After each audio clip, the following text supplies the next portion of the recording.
The Wonderful Wizard of Ounce *********. Wizard of Ounce Introduction. Toto folklore, legends, myths and fairy tales have followed childhood through the ages, for every healthy youngster has a wholesome and instinctive love for stories fantastic, marvelous and manifestly unreal. The winged fairies of Grimm and Andersen have brought more happiness to childish hearts than all other human creations. Yet the old-time fairy tale, having served for generations, may now be classed as historical in the children's library, for the time has come for a series of newer wonder tales in which the stereotyped genie, dwarf and fairy are eliminated, together with all the horrible and blood-curdling incident devised by their authors to point a fearsome moral to each tale. Modern education includes morality, therefore the modern child seeks only entertainment in its wonder tales and gladly dispenses with all disagreeable incident. Having this thought in mind, the story of the Wonderful Wizard of Ounce was written solely to pleasure children of today. It aspires to being a modernized fairy tale, in which the wonderment and joy are retained and the heartaches and nightmares are left out. L. Frank Baum. Chicago, April, 1900. Copyright list of chapters. Scarecrow Chapter I. The Cyclone.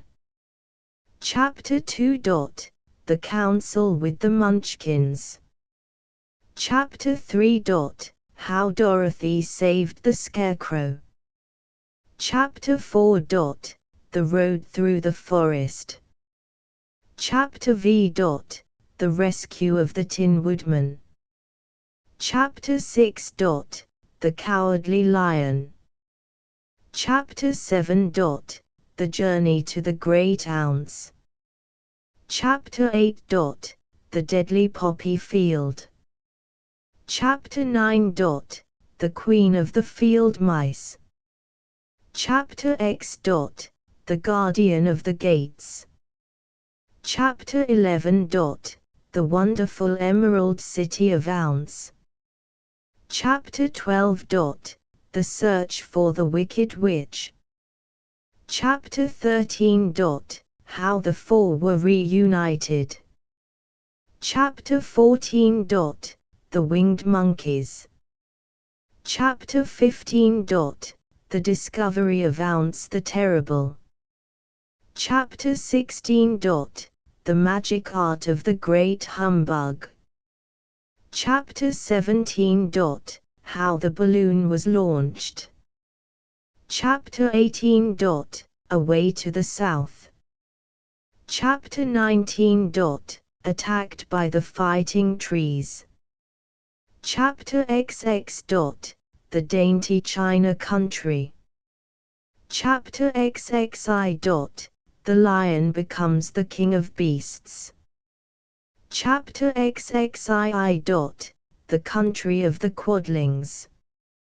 Chapter 23. The Good Witch Grants Dorothy's Wish. Chapter XV. Home Again.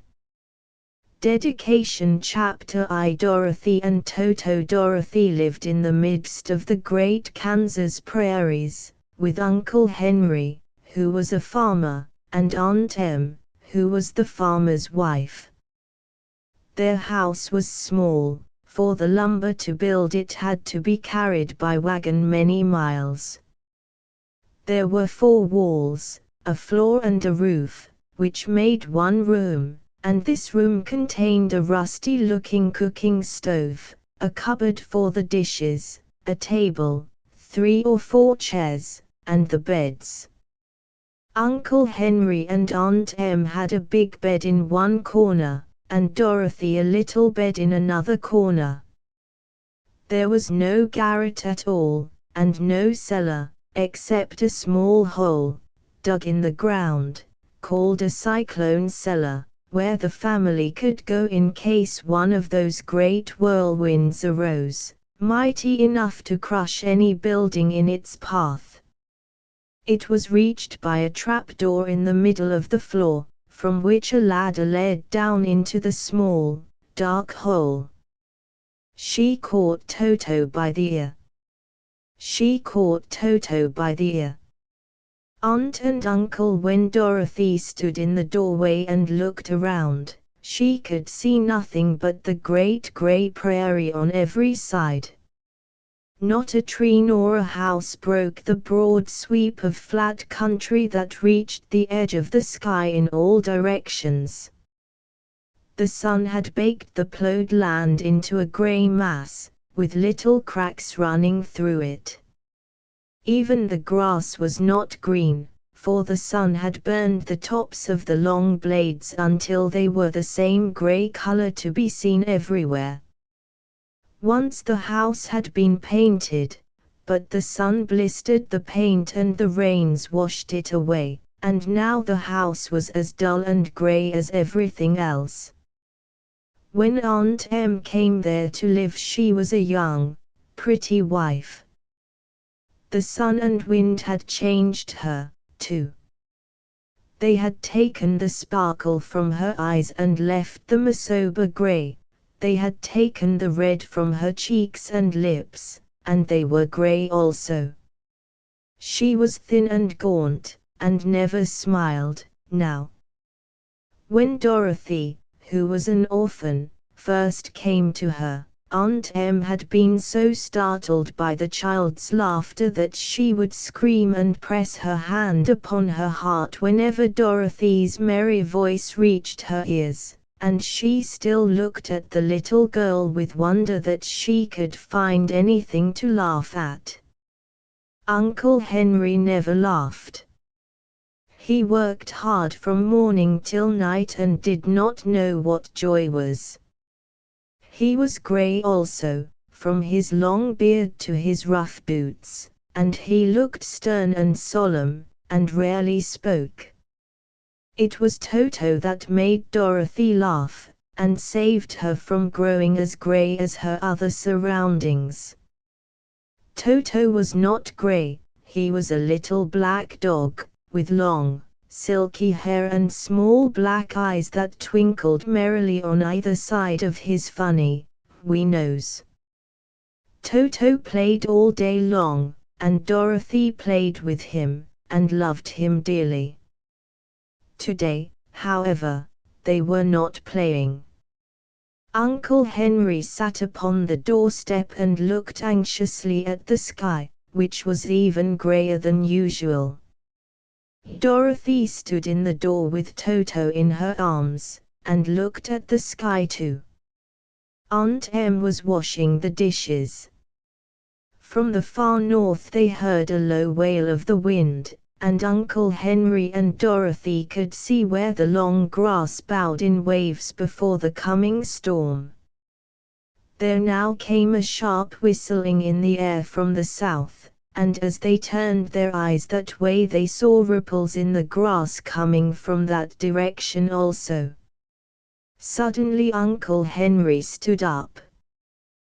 "There's a cyclone coming, Em," he called to his wife. "I'll go look after the stock." Then he ran toward the sheds where the cows and horses were kept. Aunt Em dropped her work and came to the door. One glance told her of the danger close at hand. "Quick, Dorothy," she screamed, "run for the cellar." Toto jumped out of Dorothy's arms and hid under the bed, and the girl started to get him. Aunt Em, badly frightened, threw open the trapdoor in the floor and climbed down the ladder into the small, dark hole. Dorothy caught Toto at last, and started to follow her aunt. When she was halfway across the room there came a great shriek from the wind, and the house shook so hard that she lost her footing and sat down suddenly upon the floor. A strange thing then happened. The house whirled around 2 or 3 times and rose slowly through the air. Dorothy felt as if she were going up in a balloon. The north and south winds met where the house stood, and made it the exact center of the cyclone. In the middle of a cyclone the air is generally still, but the great pressure of the wind on every side of the house raised it up higher and higher, until it was at the very top of the cyclone, and there it remained and was carried miles and miles away as easily as you could carry a feather. It was very dark, and the wind howled horribly around her, but Dorothy found she was riding quite easily. After the first few whirls around, and one other time when the house tipped badly, she felt as if she were being rocked gently, like a baby in a cradle. Toto did not like it. He ran about the room, now here, now there, barking loudly, but Dorothy sat quite still on the floor and waited to see what would happen. Dorothy and Toto on a bed. Once Toto got too near the open trapdoor, and fell in, and at first the little girl thought she had lost him. But soon she saw one of his ears sticking up through the hole, for the strong pressure of the air was keeping him up so that he could not fall. She crept to the hole, caught Toto by the ear, and dragged him into the room again, afterward closing the trapdoor so that no more accidents could happen. Hour after hour passed away, and slowly Dorothy got over her fright, but she felt quite lonely, and the wind shrieked so loudly all about her that she nearly became deaf. At first she had wondered if she would be dashed to pieces when the house fell again, but as the hours passed and nothing terrible happened, she stopped worrying and resolved to wait calmly and see what the future would bring. At last she crawled over the swaying floor to her bed, and lay down upon it, and Toto followed and lay down beside her. In spite of the swaying of the house and the wailing of the wind, Dorothy soon closed her eyes and fell fast asleep. Chapter 2 Dorothy and Toto. She was awakened by a shock, so sudden and severe that if Dorothy had not been lying on the soft bed she might have been hurt. As it was, the jar made her catch her breath and wonder what had happened, and Toto put his cold little nose into her face and whined dismally. Dorothy sat up and noticed that the house was not moving, nor was it dark, for the bright sunshine came in at the window, flooding the little room. She sprang from her bed and with Toto at her heels ran and opened the door. The little girl gave a cry of amazement and looked about her, her eyes growing bigger and bigger at the wonderful sights she saw. The cyclone had set the house down, very gently, for a cyclone, in the midst of a country of marvelous beauty.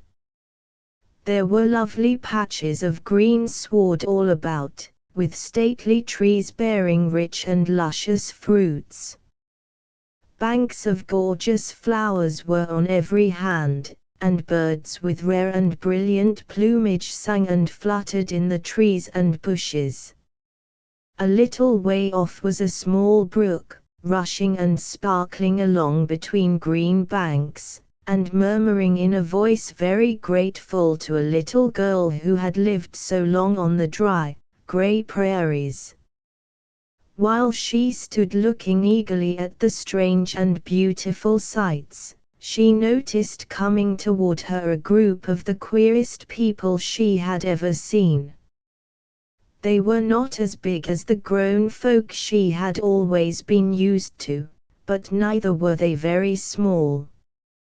In fact, They seemed about as tall as Dorothy, who was a well-grown child for her age, although they were, so far as looks go, many years older. "I am the Witch of the North.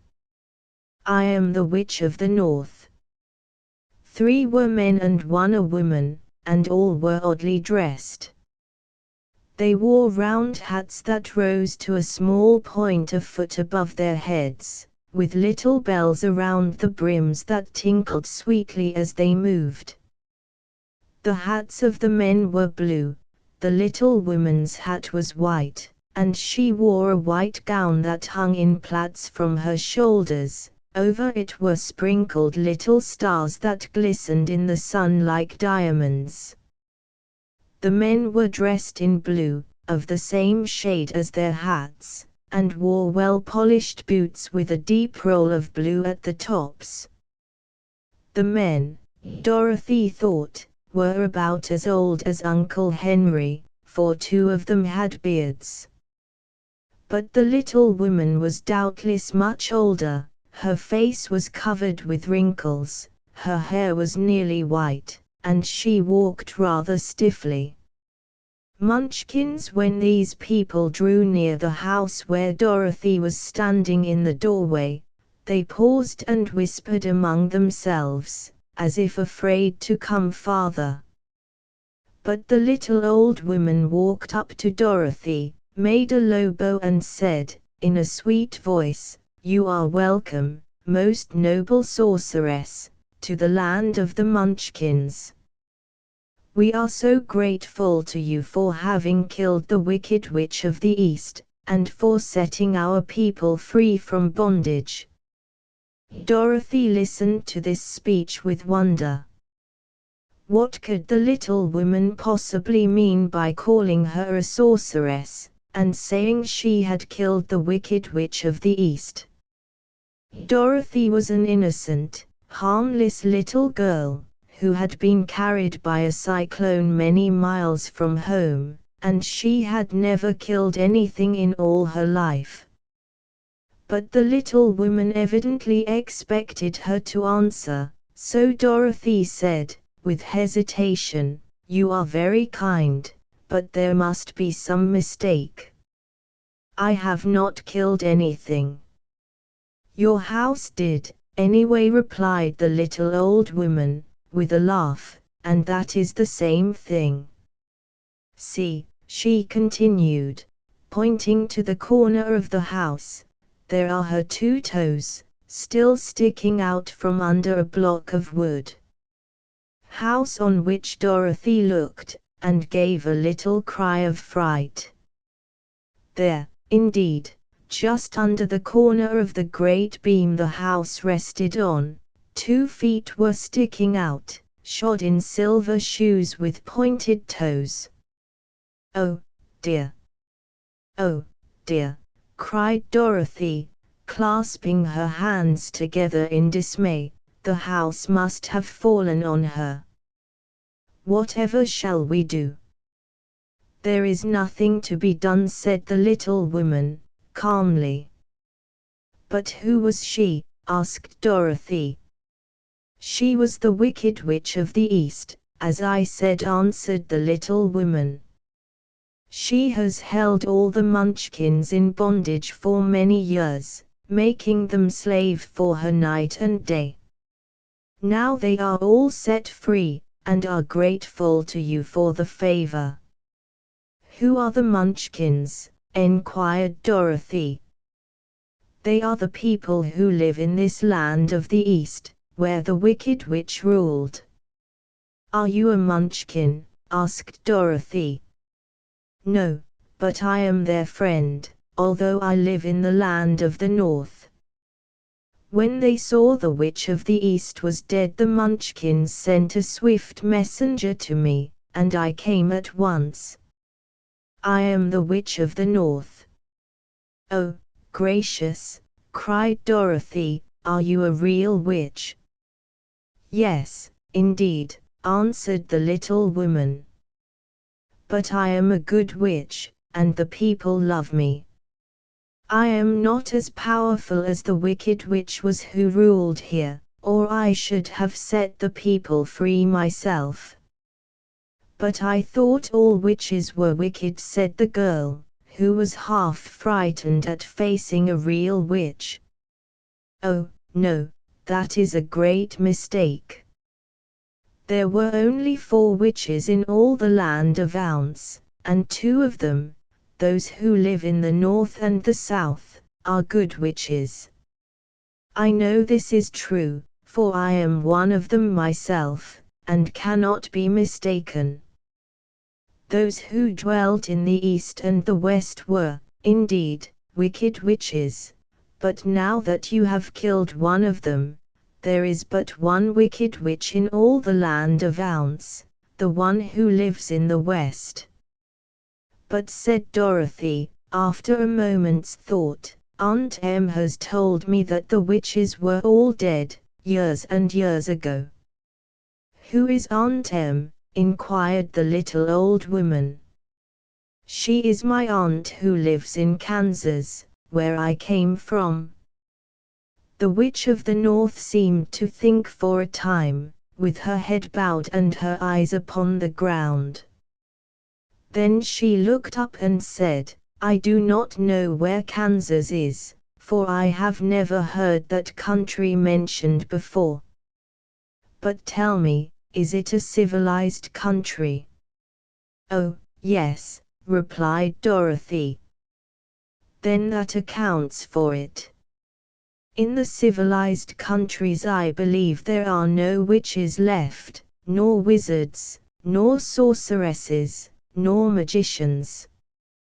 But, you see, the land of Ounce has never been civilized, for we are cut off from all the rest of the world.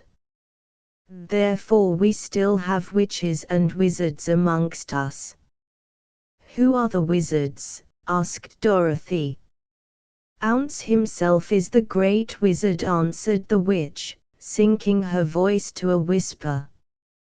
He is more powerful than all the rest of us together. He lives in the City of Emeralds. Dorothy was going to ask another question, but just then the Munchkins, who had been standing silently by, gave a loud shout and pointed to the corner of the house where the wicked witch had been lying. Dorothy with slippers, what is it? Asked the little old woman, and looked, and began to laugh. The feet of the dead witch had disappeared entirely and nothing was left but the silver shoes. She was so old, explained the witch of the north, that she dried up quickly in the sun. That is the end of her.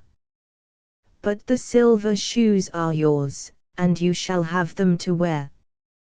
She reached down and picked up the shoes, and after shaking the dust out of them handed them to Dorothy. The witch of the east was proud of those silver shoes, said one of the Munchkins, and there is some charm connected with them, but what it is we never knew. Dorothy carried the shoes into the house and placed them on the table. Then she came out again to the Munchkins and said, I am anxious to get back to my aunt and uncle, for I am sure they will worry about me. Can you help me find my way? The Munchkins and the witch first looked at one another, and then at Dorothy, and then shook their heads. At the east, not far from here, said one, there is a great desert, and none could live to cross it. It is the same at the south, said another, for I have been there and seen it. The south is the country of the Quadlings. I am told, said the third man, that it is the same at the west. And that country, where the Winkies live, is ruled by the wicked witch of the west, who would make you her slave if you passed her way. The north is my home, said the old lady, and at its edge is the same great desert that surrounds this land of Ounce. I'm afraid, my dear, you will have to live with us." Dorothy began to sob at this, for she felt lonely among all these strange people. Her tears seemed to grieve the kind-hearted Munchkins, for they immediately took out their handkerchiefs and began to weep also. As for the little old woman, she took off her cap and balanced the point on the end of her nose, while she counted 1, 2, 3 in a solemn voice. At once the cap changed to a slate, on which was written in big, white chalk marks, which with slate let Dorothy go to the City of Emeralds. The little old woman took the slate from her nose, and, having read the words on it, asked, "Is your name Dorothy, my dear?" "Yes," answered the child, looking up and drying her tears. "Then you must go to the City of Emeralds. Perhaps Ounce will help you." "Where is this city?" asked Dorothy. "It is exactly in the center of the country, and is ruled by Ounce, the great wizard I told you of." "Is he a good man?" enquired the girl, anxiously. "He is a good wizard. Whether he is a man or not I cannot tell, for I have never seen him." "How can I get there?" asked Dorothy. "You must walk. It is a long journey, through a country that is sometimes pleasant and sometimes dark and terrible. However, I will use all the magic arts I know of to keep you from harm." "Won't you go with me?" pleaded the girl, who had begun to look upon the little old woman as her only friend. "Witch with wand, no, I cannot do that," she replied, "but I will give you my kiss, and no one will dare injure a person who has been kissed by the Witch of the North." She came close to Dorothy and kissed her gently on the forehead. Where her lips touched the girl they left a round, shining mark, as Dorothy found out soon after. "The road to the City of Emeralds is paved with yellow brick," said the witch, "so you cannot miss it. When you get to Ounce, do not be afraid of him, but tell your story and ask him to help you. Goodbye, my dear." The 3 Munchkins bowed low to her and wished her a pleasant journey, after which they walked away through the trees. The witch gave Dorothy a friendly little nod, whirled around on her left heel 3 times, and straightway disappeared, much to the surprise of little Toto, who barked after her loudly enough when she had gone, because he had been afraid even to growl while she stood by. But Dorothy, knowing her to be a witch, had expected her to disappear in just that way, and was not surprised in the least. Chapter 3 When Dorothy was left alone, she began to feel hungry. So she went to the cupboard and cut herself some bread, which she spread with butter. She gave some to Toto, and taking a pail from the shelf she carried it down to the little brook and filled it with clear, sparkling water. Toto ran over to the trees and began to bark at the birds sitting there. Dorothy went to get him, and saw such delicious fruit hanging from the branches that she gathered some of it, finding it just what she wanted to help out her breakfast. Then she went back to the house, and having helped herself and Toto to a good drink of the cool, clear water, she set about making ready for the journey to the City of Emeralds. Dorothy had only one other dress, but that happened to be clean and was hanging on a peg beside her bed. It was gingham, with checks of white and blue, and although the blue was somewhat faded with many washings, it was still a pretty frock. The girl washed herself carefully, dressed herself in the clean gingham, and tied her pink sunbonnet on her head. She took a little basket and filled it with bread from the cupboard, laying a white cloth over the top. Then she looked down at her feet and noticed how old and worn her shoes were. "They surely will never do for a long journey, Toto," she said. And Toto looked up into her face with his little black eyes and wagged his tail to show he knew what she meant. At that moment Dorothy saw lying on the table the silver shoes that had belonged to the Witch of the East. "I wonder if they will fit me," she said to Toto. They would be just the thing to take a long walk in, for they could not wear out. She took off her old leather shoes and tried on the silver ones, which fitted her as well as if they had been made for her. Finally she picked up her basket. "Munchkin farmer, come along, Toto," she said. "We will go to the Emerald City and ask the Great Ounce how to get back to Kansas again." She closed the door, locked it, and put the key carefully in the pocket of her dress. And so, with Toto trotting along soberly behind her, she started on her journey. There were several roads nearby, but it did not take her long to find the one paved with yellow brick. Within a short time she was walking briskly toward the Emerald City, her silver shoes tinkling merrily on the hard, yellow roadbed.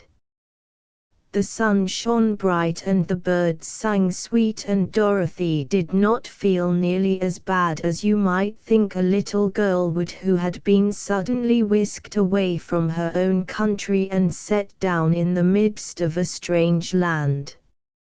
She was surprised, as she walked along, to see how pretty the country was about her. There were neat fences at the sides of the road, painted a dainty blue color, and beyond them were fields of grain and vegetables in abundance. Evidently the Munchkins were good farmers and able to raise large crops. Once in a while she would pass a house, and the people came out to look at her and bow low as she went by, for everyone knew she had been the means of destroying the wicked witch and setting them free from bondage. The houses of the Munchkins were odd-looking dwellings, for each was round, with a big dome for a roof. All were painted blue, for in this country of the East blue was the favorite color. Towards evening, when Dorothy was tired with her long walk and began to wonder where she should pass the night, she came to a house rather larger than the rest. On the green lawn before it many men and women were dancing. 5 little fiddlers played as loudly as possible and the people were laughing and singing, while a big table nearby was loaded with delicious fruits and nuts, pies and cakes, and many other good things to eat. The people greeted Dorothy kindly, and invited her to supper and to pass the night with them, for this was the home of one of the richest Munchkins in the land, and his friends were gathered with him to celebrate their freedom from the bondage of the wicked witch. Dorothy ate a hearty supper and was waited upon by the rich Munchkin himself, whose name was Bock. Then she sat down upon a settee and watched the people dance. When Bock saw her silver shoes he said, "You must be a great sorceress." "Why?" asked the girl. "Because you wear silver shoes and have killed the wicked witch. Besides, you have white in your frock, and only witches and sorceresses wear white. You must be a great sorceress. You must be a great sorceress. My dress is blue and white checked, said Dorothy, smoothing out the wrinkles in it. It is kind of you to wear that, said Bock. Blue is the color of the Munchkins, and white is the witch color, so we know you are a friendly witch. Bock. Dorothy did not know what to say to this, for all the people seemed to think her a witch, and she knew very well she was only an ordinary little girl who had come by the chance of a cyclone into a strange land. When she had tired watching the dancing, Bock led her into the house, where he gave her a room with a pretty bed in it.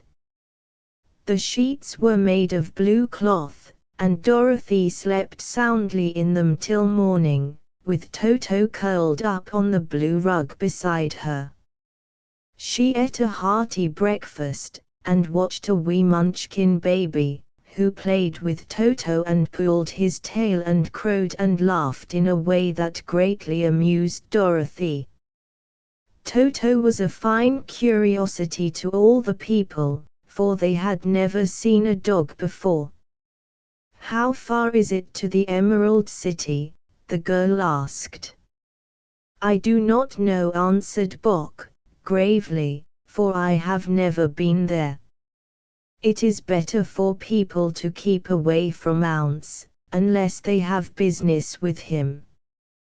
But it is a long way to the Emerald City, and it will take you many days. The country here is rich and pleasant, but you must pass through rough and dangerous places before you reach the end of your journey." This worried Dorothy a little, but she knew that only the great Ounce could help her get to Kansas again, so she bravely resolved not to turn back. She bade her friends goodbye, and again started along the road of yellow brick. When she had gone several miles she thought she would stop to rest, and so climbed to the top of the fence beside the road and sat down. There was a great cornfield beyond the fence, and not far away she saw a scarecrow, placed high on a pole to keep the birds from the ripe corn. Dorothy leaned her chin upon her hand and gazed thoughtfully at the scarecrow. Its head was a small sack stuffed with straw, with eyes, nose and mouth painted on it to represent a face. An old, pointed blue hat, that had belonged to some Munchkin, was perched on this head, and the rest of the figure was a blue suit of clothes, worn and faded, which had also been stuffed with straw. On the feet were some old boots with blue tops, such as every man wore in this country, and the figure was raised above the stalks of corn by means of the pole stuck up its back. Dorothy gazed thoughtfully at the scarecrow. Dorothy gazed thoughtfully at the scarecrow. While Dorothy was looking earnestly into the queer, painted face of the scarecrow, she was surprised to see one of the eyes slowly wink at her. She thought she must have been mistaken, at first, for none of the scarecrows in Kansas ever wink, but presently the figure nodded its head to her in a friendly way. Then she climbed down from the fence and walked up to it, while Toto ran around the pole and barked. "Good day," said the scarecrow, in a rather husky voice. "Did you speak?" asked the girl, in wonder. "Certainly," answered the scarecrow. "How do you do?" "I'm pretty well, thank you," replied Dorothy, politely. "How do you do?" "I'm not feeling well," said the scarecrow, with a smile, "for it is very tedious being perched up here night and day to scare away crows." "Can't you get down?" asked Dorothy. "No, for this pole is stuck up my back. If you will please take away the pole, I shall be greatly obliged to you." Dorothy reached up both arms and lifted the figure off the pole, for, being stuffed with straw, it was quite light. "Thank you very much," said the Scarecrow, when he had been set down on the ground. "I feel like a new man." Dorothy was puzzled at this, for it sounded queer to hear a stuffed man speak, and to see him bow and walk along beside her. "Who are you?" asked the Scarecrow, when he had stretched himself and yawned, "and where are you going?" "Dorothy and Scarecrow, my name is Dorothy," said the girl, "and I am going to the Emerald City, to ask the Great Ounce to send me back to Kansas." "Where is the Emerald City?" he enquired, "and who is Ounce?" "Why, don't you know?" she returned, in surprise. "No, indeed, I don't know anything. You see, I am stuffed, so I have no brains at all," he answered, sadly. "Oh," said Dorothy, "I'm awfully sorry for you." "Do you think," he asked, "if I go to the Emerald City with you, that the Great Ounce would give me some brains?" "I cannot tell," she returned, "but you may come with me, if you like. If Ounce will not give you any brains, you will be no worse off than you are now." "That is true," said the Scarecrow. "You see," he continued, confidentially, "I don't mind my legs and arms and body being stuffed, because I cannot get hurt. If anyone treads on my toes or sticks a pin into me, it doesn't matter, for I can't feel it. But I do not want people to call me a fool, and if my head stays stuffed with straw instead of with brains, as yours is, how am I ever to know anything?" "I understand how you feel," said the little girl, who was truly sorry for him. "If you will come with me, I'll ask Ounce to do all he can for you."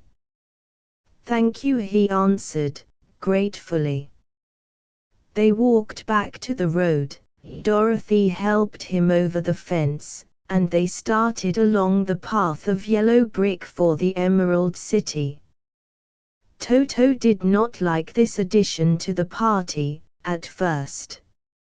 He smelled around the stuffed man as if he suspected there might be a nest of rats in the straw, and he often growled in an unfriendly way at the Scarecrow. "Don't mind Toto," said Dorothy, to her new friend, "he never bites." "Oh, I'm not afraid," replied the Scarecrow, "he can't hurt the straw. Do let me carry that basket for you." "I shall not mind it, for I can't get tired. I'll tell you a secret," he continued, as he walked along. "There is only one thing in the world I am afraid of." "What is that?" asked Dorothy. "The Munchkin farmer who made you." "No," answered the Scarecrow, "it's a lighted match." Chapter 4: Making Scarecrow. After a few hours the road began to be rough, and the walking grew so difficult that the Scarecrow often stumbled over the yellow bricks, which were here very uneven. Sometimes, indeed, they were broken or missing altogether, leaving holes that Toto jumped across and Dorothy walked around. As for the Scarecrow, having no brains, he walked straight ahead, and so stepped into the holes and fell at full length on the hard bricks. It never hurt him, however, and Dorothy would pick him up and set him upon his feet again, while he joined her in laughing merrily at his own mishap. The farms were not nearly so well cared for here as they were farther back.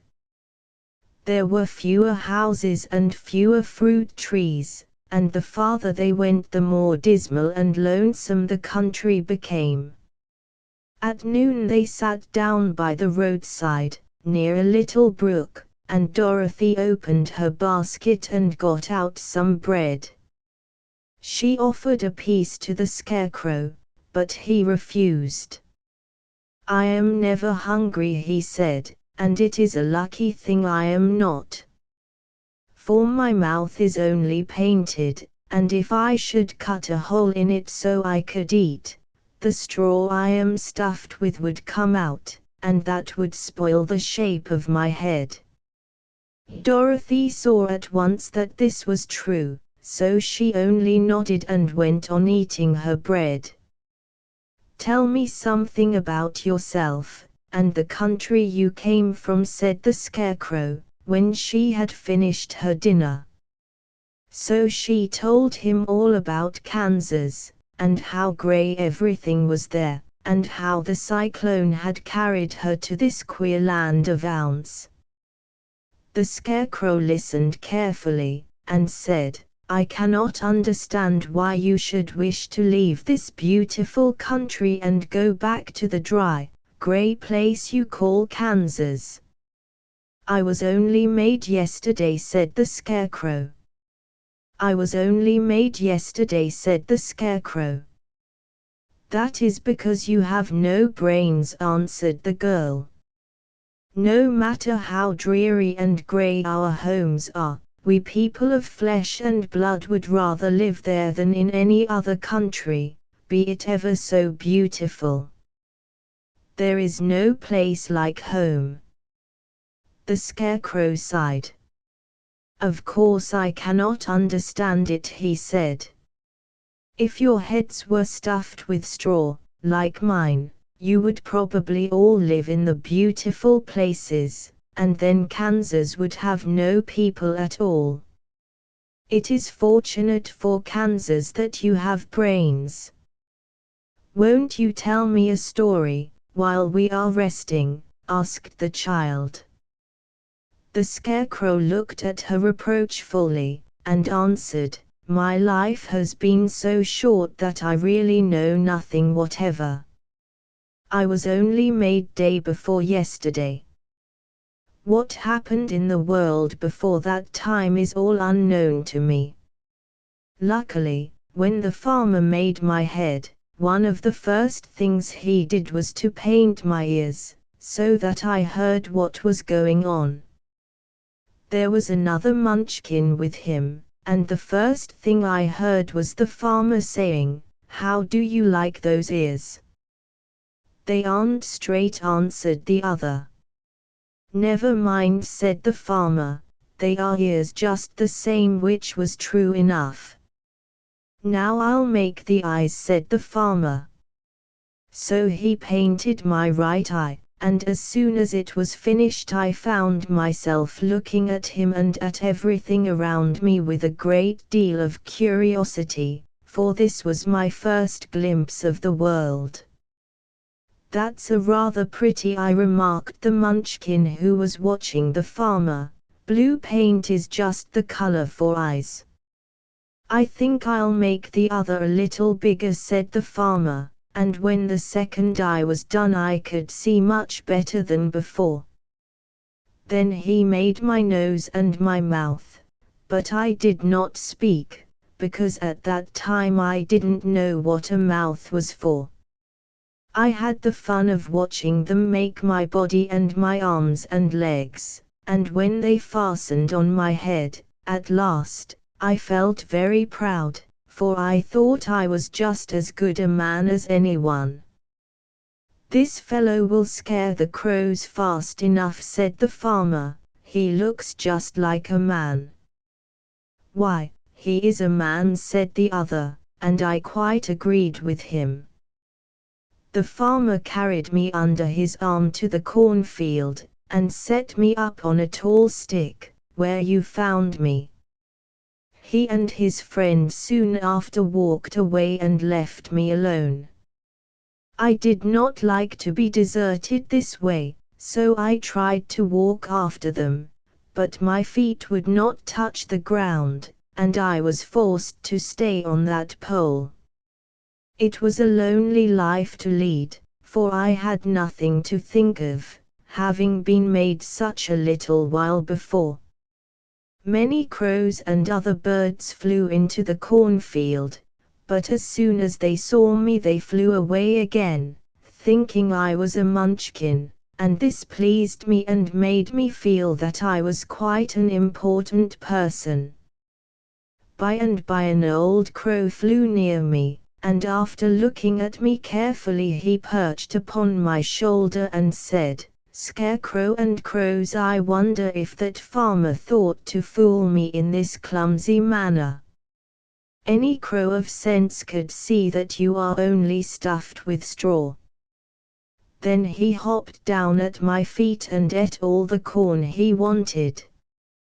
The other birds, seeing he was not harmed by me, came to eat the corn too, so in a short time there was a great flock of them about me. I felt sad at this, for it showed I was not such a good scarecrow after all, but the old crow comforted me, saying, "If you only had brains in your head you would be as good a man as any of them, and a better man than some of them. Brains are the only things worth having in this world, no matter whether one is a crow or a man." After the crows had gone I thought this over, and decided I would try hard to get some brains. By good luck, you came along and pulled me off the stake, and from what you say I am sure the great ounce will give me brains as soon as we get to the Emerald City. "I hope so," said Dorothy, earnestly, "since you seem anxious to have them." "Oh yes, I am anxious," returned the Scarecrow. "It is such an uncomfortable feeling to know one is a fool." "Well," said the girl, "let us go." And she handed the basket to the Scarecrow. There were no fences at all by the roadside now, and the land was rough and untilled. Towards evening they came to a great forest, where the trees grew so big and close together that their branches met over the road of yellow brick. It was almost dark under the trees, for the branches shut out the daylight, but the travelers did not stop, and went on into the forest. "If this road goes in, it must come out," said the Scarecrow, "and as the Emerald City is at the other end of the road, we must go wherever it leads us." "Anyone would know that," said Dorothy. "Certainly, that is why I know it," returned the Scarecrow. "If it required brains to figure it out, I never should have said it." After an hour or so the light faded away, and they found themselves stumbling along in the darkness. Dorothy could not see at all, but Toto could, for some dogs see very well in the dark, and the Scarecrow declared he could see as well as by day. So she took hold of his arm, and managed to get along fairly well. "If you see any house, or any place where we can pass the night," she said, "you must tell me, for it is very uncomfortable walking in the dark." Soon after the Scarecrow stopped.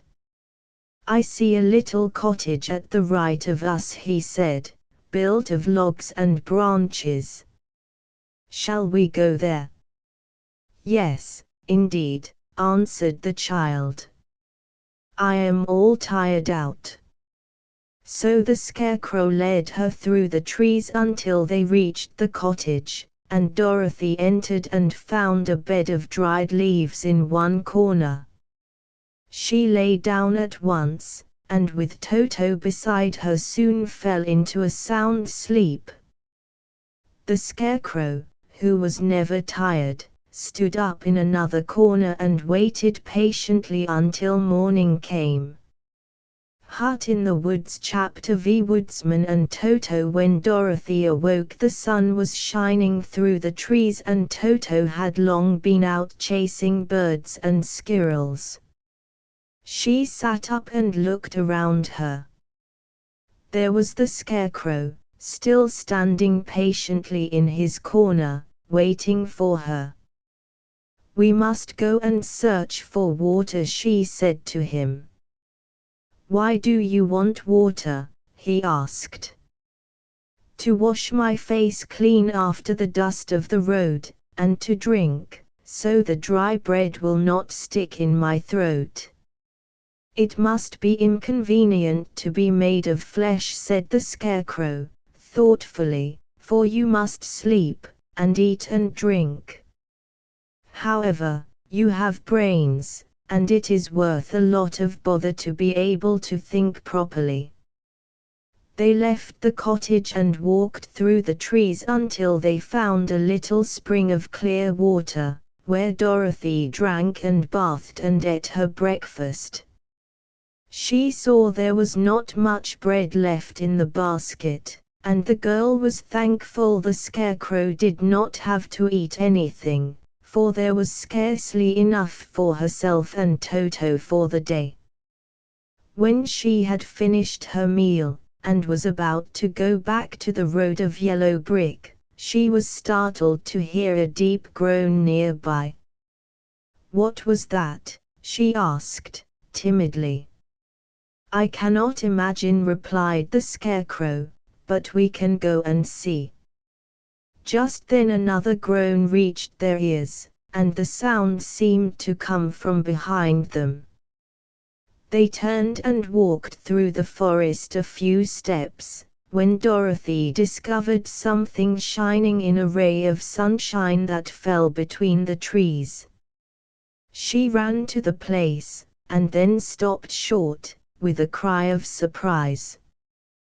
One of the big trees had been partly chopped through, and standing beside it, with an uplifted axe in his hands, was a man made entirely of tin. His head and arms and legs were jointed upon his body, but he stood perfectly motionless, as if he could not stir at all. "Woodsman chopping a tree." Dorothy looked at him in amazement, and so did the Scarecrow, while Toto barked sharply and made a snap at the tin legs, which hurt his teeth.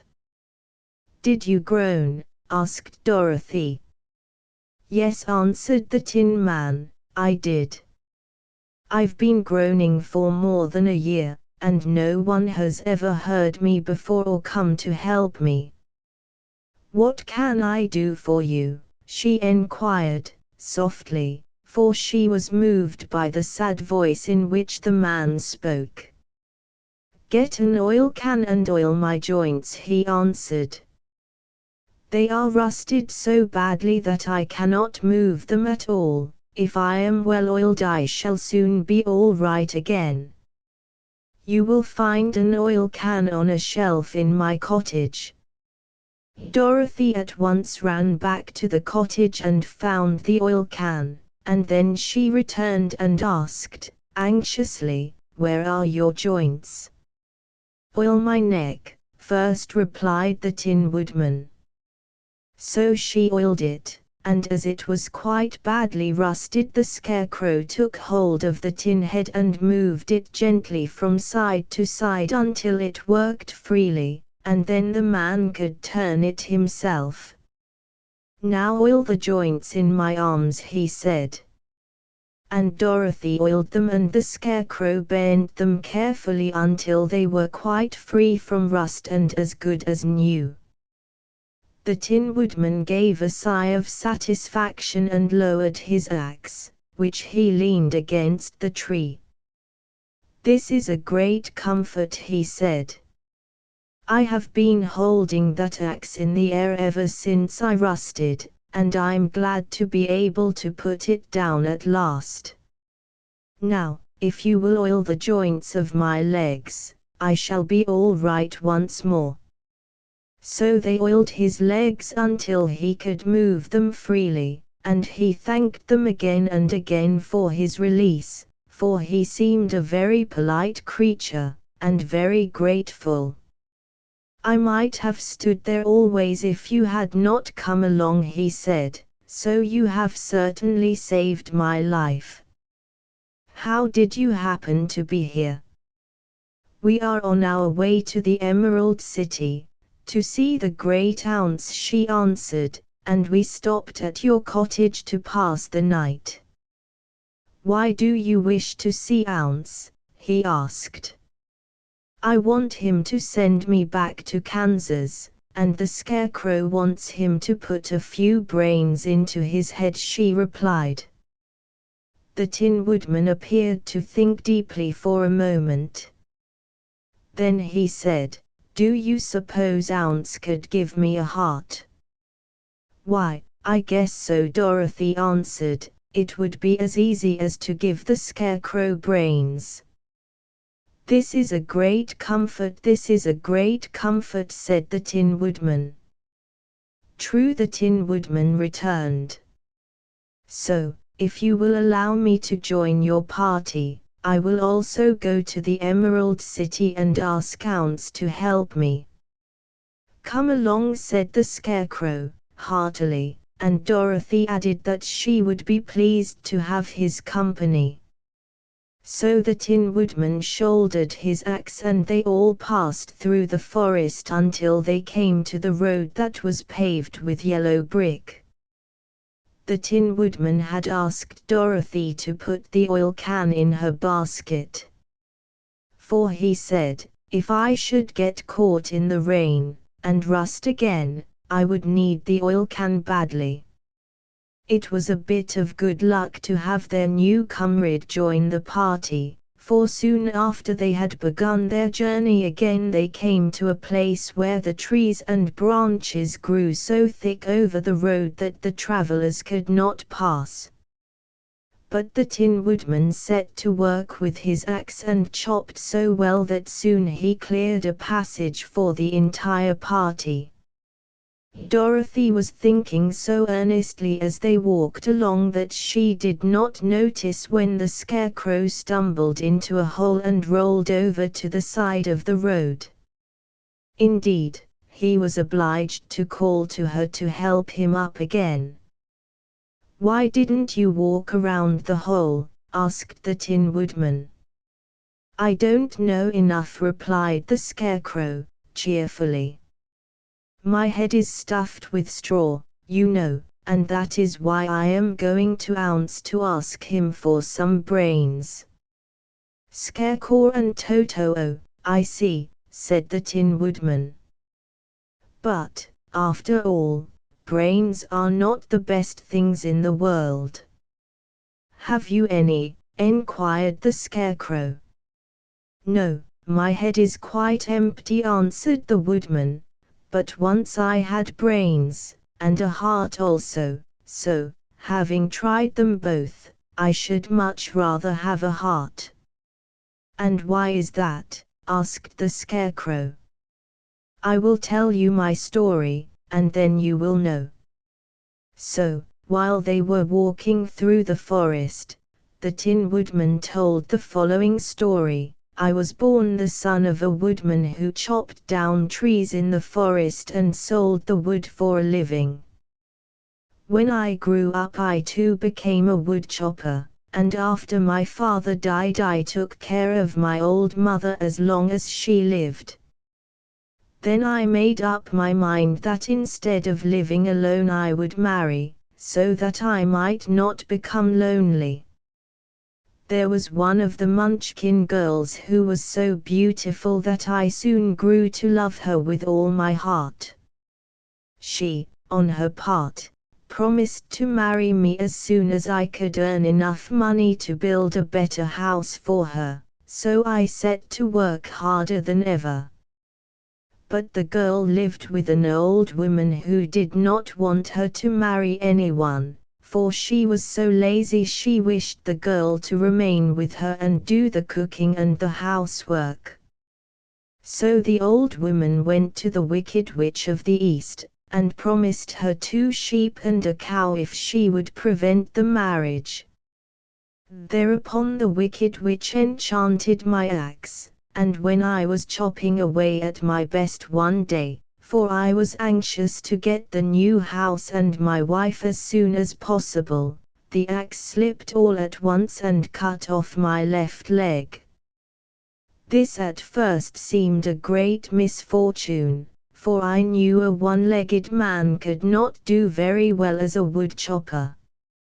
So I went to a tinsmith and had him make me a new leg out of tin.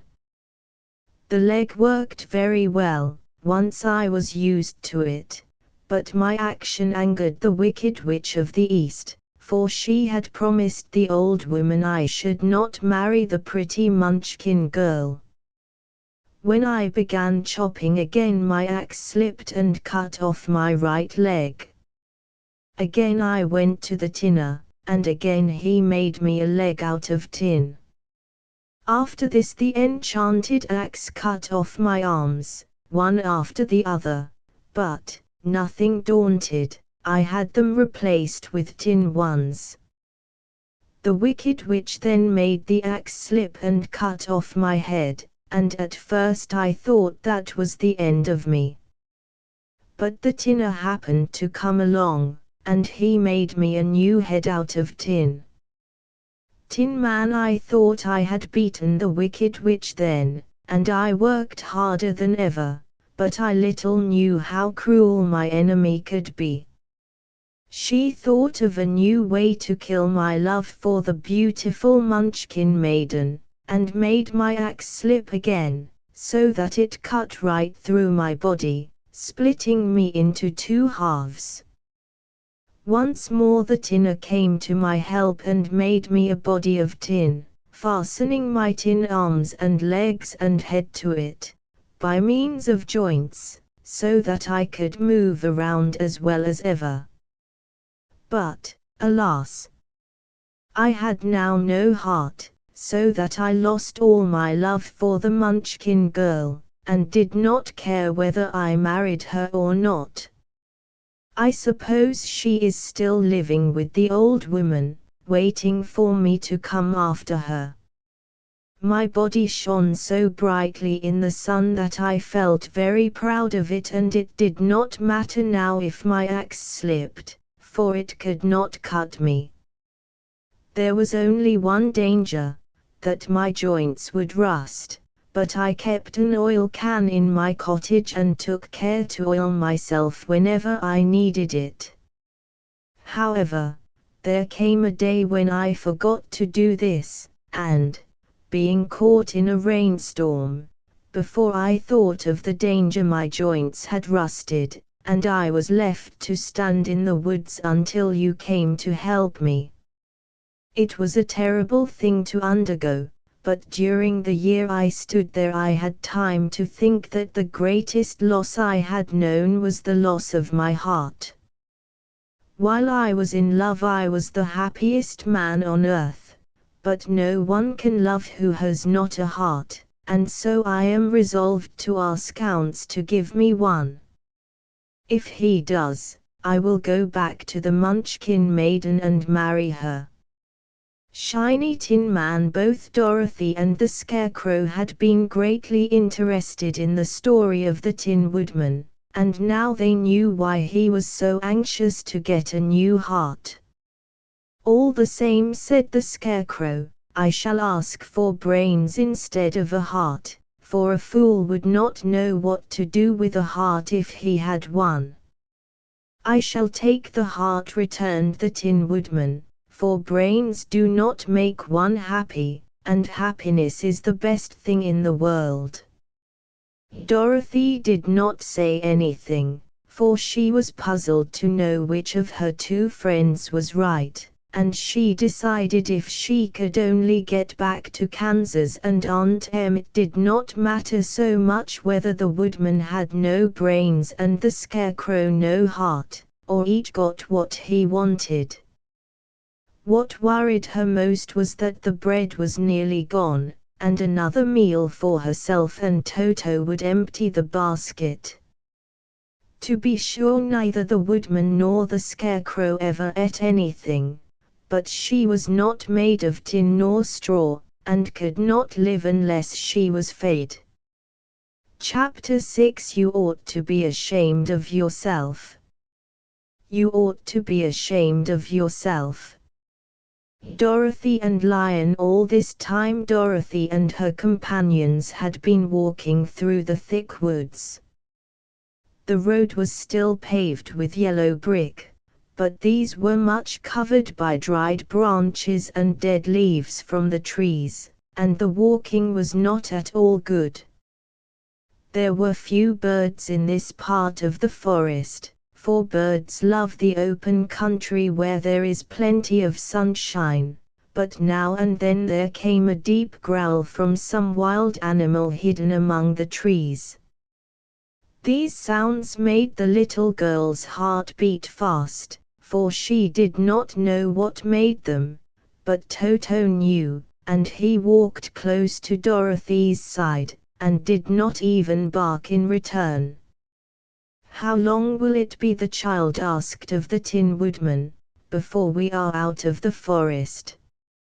"I cannot tell," was the answer, "for I have never been to the Emerald City. But my father went there once, when I was a boy, and he said it was a long journey through a dangerous country. Although nearer to the city where Ounce dwells, the country is beautiful. But I am not afraid so long as I have my oil can, and nothing can hurt the scarecrow, while you bear upon your forehead the mark of the Good Witch's kiss, and that will protect you from harm." "But Toto," said the girl, anxiously, "what will protect him?" "We must protect him ourselves, if he is in danger," replied the Tin Woodman. Just as he spoke there came from the forest a terrible roar, and the next moment a great lion bounded into the road. With one blow of his paw he sent the scarecrow spinning over and over to the edge of the road, and then he struck at the Tin Woodman with his sharp claws. But, to the lion's surprise, he could make no impression on the tin, although the woodman fell over in the road and lay still. Little Toto, now that he had an enemy to face, ran barking toward the lion, and the great beast had opened his mouth to bite the dog, when Dorothy, fearing Toto would be killed, and heedless of danger, rushed forward and slapped the lion upon his nose as hard as she could, while she cried out, "Don't you dare to bite Toto! You ought to be ashamed of yourself, a big beast like you, to bite a poor little dog." "I didn't bite him," said the lion, as he rubbed his nose with his paw where Dorothy had hit it. "No, but you tried to," she retorted. "You are nothing but a big coward." "I know it," said the lion, hanging his head in shame, "I've always known it. But how can I help it? I don't know, I'm sure. To think of your striking a stuffed man, like the poor scarecrow." "Is he stuffed?" asked the lion, in surprise, as he watched her pick up the scarecrow and set him upon his feet, while she patted him into shape again. "Of course he's stuffed," replied Dorothy, who was still angry. "That's why he went over so easily," remarked the lion. "It astonished me to see him whirl around so." "Is the other one stuffed, also?" "No," said Dorothy, "he's made of tin." And she helped the woodman up again. "That's why he nearly blunted my claws," said the lion. "When they scratched against the tin it made a cold shiver run down my back." "What is that little animal you are so tender of?" Lion crying, "He is my dog," Toto answered Dorothy. "Is he made of tin, or stuffed?" asked the lion. "Neither. He's a meat dog," said the girl. "Oh. He's a curious animal, and seems remarkably small, now that I look at him. No one would think of biting such a little thing except a coward like me," continued the lion, sadly. "What makes you a coward?" asked Dorothy, looking at the great beast in wonder, for he was as big as a small horse.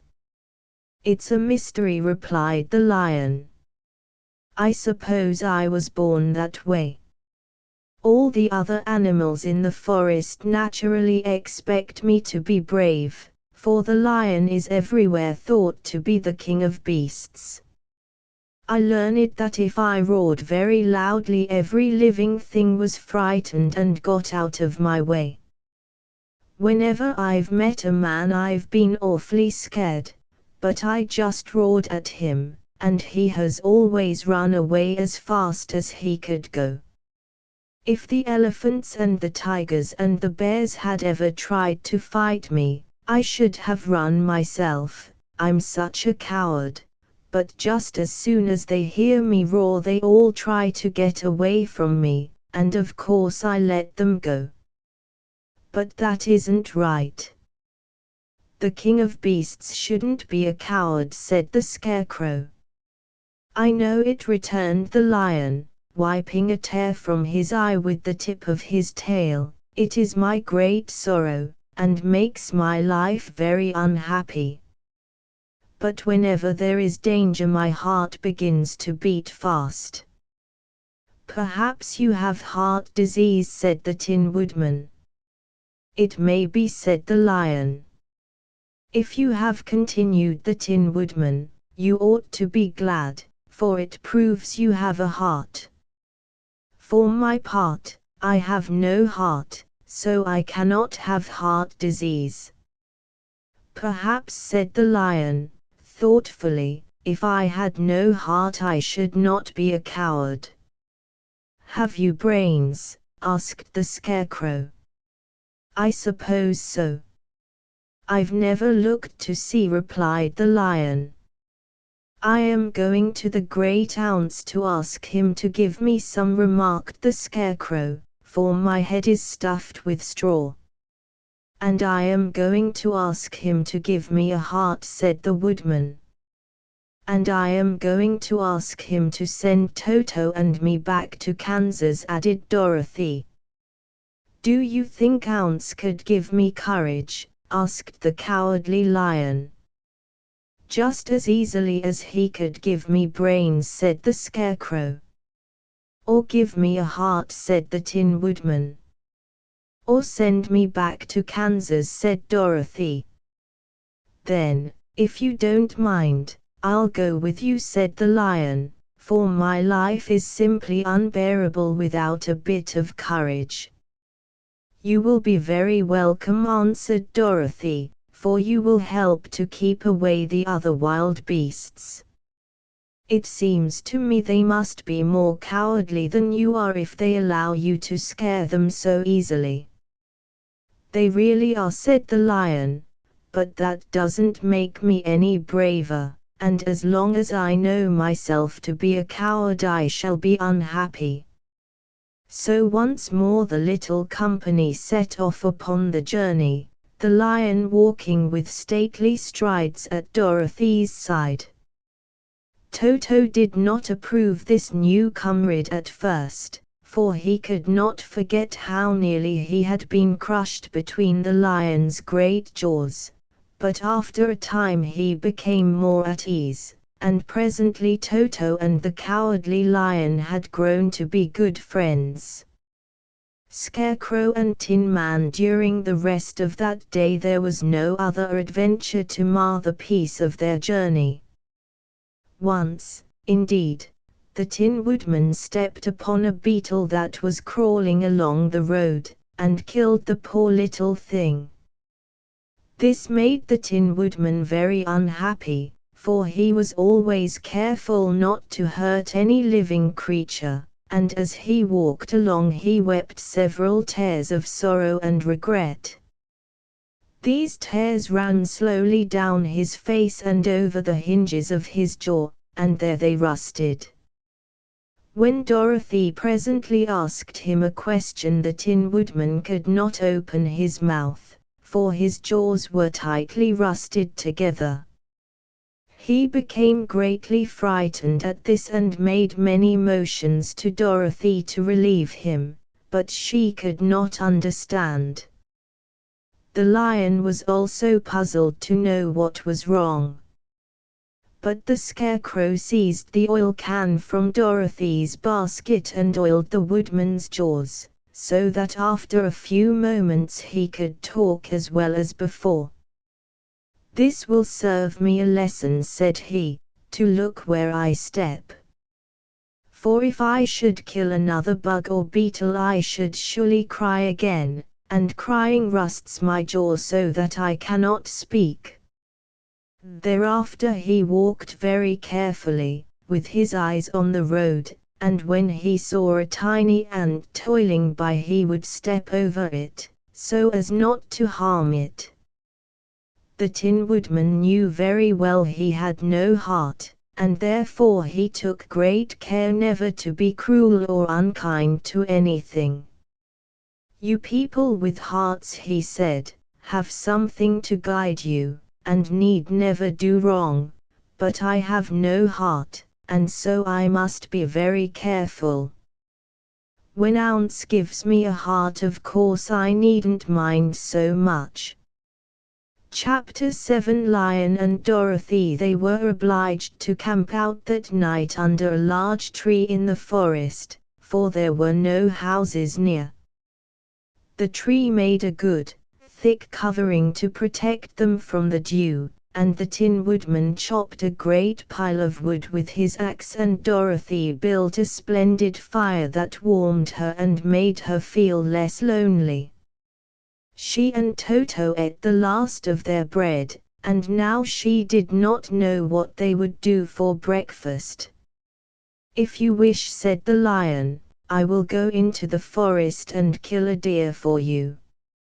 You can roast it by the fire, since your tastes are so peculiar that you prefer cooked food, and then you will have a very good breakfast."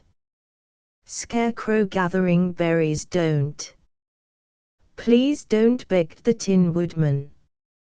"I should certainly weep if you killed a poor deer, and then my jaws would rust again."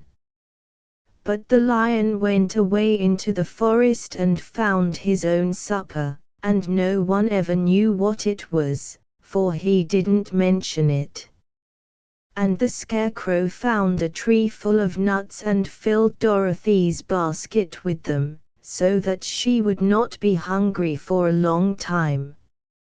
She thought this was very kind and thoughtful of the Scarecrow, but she laughed heartily at the awkward way in which the poor creature picked up the nuts. His padded hands were so clumsy and the nuts were so small that he dropped almost as many as he put in the basket. But the Scarecrow did not mind how long it took him to fill the basket, for it enabled him to keep away from the fire, as he feared a spark might get into his straw and burn him up. So he kept a good distance away from the flames, and only came near to cover Dorothy with dry leaves when she lay down to sleep. These kept her very snug and warm, and she slept soundly until morning. When it was daylight the girl bathed her face in a little rippling brook, and soon after they all started toward the Emerald City. This was to be an eventful day for the travelers.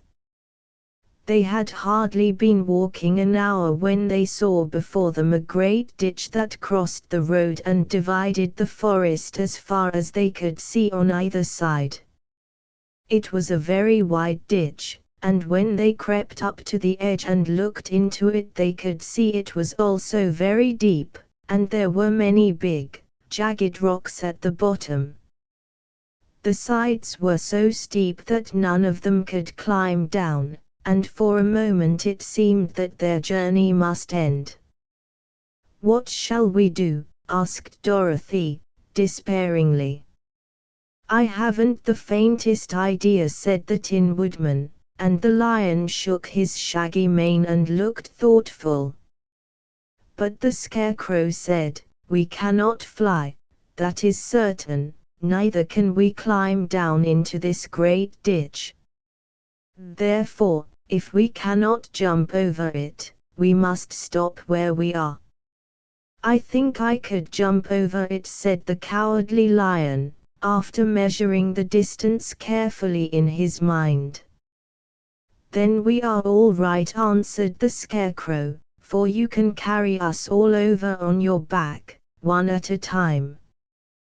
"Well, I'll try it," said the Lion.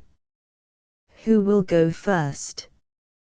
"Dorothy riding the lion I will," declared the Scarecrow, "for, if you found that you could not jump over the gulf, Dorothy would be killed, or the Tin Woodman badly dented on the rocks below.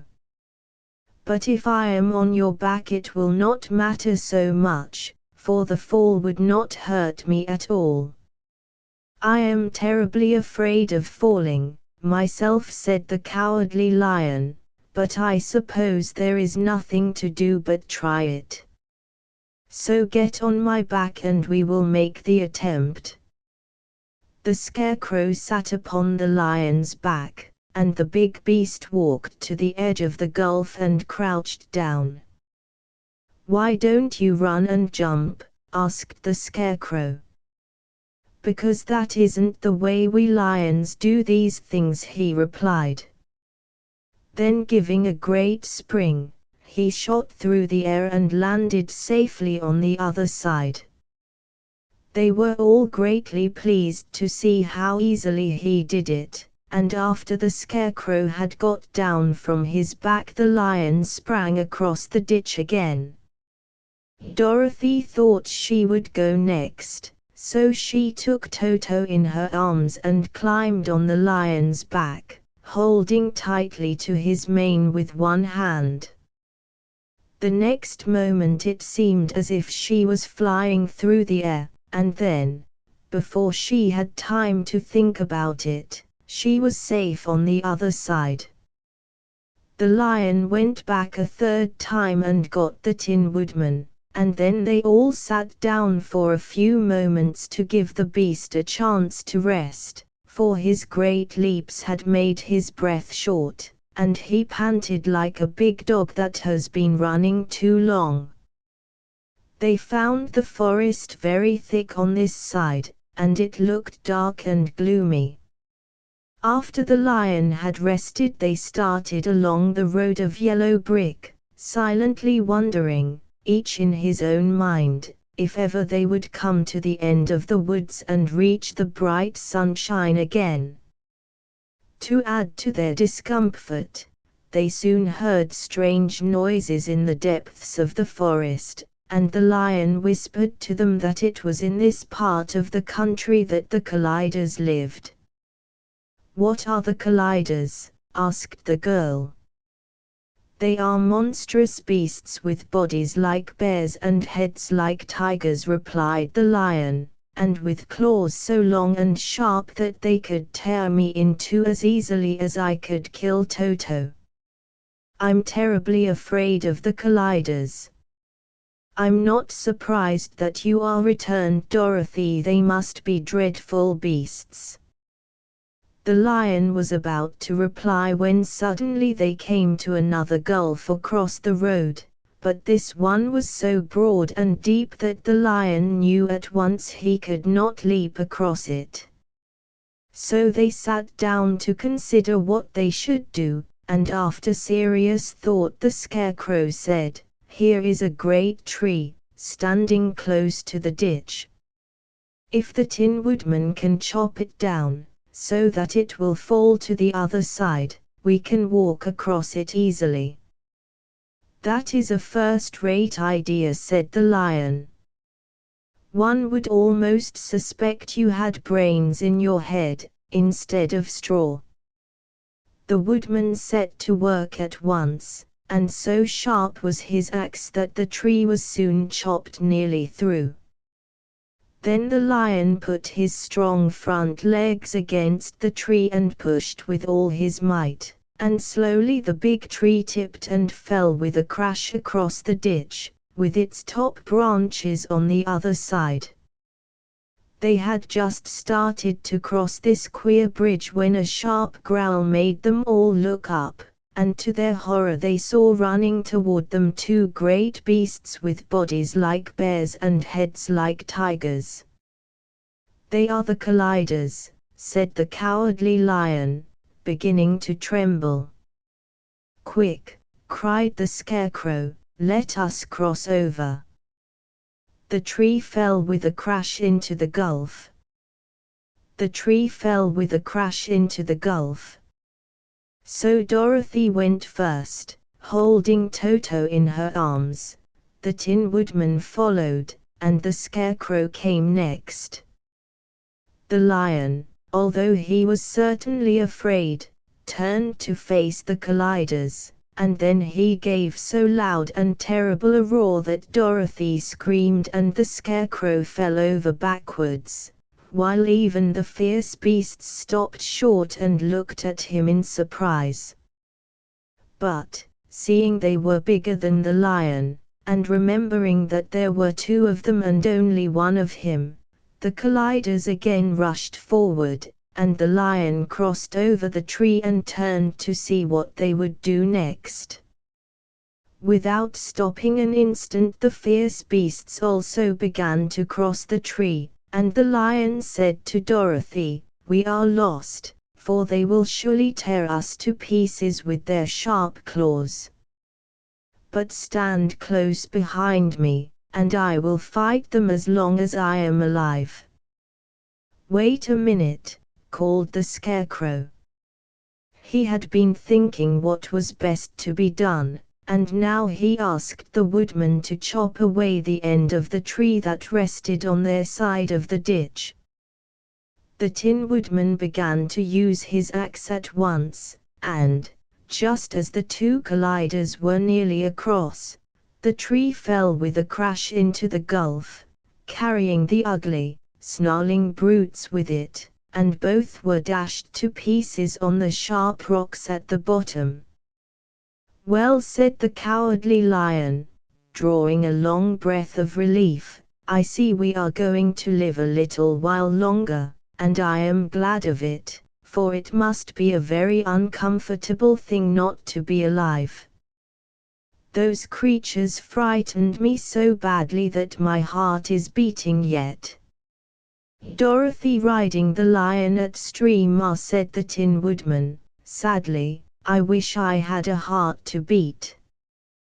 This adventure made the travelers more anxious than ever to get out of the forest, and they walked so fast that Dorothy became tired, and had to ride on the lion's back. To their great joy, the trees became thinner the further they advanced, and in the afternoon they suddenly came upon a broad river, flowing swiftly just before them. On the other side of the water they could see the road of yellow brick running through a beautiful country, with green meadows dotted with bright flowers and all the road bordered with trees hanging full of delicious fruits. They were greatly pleased to see this delightful country before them. "How shall we cross the river?" asked Dorothy. "That is easily done," replied the Scarecrow. "The Tin Woodman must build us a raft, so we can float to the other side." So the woodman took his axe and began to chop down small trees to make a raft, and while he was busy at this the Scarecrow found on the river bank a tree full of fine fruit. This pleased Dorothy, who had eaten nothing but nuts all day, and she made a hearty meal of the ripe fruit. But it takes time to make a raft, even when one is as industrious and untiring as the Tin Woodman, and when night came the work was not done. So they found a cozy place under the trees where they slept well until the morning, and Dorothy dreamed of the Emerald City, and of the good Wizard Ounce, who would soon send her back to her own home again. Tin Man chopping a tree. Chapter 8. Stalk. Our little party of travelers awakened next morning refreshed and full of hope, and Dorothy breakfasted like a princess off peaches and plums from the trees beside the river. Behind them was the dark forest they had passed safely through, although they had suffered many discouragements, but before them was a lovely, sunny country that seemed to beckon them on to the Emerald City. To be sure, the broad river now cut them off from this beautiful land, but the raft was nearly done, and after the Tin Woodman had cut a few more logs and fastened them together with wooden pins, they were ready to start.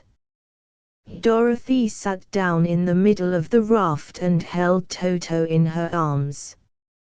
When the Cowardly Lion stepped upon the raft it tipped badly, for he was big and heavy, but the Scarecrow and the Tin Woodman stood upon the other end to steady it, and they had long poles in their hands to push the raft through the water.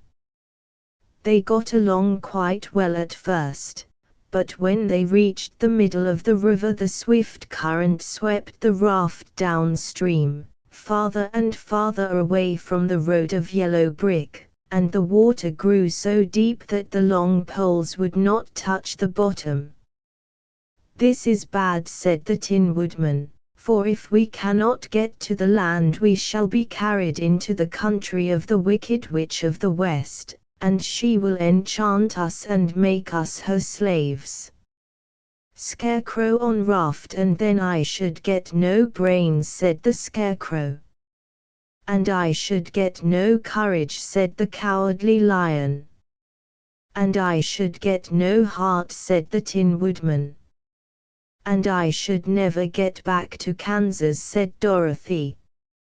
"We must certainly get to the Emerald City if we can," the Scarecrow continued, and he pushed so hard on his long pole that it stuck fast in the mud at the bottom of the river, and before he could pull it out again, or let go, the raft was swept away and the poor Scarecrow left clinging to the pole in the middle of the river. "Goodbye," he called after them, and they were very sorry to leave him. Indeed, the Tin Woodman began to cry, but fortunately remembered that he might rust, and so dried his tears on Dorothy's apron. Of course this was a bad thing for the Scarecrow.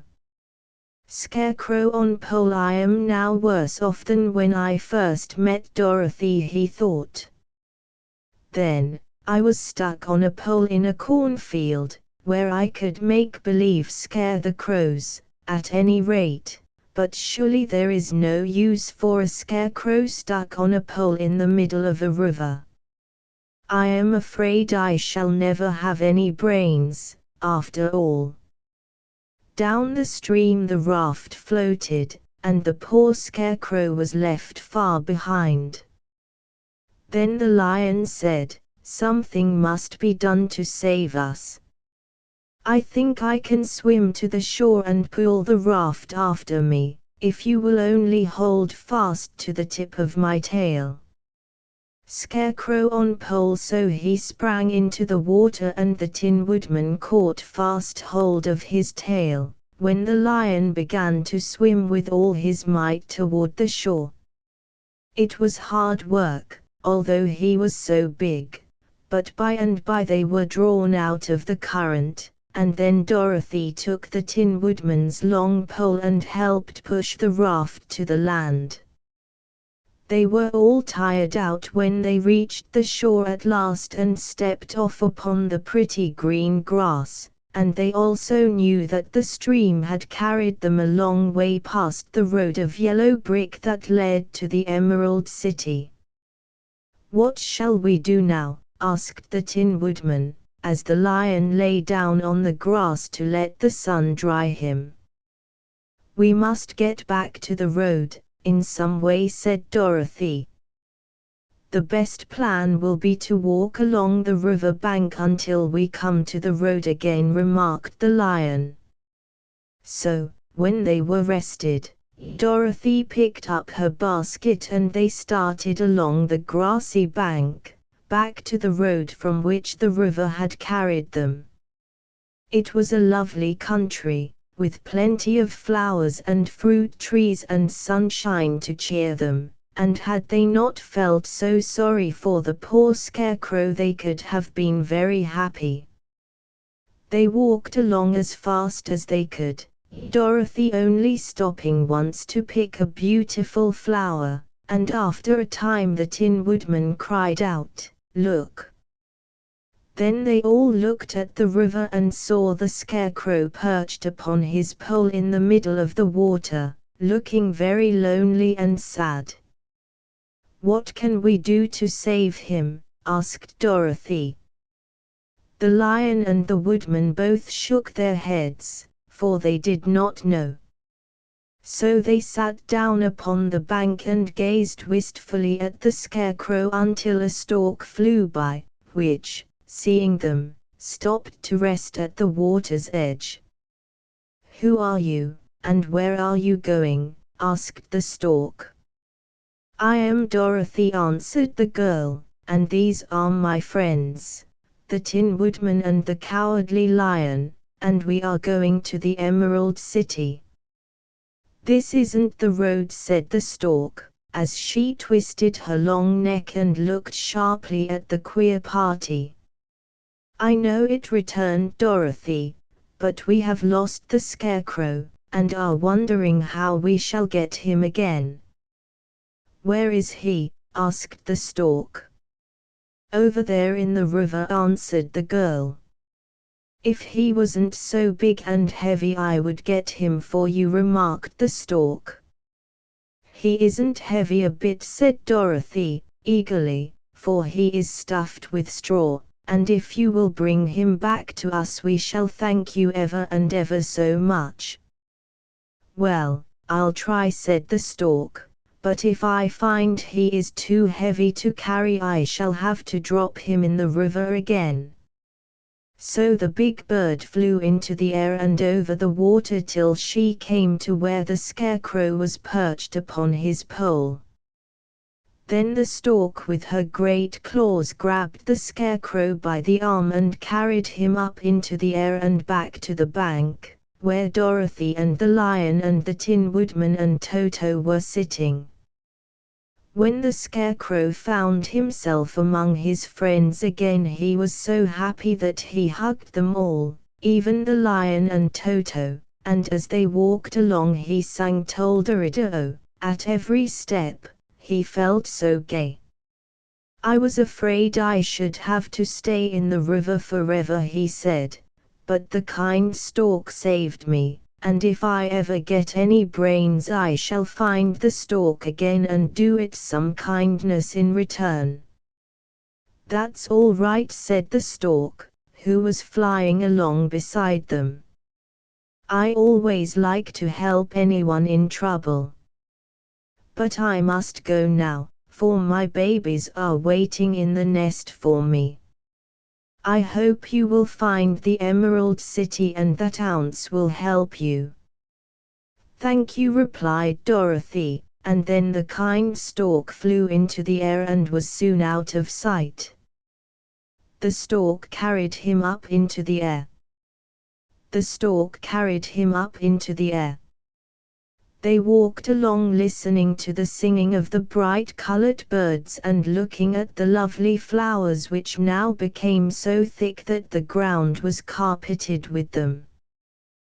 There were big yellow and white and blue and purple blossoms, besides great clusters of scarlet poppies, which were so brilliant in color they almost dazzled Dorothy's eyes.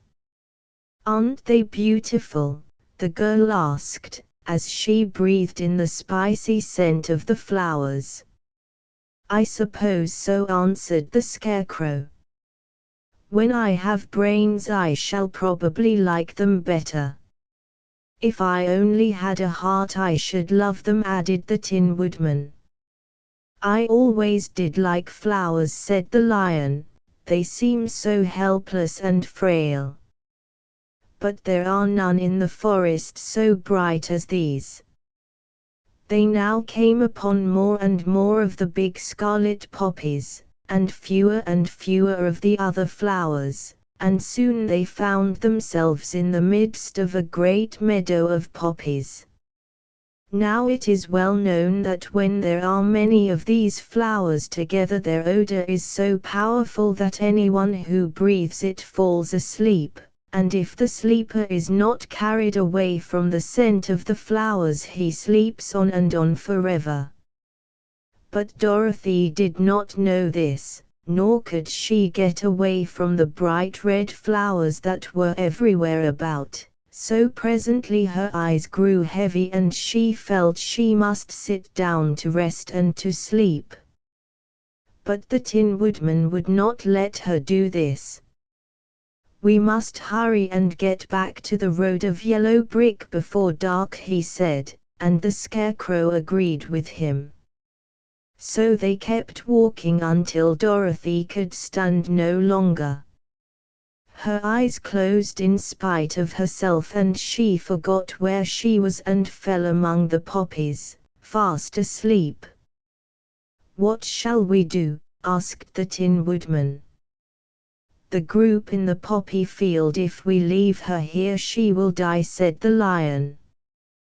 "The smell of the flowers is killing us all. I myself can scarcely keep my eyes open and the dog is asleep already." It was true, Toto had fallen down beside his little mistress. But the Scarecrow and the Tin Woodman, not being made of flesh, were not troubled by the scent of the flowers. "Run fast," said the Scarecrow to the Lion, "and get out of this deadly flower bed as soon as you can. We will bring the little girl with us, but if you should fall asleep you are too big to be carried." So the Lion aroused himself and bounded forward as fast as he could go. In a moment he was out of sight. "Let us make a chair with our hands, and carry her," said the Scarecrow. So they picked up Toto and put the dog in Dorothy's lap, and then they made a chair with their hands for the seat and their arms for the arms and carried the sleeping girl between them through the flowers. On and on they walked, and it seemed that the great carpet of deadly flowers that surrounded them would never end. They followed the bend of the river, and at last came upon their friend the Lion, lying fast asleep among the poppies. The flowers had been too strong for the huge beast and he had given up, at last, and fallen only a short distance from the end of the poppy bed, where the sweet grass spread in beautiful green fields before them. "We can do nothing for him," said the Tin Woodman, sadly, "for he is much too heavy to lift. We must leave him here to sleep on forever, and perhaps he will dream that he has found courage at last." "I'm sorry," said the Scarecrow, "the Lion was a very good comrade for one so cowardly. But let us go on."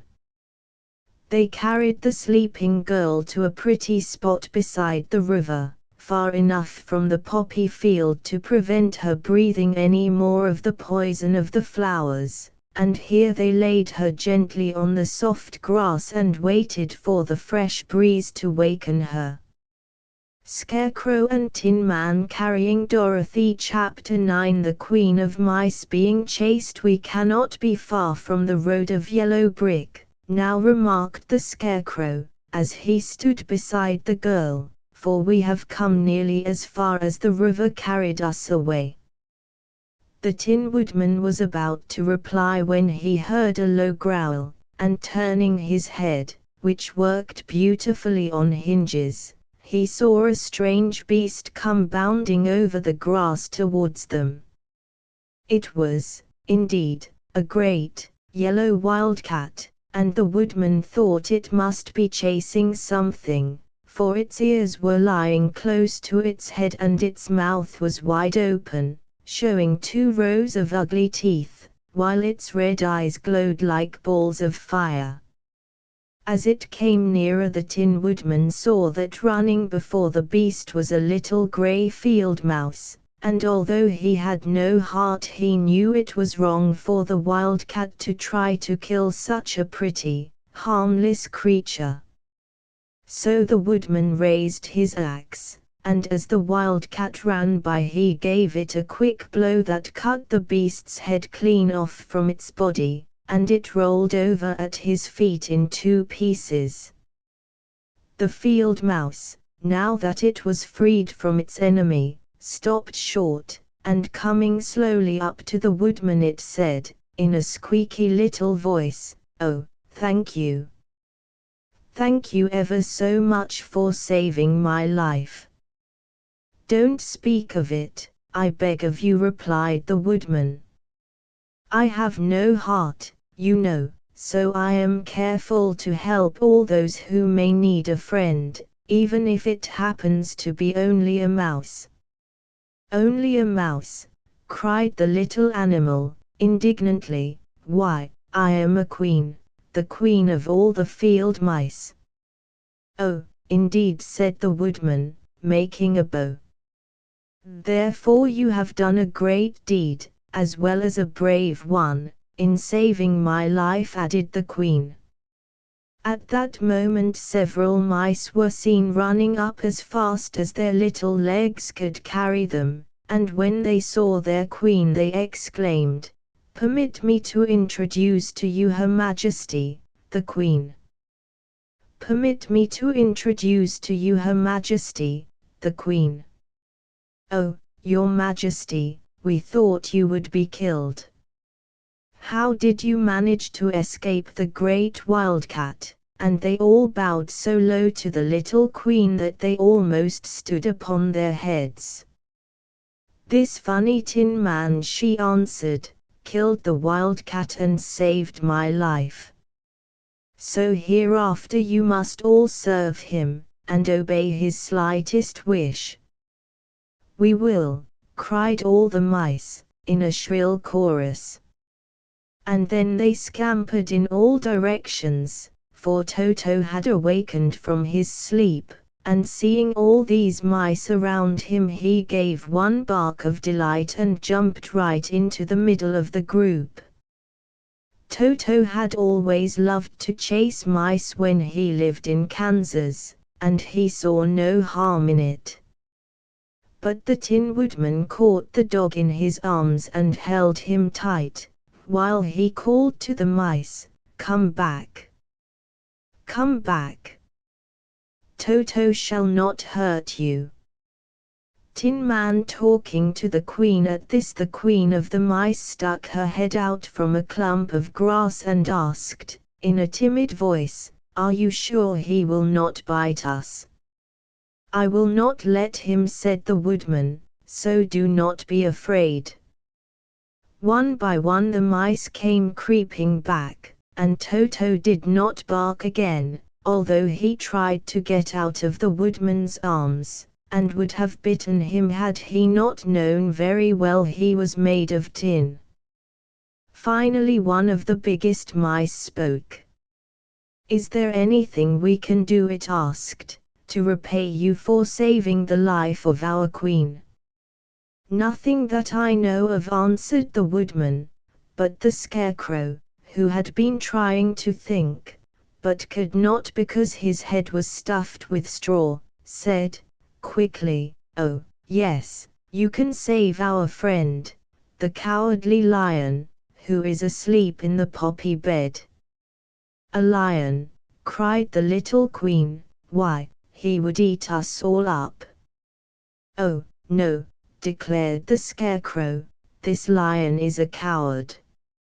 "Really?" asked the mouse. "He says so himself," answered the scarecrow, "and he would never hurt anyone who is our friend. If you will help us to save him, I promise that he shall treat you all with kindness." "Very well," said the queen, "we will trust you. But what shall we do? Are there many of these mice which call you queen and are willing to obey you?" "Oh, yes, there are thousands," she replied. "Then send for them all to come here as soon as possible, and let each one bring a long piece of string." The queen turned to the mice that attended her and told them to go at once and get all her people. As soon as they heard her orders, they ran away in every direction as fast as possible. "Now," said the scarecrow to the Tin Woodman, "you must go to those trees by the riverside and make a truck that will carry the lion."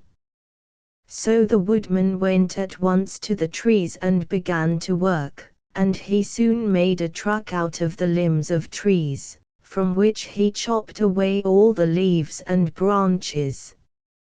He fastened it together with wooden pegs and made the four wheels out of short pieces of a big tree trunk. So fast and so well did he work that by the time the mice began to arrive, the truck was all ready for them. They came from all directions, and there were thousands of them, big mice and little mice and middle-sized mice, and each one brought a piece of string in his mouth. It was about this time that Dorothy woke from her long sleep and opened her eyes. She was greatly astonished to find herself lying upon the grass, with thousands of mice standing around and looking at her timidly. But the scarecrow told her about everything, and turning to the dignified little mouse, he said, "Permit me to introduce to you Her Majesty, the Queen." Dorothy nodded gravely and the Queen made a courtesy, after which she became quite friendly with the little girl. The scarecrow and the woodman now began to fasten the mice to the truck, using the strings they had brought. One end of a string was tied around the neck of each mouse and the other end to the truck. Of course the truck was 1,000 times bigger than any of the mice who were to draw it, but when all the mice had been harnessed they were able to pull it quite easily. Even the scarecrow and the Tin Woodman could sit on it, and were drawn swiftly by their queer little horses to the place where the lion lay asleep.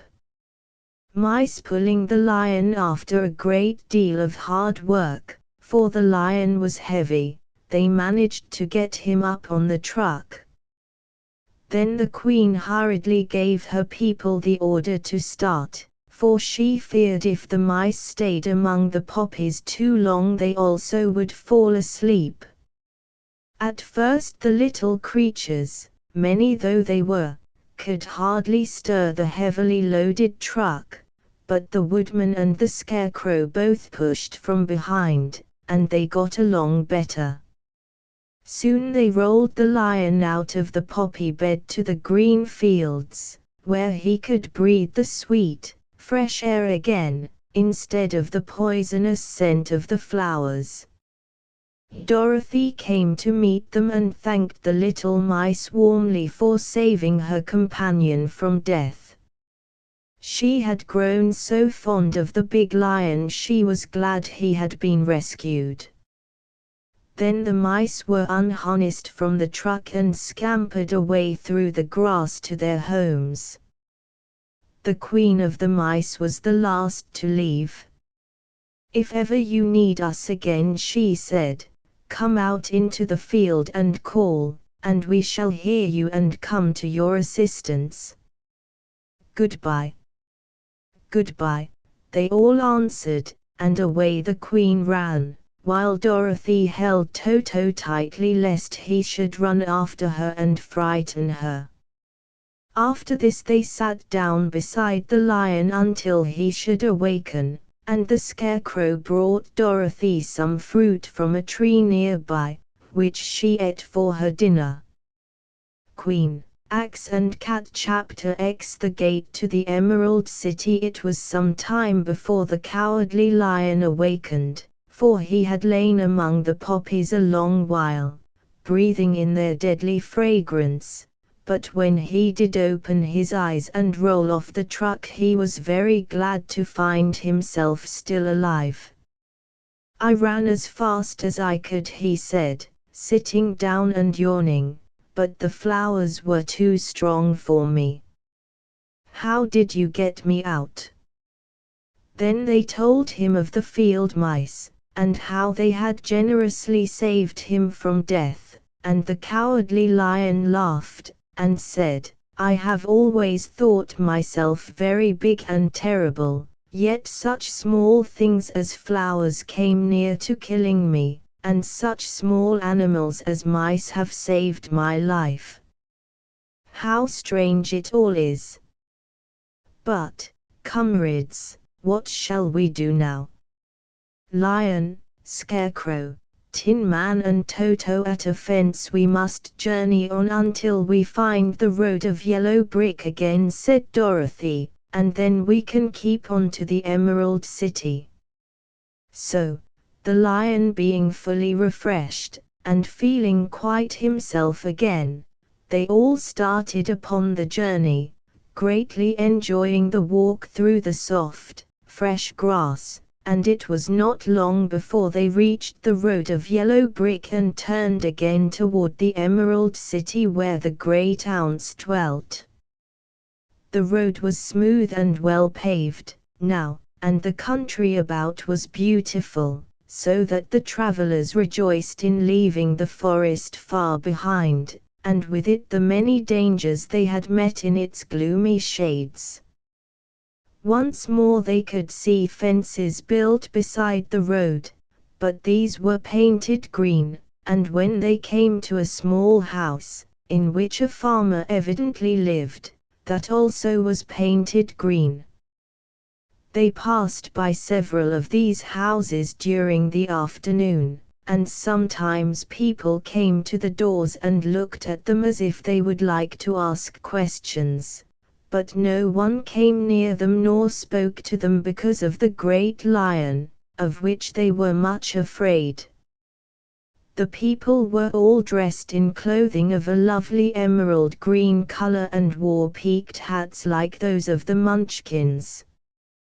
"This must be the land of Ounce," said Dorothy, "and we are surely getting near the Emerald City."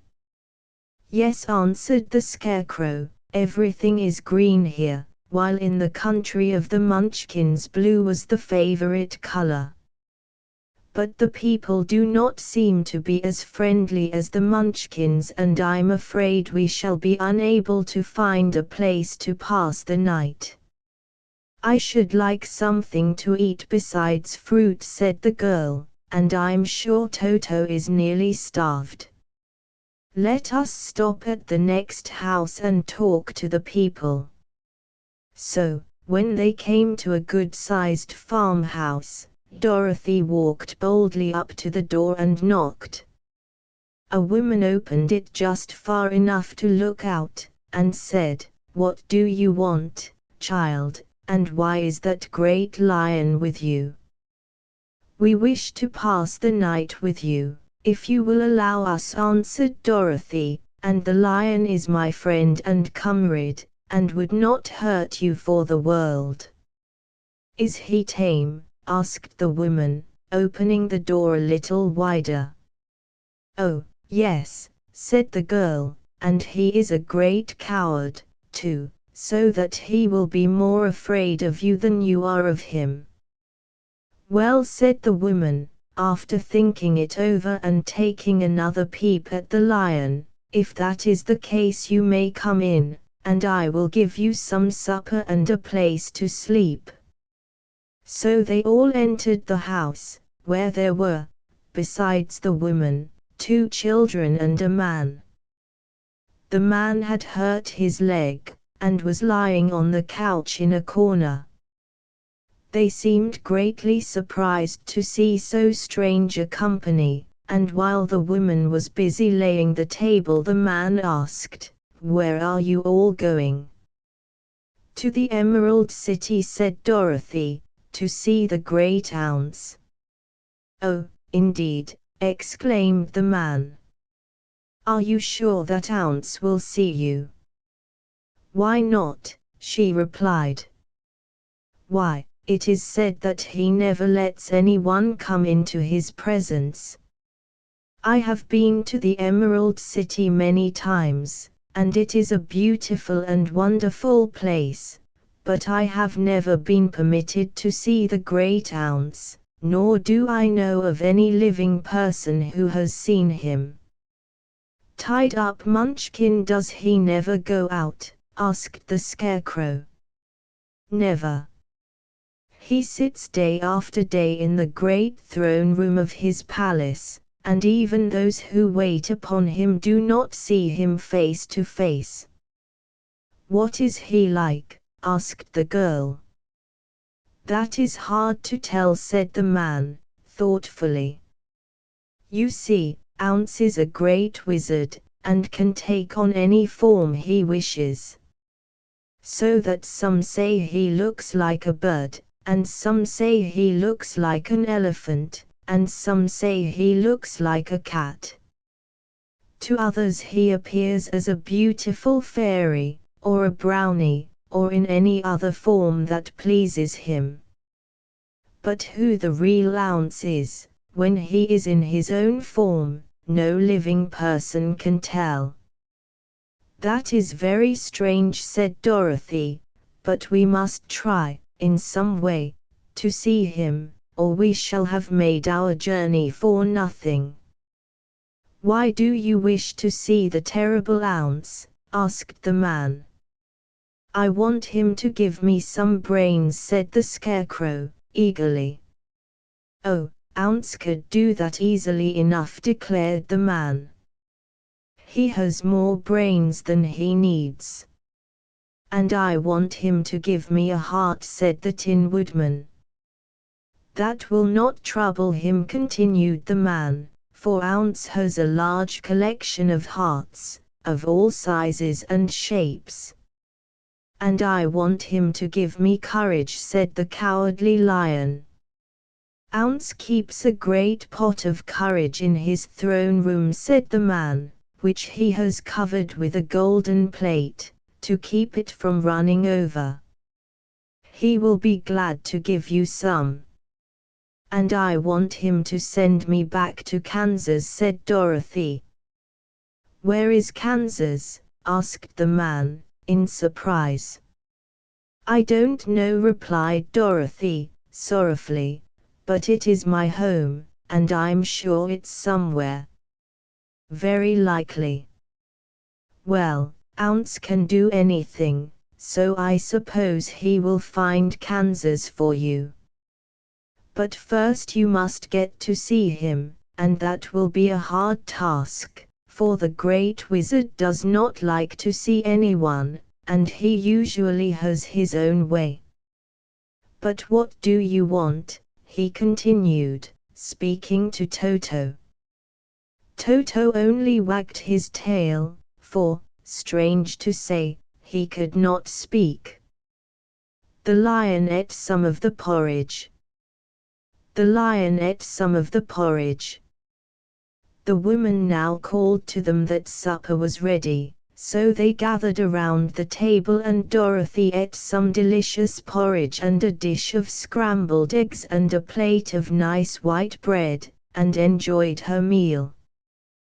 The lion ate some of the porridge, but did not care for it, saying it was made from oats and oats were food for horses, not for lions.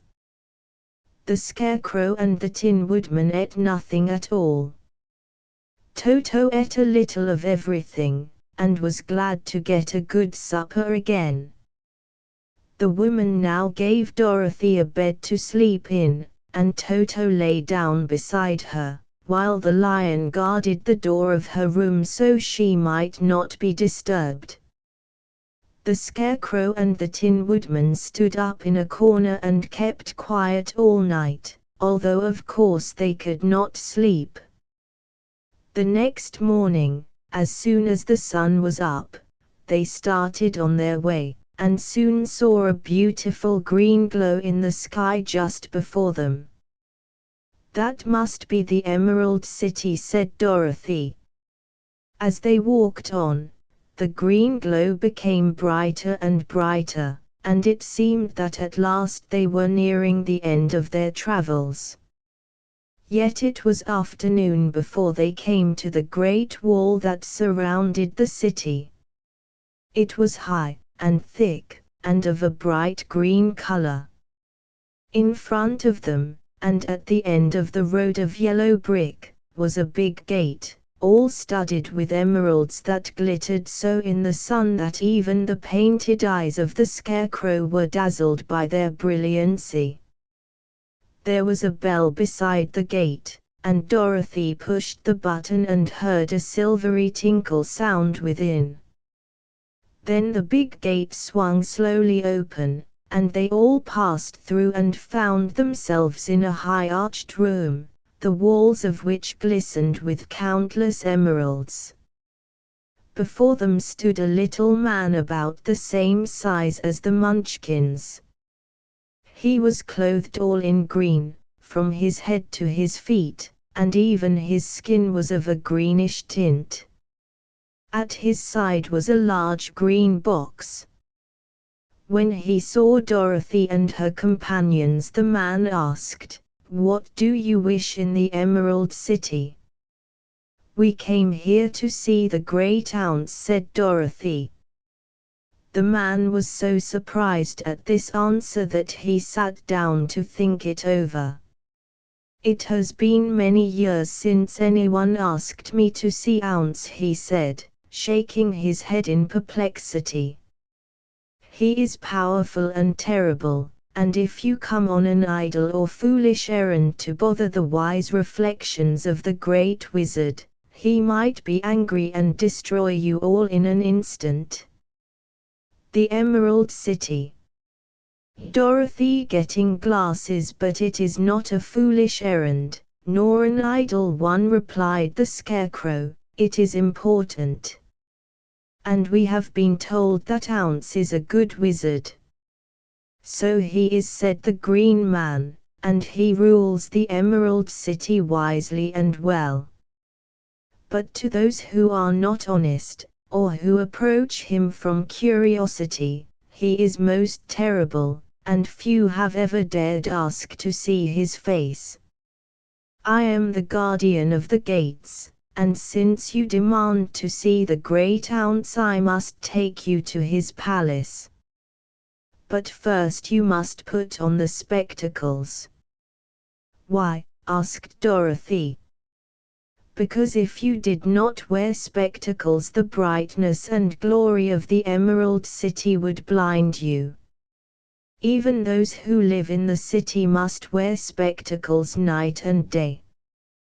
They are all locked on, for Ounce so ordered it when the city was first built, and I have the only key that will unlock them." He opened the big box, and Dorothy saw that it was filled with spectacles of every size and shape. All of them had green glasses in them. The guardian of the gates found a pair that would just fit Dorothy and put them over her eyes. There were 2 golden bands fastened to them that passed around the back of her head, where they were locked together by a little key that was at the end of a chain the guardian of the gates wore around his neck. When they were on, Dorothy could not take them off had she wished, but of course she did not want to be blinded by the glare of the Emerald City, so she said nothing. Then the Green Man fitted spectacles for the Scarecrow and the Tin Woodman and the Lion, and even on little Toto, and all were locked fast with the key. Then the guardian of the gates put on his own glasses and told them he was ready to show them to the palace. Taking a big golden key from a peg on the wall, he opened another gate, and they all followed him through the portal into the streets of the Emerald City. Chapter 11 Dorothy meeting Emerald City citizen. Even with eyes protected by the green spectacles, Dorothy and her friends were at first dazzled by the brilliancy of the wonderful city. The streets were lined with beautiful houses, all built of green marble and studded everywhere with sparkling emeralds. They walked over a pavement of the same green marble, and where the blocks were joined together were rows of emeralds, set closely, and glittering in the brightness of the sun.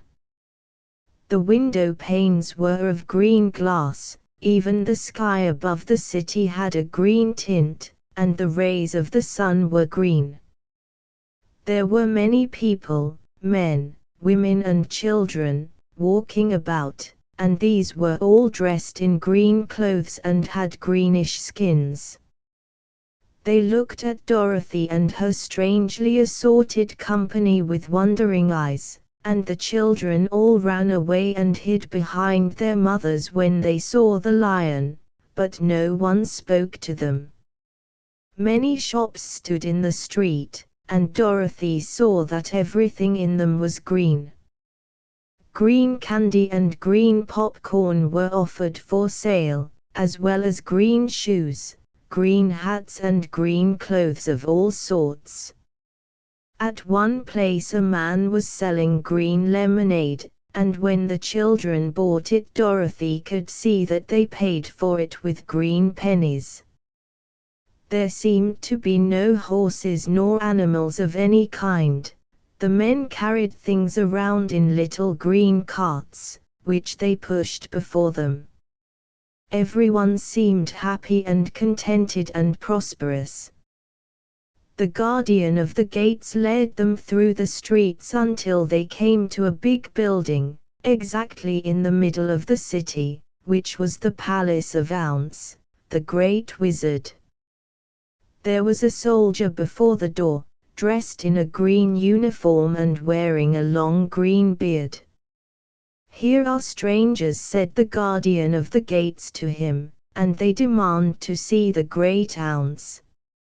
"Step inside," answered the soldier, "and I will carry your message to him." Entrance to Ounce's palace. So they passed through the palace gates and were led into a big room with a green carpet and lovely green furniture set with emeralds. The soldier made them all wipe their feet upon a green mat before entering this room, and when they were seated he said, politely, "Please make yourselves comfortable while I go to the door of the throne room and tell Ounce you are here." They had to wait a long time before the soldier returned. When, at last, he came back, Dorothy asked, "Have you seen Ounce?" "Oh, no," returned the soldier, "I have never seen him. But I spoke to him as he sat behind his screen, and gave him your message. He says he will grant you an audience, if you so desire, but each one of you must enter his presence alone, and he will admit but one each day. Therefore, as you must remain in the palace for several days, I will have you shown to rooms where you may rest in comfort after your journey." "Thank you," replied the girl, "that is very kind of Ounce." Waiting room. The soldier now blew upon a green whistle, and at once a young girl, dressed in a pretty green silk gown, entered the room. She had lovely green hair and green eyes, and she bowed low before Dorothy as she said, "Follow me and I will show you your room." So Dorothy said goodbye to all her friends except Toto, and taking the dog in her arms followed the green girl through 7 passages and up 3 flights of stairs until they came to a room at the front of the palace. It was the sweetest little room in the world, with a soft, comfortable bed that had sheets of green silk and a green velvet counterpane. There was a tiny fountain in the middle of the room, that shot a spray of green perfume into the air, to fall back into a beautifully carved green marble basin. Beautiful green flowers stood in the windows, and there was a shelf with a row of little green books. When Dorothy had time to open these books, she found them full of queer green pictures that made her laugh, they were so funny. In a wardrobe were many green dresses, made of silk and satin and velvet, and all of them fitted Dorothy exactly. "Make yourself perfectly at home," said the green girl, "and if you wish for anything ring the bell. Ounce will send for you tomorrow morning." She left Dorothy alone and went back to the others. These she also led to rooms, and each one of them found himself lodged in a very pleasant part of the palace. Of course this politeness was wasted on the Scarecrow, for when he found himself alone in his room he stood stupidly in one spot, just within the doorway, to wait till morning. It would not rest him to lie down, and he could not close his eyes, so he remained all night staring at a little spider which was weaving its web in a corner of the room, just as if it were not one of the most wonderful rooms in the world. The Tin Woodman lay down on his bed from force of habit, for he remembered when he was made of flesh, but not being able to sleep he passed the night moving his joints up and down to make sure they kept in good working order. The Lion would have preferred a bed of dried leaves in the forest, and did not like being shut up in a room, but he had too much sense to let this worry him. So he sprang upon the bed and rolled himself up like a cat and purred himself asleep in a minute. Dorothy and Toto the next morning, after breakfast, the Green Maiden came to fetch Dorothy, and she dressed her in one of the prettiest gowns, made of green brocade satin. Dorothy put on a green silk apron and tied a green ribbon around Toto's neck, and they started for the throne room of the Great Ounce. First they came to a great hall in which were many ladies and gentlemen of the court, all dressed in rich costumes. These people had nothing to do but talk to each other, but they always came to wait outside the throne room every morning, although they were never permitted to see Ounce. As Dorothy entered they looked at her curiously, and one of them whispered, "Are you really going to look upon the face of Ounce the Terrible?" "Of course," answered the girl, "if he will see me." "Oh, he will see you," said the soldier who had taken her message to the wizard, "although he does not like to have people ask to see him." Indeed, at first he was angry, and said I should send you back where you came from. Then he asked me what you looked like, and when I mentioned your silver shoes he was very much interested. At last I told him about the mark upon your forehead, and he decided he would admit you to his presence. Just then a bell rang, and the green girl said to Dorothy, "That is the signal. You must go into the throne room alone." She opened a little door and Dorothy walked boldly through and found herself in a wonderful place. It was a big, round room with a high arched roof, and the walls and ceiling and floor were covered with large emeralds set closely together. In the center of the roof was a great light, as bright as the sun, which made the emeralds sparkle in a wonderful manner. But what interested Dorothy most was the big throne of green marble that stood in the middle of the room. It was shaped like a chair and sparkled with gems, as did everything else. In the center of the chair was an enormous head, without body to support it or any arms or legs whatever. There was no hair upon this head, but it had eyes and nose and mouth, and was bigger than the head of the biggest giant. As Dorothy gazed upon this in wonder and fear, the eyes turned slowly and looked at her sharply and steadily. Then the mouth moved, and Dorothy heard a voice say, "I am Mounts, the great and terrible. Who are you, and why do you seek me?" It was not such an awful voice as she had expected to come from the big head, so she took courage and answered, "I am Dorothy, the small and meek. I have come to you for help." The eyes looked at her thoughtfully for a full minute. Then said the voice, "Where did you get the silver shoes?" "I got them from the Wicked Witch of the East, when my house fell on her and killed her," she replied. "Where did you get the mark upon your forehead?"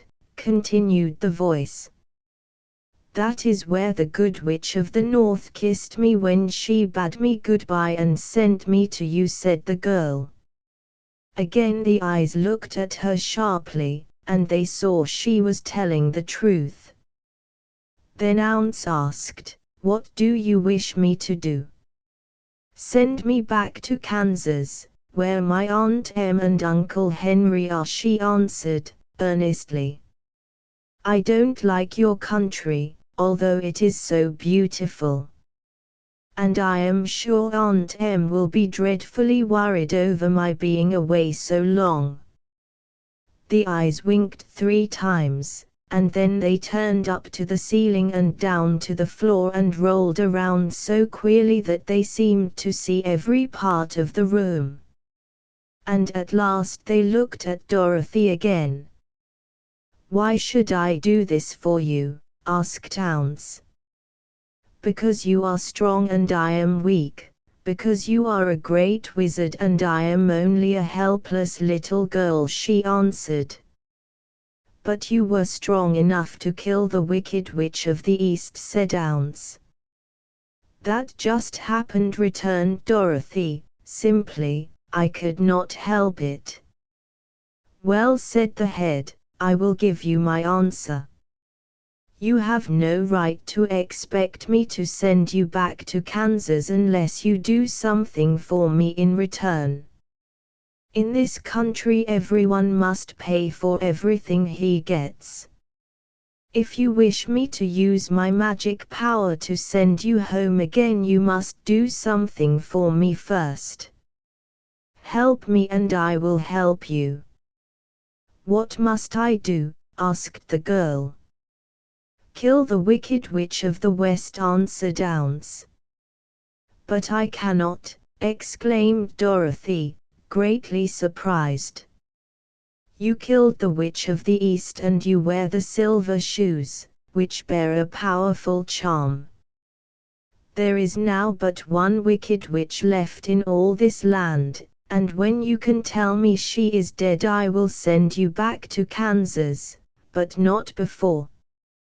The little girl began to weep, she was so much disappointed, and the eyes winked again and looked upon her anxiously, as if the great Ounce felt that she could help him if she would. "I never killed anything, willingly," she sobbed, "and even if I wanted to, how could I kill the Wicked Witch?" If you, who are great and terrible, cannot kill her yourself, how do you expect me to do it? The group I do not know, said the head, but that is my answer, and until the wicked witch dies you will not see your uncle and aunt again. Remember that the witch is wicked, tremendously wicked, and ought to be killed. Now go, and do not ask to see me again until you have done your task.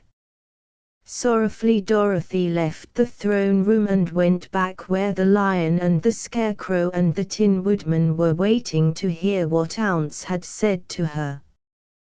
There is no hope for me, she said, sadly, for Ounce will not send me home until I have killed the Wicked Witch of the West, and that I can never do.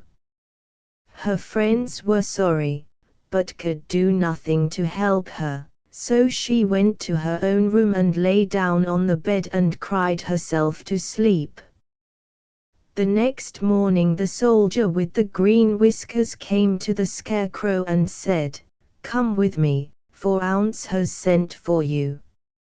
So the scarecrow followed him and was admitted into the great throne room, where he saw, sitting in the emerald throne, a most lovely lady. She was dressed in green silk gauze and wore upon her flowing green locks a crown of jewels. Growing from her shoulders were wings, gorgeous in color and so light that they fluttered if the slightest breath of air reached them. When the scarecrow had bowed, as prettily as his straw stuffing would let him, before this beautiful creature, she looked upon him sweetly, and said, "I am Ounce, the great and terrible.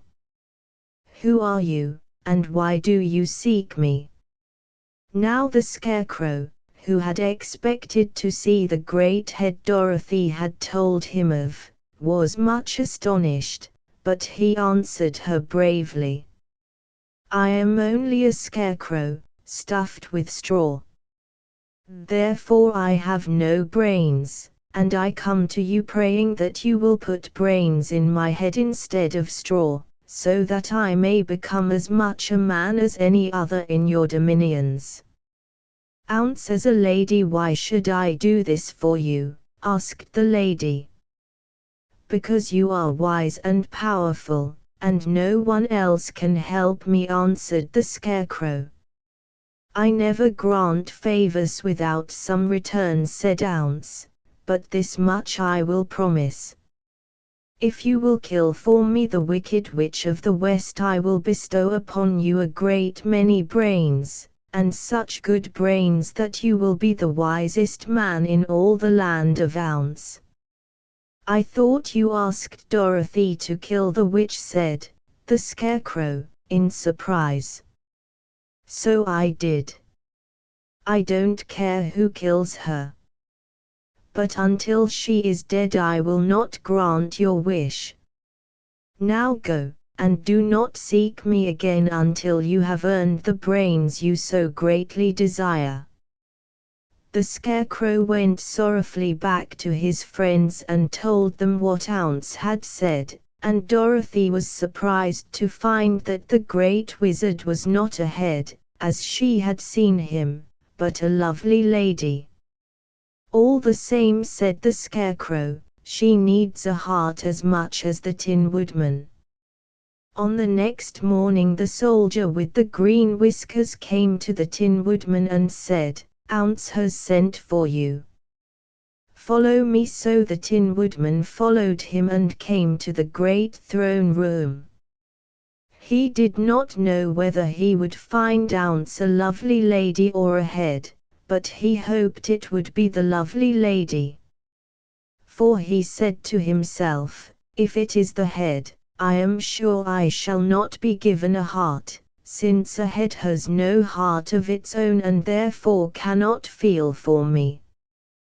But if it is the lovely lady I shall beg hard for a heart, for all ladies are themselves said to be kindly-hearted." But when the woodman entered the great throne room he saw neither the head nor the lady, for Ounce had taken the shape of a most terrible beast. It was nearly as big as an elephant, and the green throne seemed hardly strong enough to hold its weight. The beast had a head like that of a rhinoceros, only there were 5 eyes in its face. There were 5 long arms growing out of its body, and it also had 5 long, slim legs. Thick, woolly hair covered every part of it, and a more dreadful-looking monster could not be imagined. It was fortunate the Tin Woodman had no heart at that moment, for it would have beat loud and fast from terror. But being only tin, the woodman was not at all afraid, although he was much disappointed. "I am Ounce, the great and terrible," spake the beast, in a voice that was one great roar. "Who are you, and why do you seek me?" The eyes looked at her thoughtfully. "I am a woodman, and made of tin. Therefore I have no heart, and cannot love. I pray you to give me a heart that I may be as other men are." "Why should I do this?" demanded the beast. "Because I ask it, and you alone can grant my request," answered the woodman. Ounce gave a low growl at this, but said, gruffly, "If you indeed desire a heart, you must earn it." "How?" asked the woodman. "Help Dorothy to kill the wicked witch of the West," replied the beast. "When the witch is dead, come to me, and I will then give you the biggest and kindest and most loving heart in all the land of Ounce." Tin Man going to see Ounce, so the Tin Woodman was forced to return sorrowfully to his friends and tell them of the terrible beast he had seen. They all wondered greatly at the many forms the great wizard could take upon himself, and the lion said, "If he is a beast when I go to see him, I shall roar my loudest, and so frighten him that he will grant all I ask. And if he is the lovely lady, I shall pretend to spring upon her, and so compel her to do my bidding. And if he is the great head, he will be at my mercy, for I will roll this head all about the room until he promises to give us what we desire. So be of good cheer, my friends, for all will yet be well." Lion and Bright Light. The next morning the soldier with the green whiskers led the lion to the great throne room and bade him enter the presence of Ounce. The lion at once passed through the door, and glancing around saw, to his surprise, that before the throne was a ball of fire, so fierce and glowing he could scarcely bear to gaze upon it. His first thought was that Ounce had by accident caught on fire and was burning up, but, when he tried to go nearer, the heat was so intense that it singed his whiskers, and he crept back tremblingly to a spot nearer the door. Then a low, quiet voice came from the ball of fire, and these were the words it spoke: "I am Ounce, the great and terrible. Who are you, and why do you seek me?" And the lion answered, "I am a cowardly lion, afraid of everything.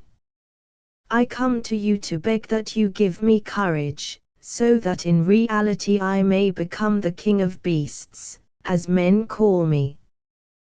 "Why should I give you courage?" demanded Ounce. "Because of all wizards you are the greatest, and alone have power to grant my request," answered the lion. The ball of fire burned fiercely for a time, and the voice said, "Bring me proof that the wicked witch is dead, and that moment I will give you courage." but so long as the witch lives you must remain a coward." The lion was angry at this speech, but could say nothing in reply, and while he stood silently gazing at the ball of fire it became so furiously hot that he turned tail and rushed from the room. He was glad to find his friends waiting for him, and told them of his terrible interview with the wizard. "What shall we do now?" asked Dorothy, sadly. "There is only one thing we can do," returned the lion, "and that is to go to the land of the Winkies, seek out the wicked witch, and destroy her." "But suppose we cannot," said the girl. "Then I shall never have courage," declared the lion. "And I shall never have brains," added the Scarecrow. "And I shall never have a heart," spoke the Tin Woodman. "And I shall never see Aunt Em and Uncle Henry," said Dorothy, beginning to cry. "Be careful," cried the green girl, "the tears will fall on your green silk gown, and spot it." So Dorothy dried her eyes and said, "I suppose we must try it, but I am sure I do not want to kill anybody, even to see Aunt Em again." "I will go with you, but I'm too much of a coward to kill the witch," said the lion. "I will go too," declared the Scarecrow, "but I shall not be of much help to you, I am such a fool." "I haven't the heart to harm even a witch," remarked the Tin Woodman, "but if you go I certainly shall go with you." Therefore it was decided to start upon their journey the next morning, and the woodman sharpened his axe on a green grindstone and had all his joints properly oiled. The Scarecrow stuffed himself with fresh straw and Dorothy put new paint on his eyes that he might see better. The green girl, who was very kind to them, filled Dorothy's basket with good things to eat, and fastened a little bell around Toto's neck with a green ribbon.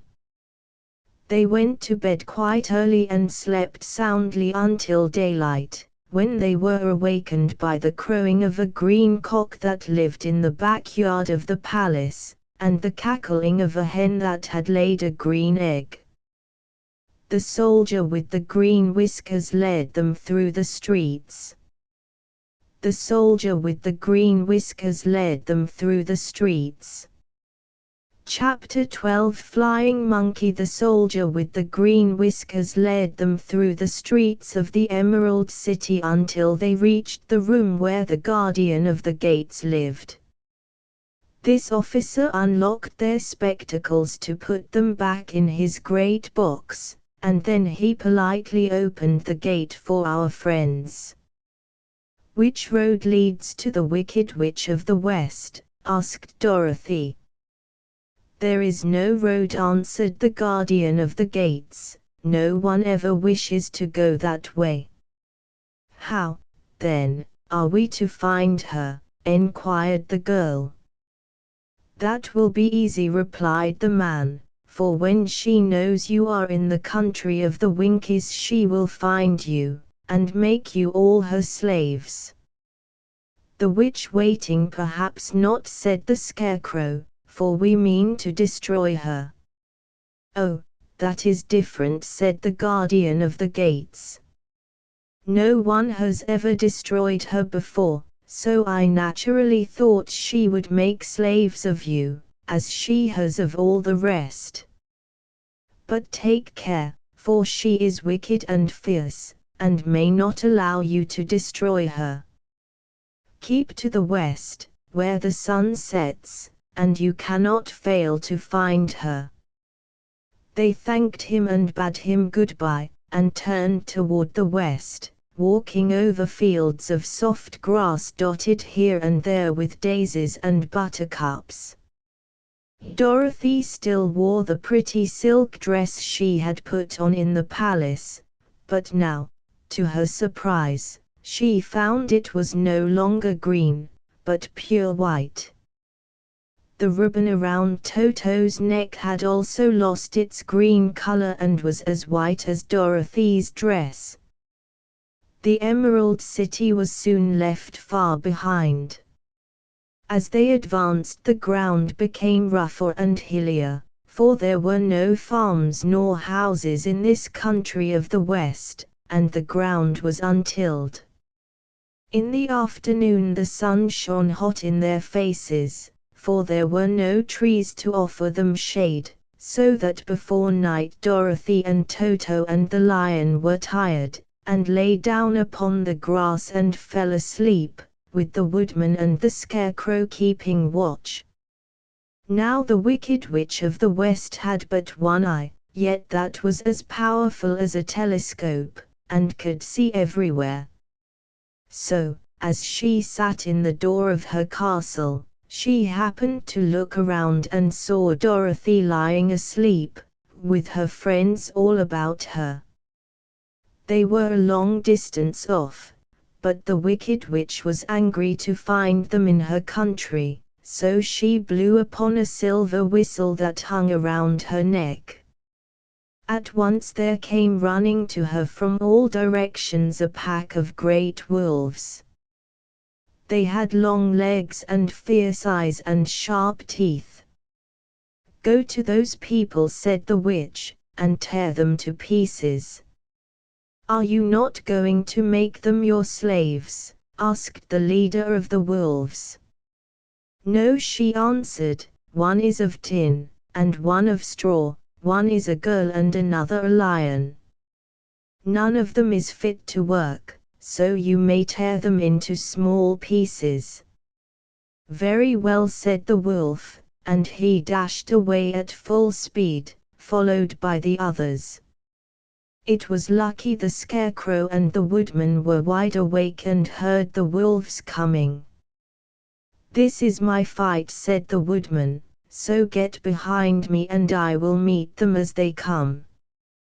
He seized his axe, which he had made very sharp, and as the leader of the wolves came on, the Tin Woodman swung his arm and chopped the wolf's head from its body, so that it immediately died.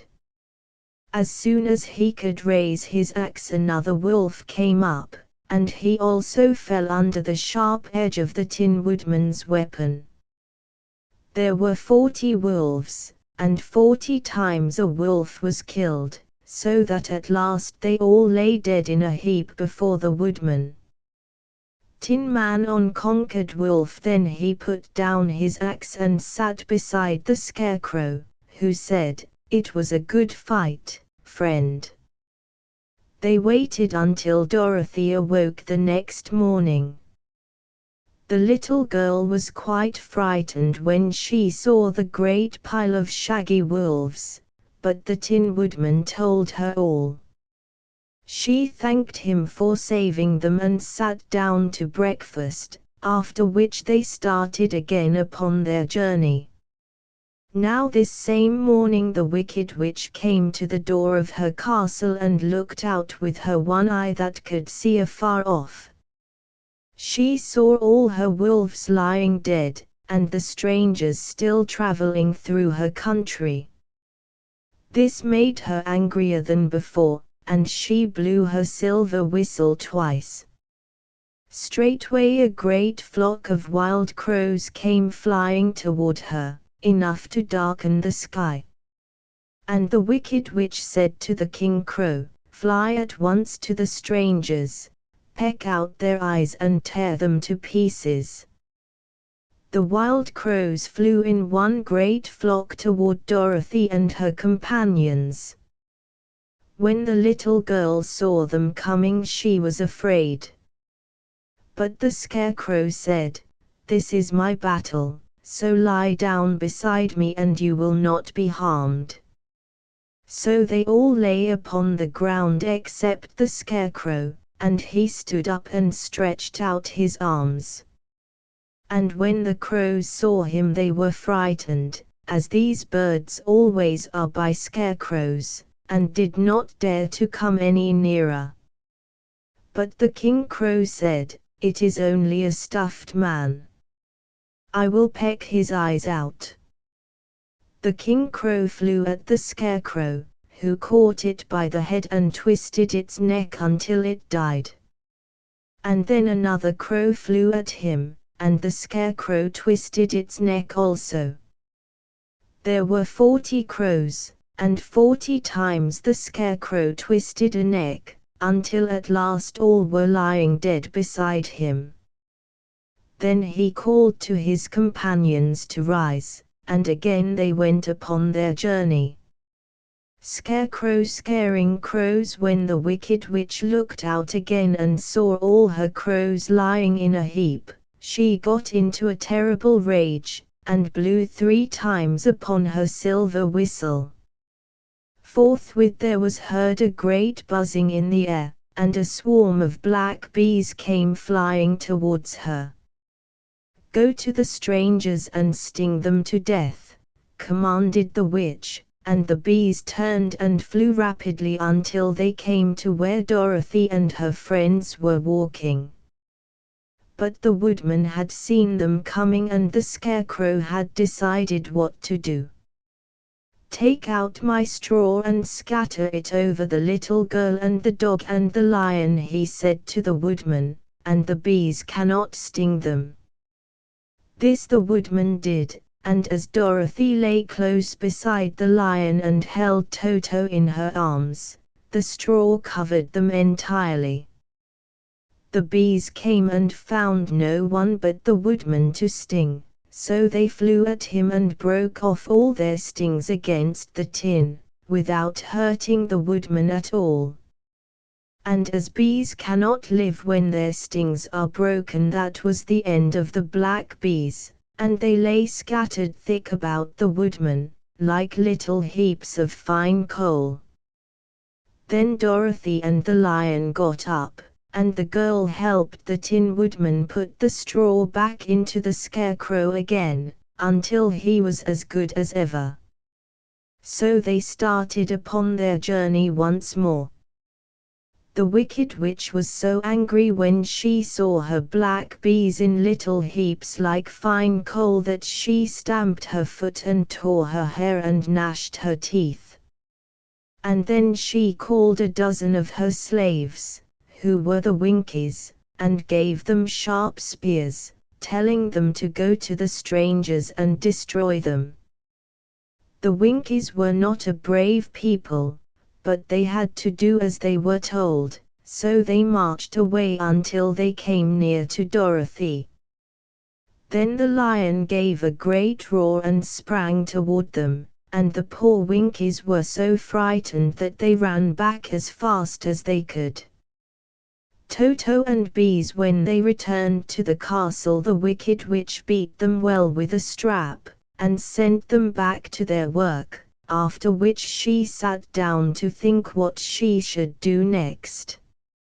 She could not understand how all her plans to destroy these strangers had failed, but she was a powerful witch, as well as a wicked one, and she soon made up her mind how to act. The lion scared. There was, in her cupboard, a golden cap, with a circle of diamonds and rubies running round it. This golden cap had a charm.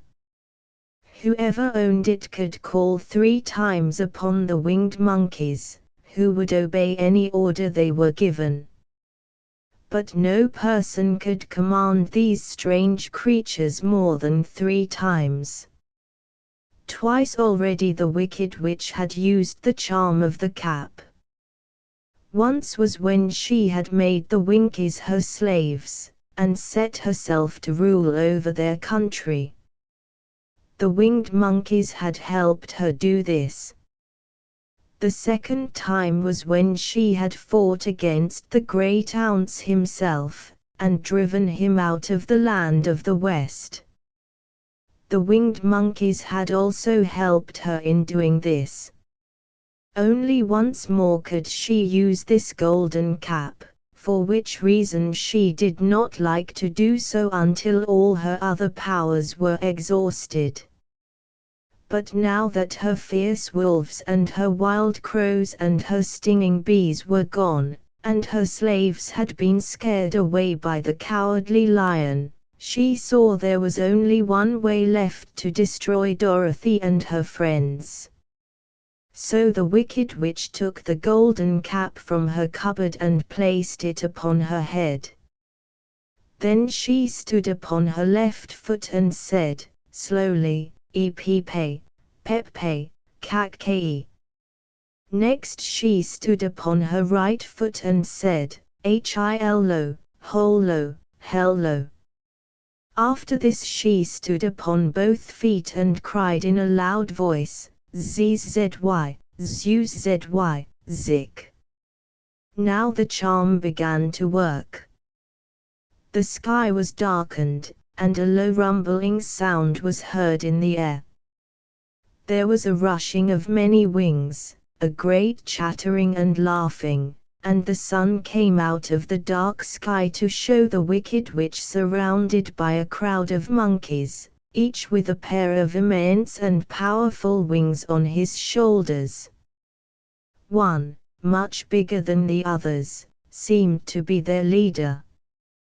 He flew close to the witch and said, You have called us for the third and last time. What do you command? Go to the strangers who are within my land and destroy them all except the lion, said the wicked witch. Bring that beast to me, for I have a mind to harness him like a horse, and make him work. Your commands shall be obeyed, said the leader, and then, with a great deal of chattering and noise, the winged monkeys flew away to the place where Dorothy and her friends were walking. Running Winkies, some of the monkeys seized the Tin Woodman and carried him through the air until they were over a country thickly covered with sharp rocks. Here they dropped the poor woodman, who fell a great distance to the rocks, where he lay so battered and dented that he could neither move nor groan. Others of the monkeys caught the scarecrow, and with their long fingers pulled all of the straw out of his clothes and head. They made his hat and boots and clothes into a small bundle and threw it into the top branches of a tall tree.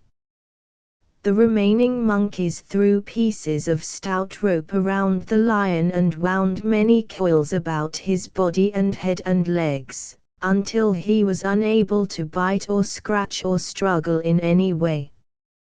Then they lifted him up and flew away with him to the witch's castle, where he was placed in a small yard with a high iron fence around it, so that he could not escape. But Dorothy they did not harm at all. She stood, with Toto in her arms, watching the sad fate of her comrades and thinking it would soon be her turn. The leader of the winged monkeys flew up to her, his long, hairy arms stretched out and his ugly face grinning terribly, but he saw the mark of the good witch's kiss upon her forehead and stopped short, motioning the others not to touch her. The monkeys wound many coils about his body. The monkeys wound many coils about his body. We dare not harm this little girl, he said to them, for she is protected by the power of good, and that is greater than the power of evil. All we can do is to carry her to the castle of the wicked witch and leave her there. So, carefully and gently, they lifted Dorothy in their arms and carried her swiftly through the air until they came to the castle, where they set her down upon the front door step. Then the leader said to the witch, We have obeyed you as far as we were able. The Tin Woodman and the Scarecrow are destroyed, and the lion is tied up in your yard. The little girl we dare not harm, nor the dog she carries in her arms. Your power over our band is now ended, and you will never see us again. Then all the winged monkeys, with much laughing and chattering and noise, flew into the air and were soon out of sight.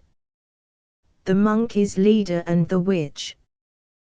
The wicked witch was both surprised and worried when she saw the mark on Dorothy's forehead, for she knew well that neither the winged monkeys nor she, herself, dare hurt the girl in any way. She looked down at Dorothy's feet, and seeing the silver shoes, began to tremble with fear, for she knew what a powerful charm belonged to them. At first the witch was tempted to run away from Dorothy, but she happened to look into the child's eyes and saw how simple the soul behind them was, and that the little girl did not know of the wonderful power the silver shoes gave her.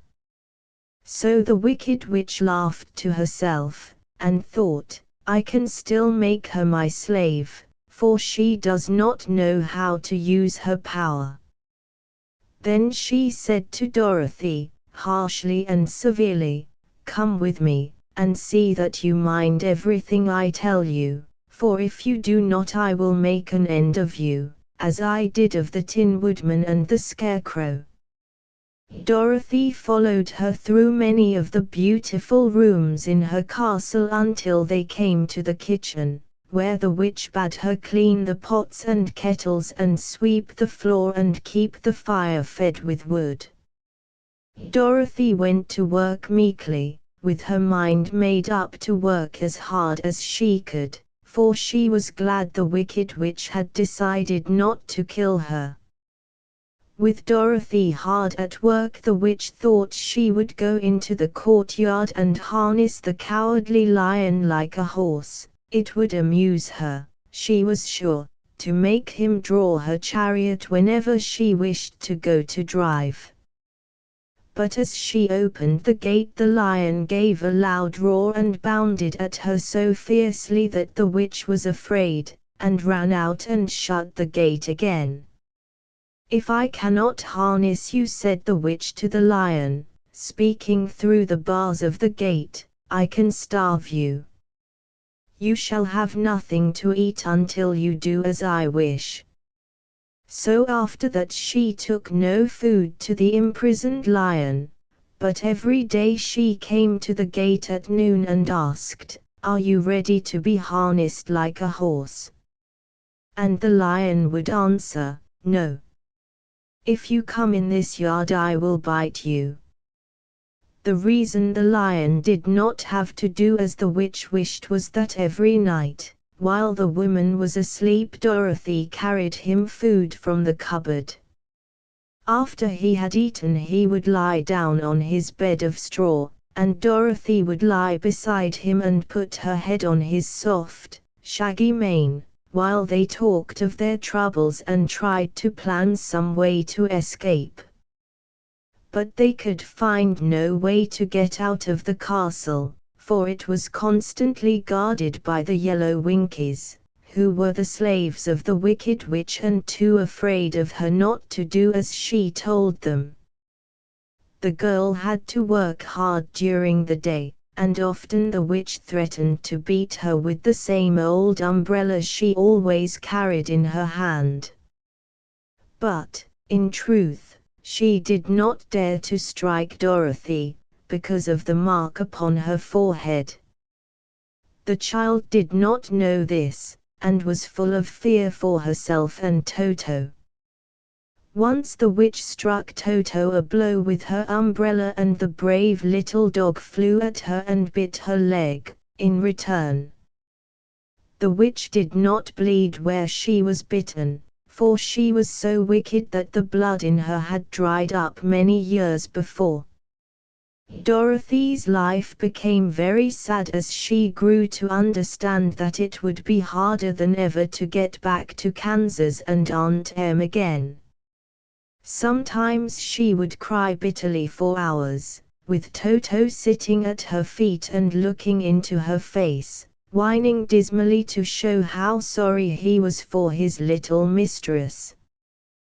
Toto did not really care whether he was in Kansas or the land of Ounce so long as Dorothy was with him, but he knew the little girl was unhappy, and that made him unhappy too. Now the wicked witch had a great longing to have for her own the silver shoes which the girl always wore. Her bees and her crows and her wolves were lying in heaps and drying up, and she had used up all the power of the golden cap, but if she could only get hold of the silver shoes they would give her more power than all the other things she had lost. She watched Dorothy carefully, to see if she ever took off her shoes, thinking she might steal them. But the child was so proud of her pretty shoes that she never took them off except at night and when she took her bath.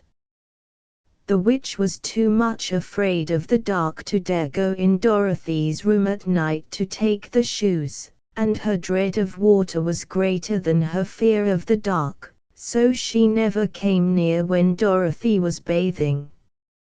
Indeed, the old witch never touched water, nor ever let water touch her in any way. But the wicked creature was very cunning, and she finally thought of a trick that would give her what she wanted.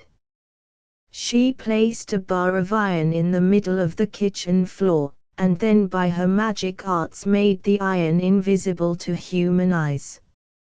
So that when Dorothy walked across the floor she stumbled over the bar, not being able to see it, and fell at full length. She was not much hurt, but in her fall one of the silver shoes came off, and before she could reach it the witch had snatched it away and put it on her own skinny foot. The witch threatening Toto the wicked woman was greatly pleased with the success of her trick, for as long as she had one of the shoes she owned half the power of their charm, and Dorothy could not use it against her, even had she known how to do so. The little girl, seeing she had lost one of her pretty shoes, grew angry, and said to the witch, "Give me back my shoe." "I will not," retorted the witch, "for it is now my shoe, and not yours." "You are a wicked creature," cried Dorothy. "You have no right to take my shoe from me." "I shall keep it, just the same," said the witch, laughing at her, "and someday I shall get the other one from you, too." This made Dorothy so very angry that she picked up the bucket of water that stood near and dashed it over the witch, wetting her from head to foot. Instantly the wicked woman gave a loud cry of fear, and then, as Dorothy looked at her in wonder, the witch began to shrink and fall away. "See what you have done," she screamed. "In a minute I shall melt away."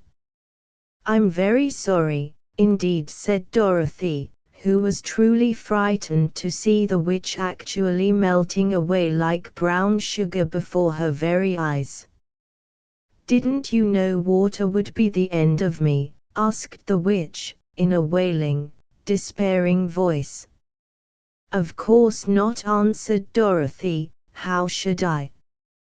"Well, in a few minutes I shall be all melted, and you will have the castle to yourself.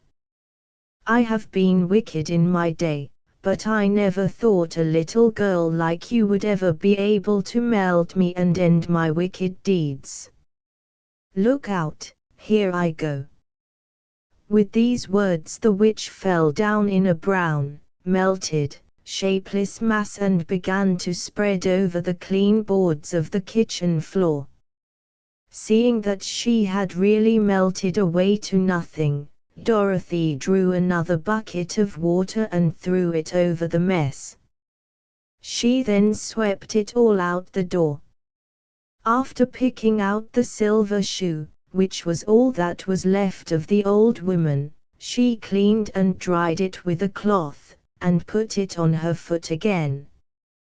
Then, being at last free to do as she chose, she ran out to the courtyard to tell the lion that the Wicked Witch of the West had come to an end, and that they were no longer prisoners in a strange land.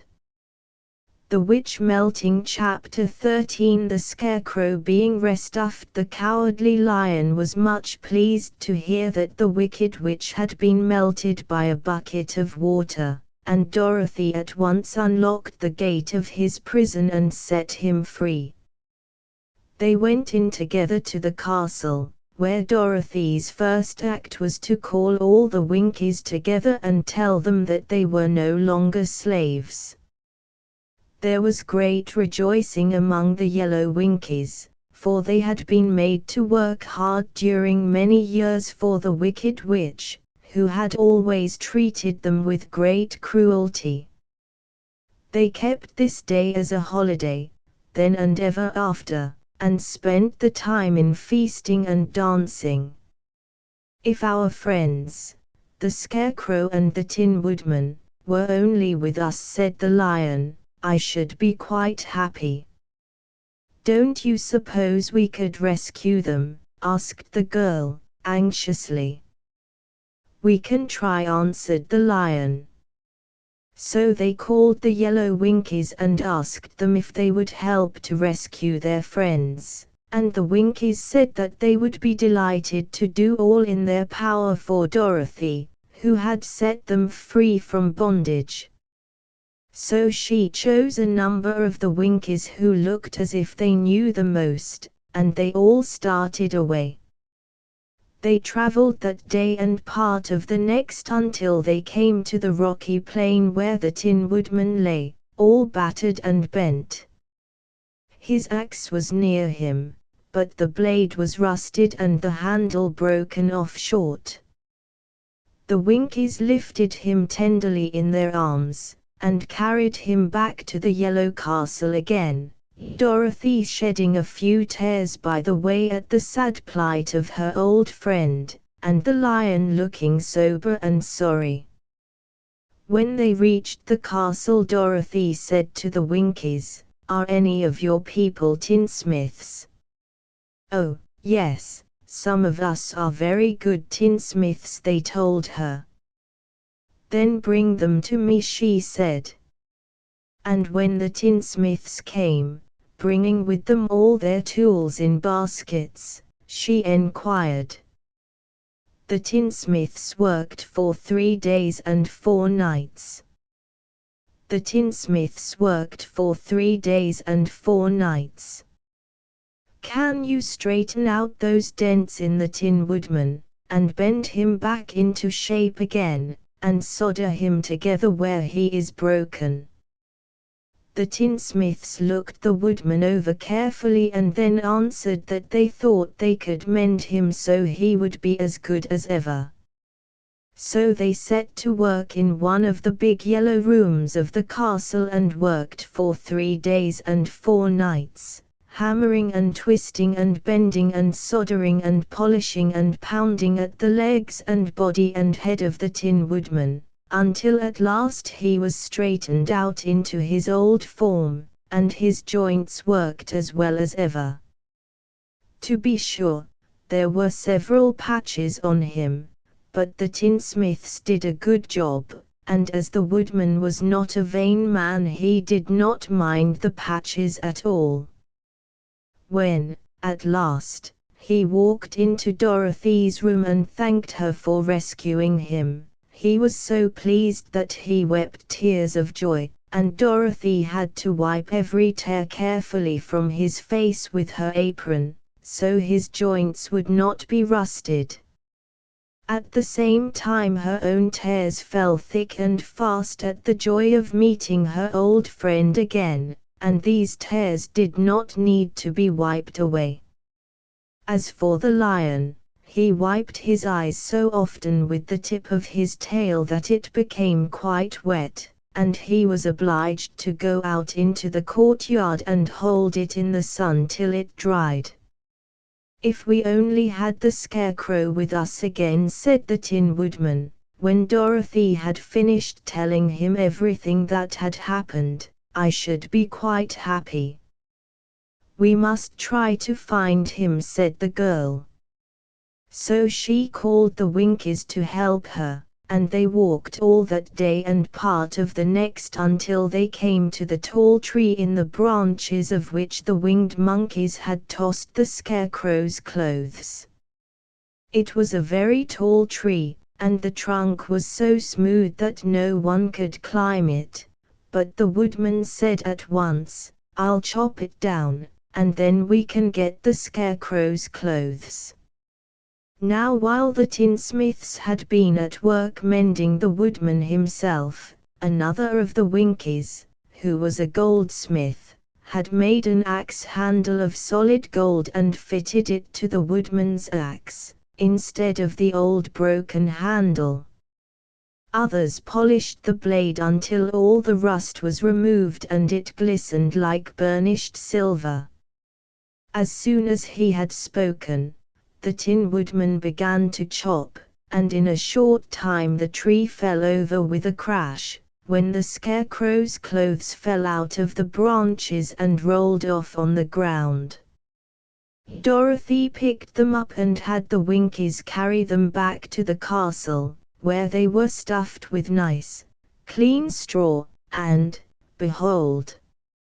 Here was the Scarecrow, as good as ever, thanking them over and over again for saving him. Now they were reunited.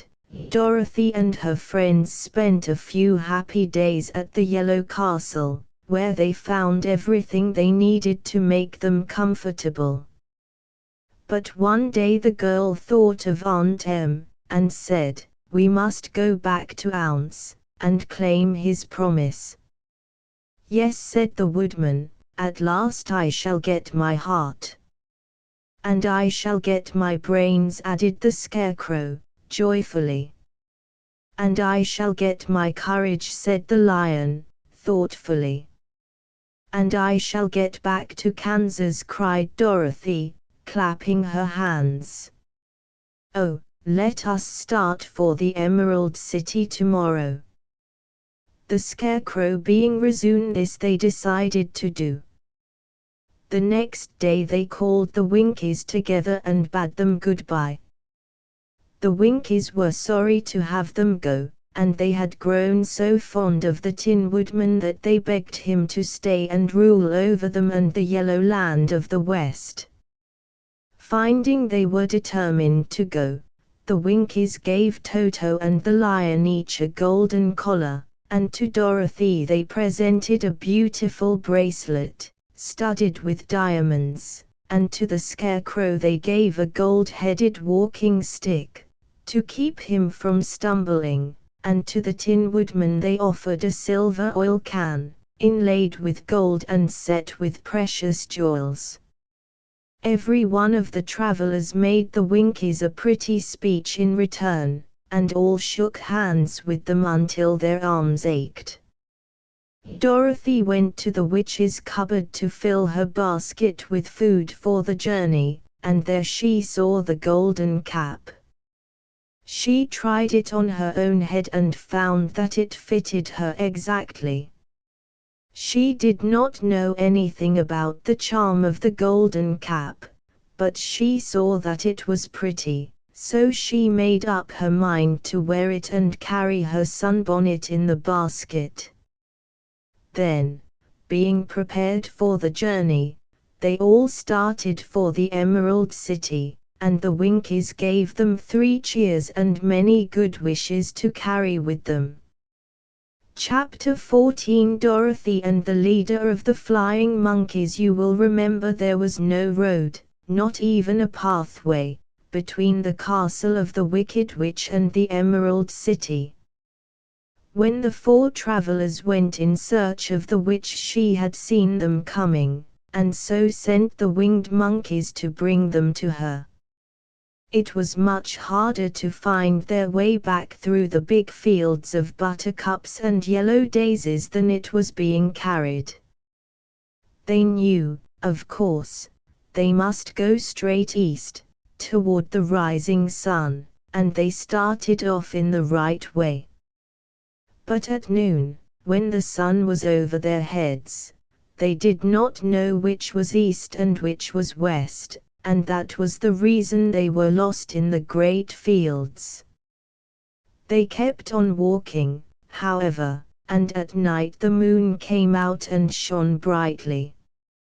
So they lay down among the sweet-smelling yellow flowers and slept soundly until morning, all but the Scarecrow and the Tin Woodman. Queen of the field mice. The next morning the sun was behind a cloud, but they started on, as if they were quite sure which way they were going.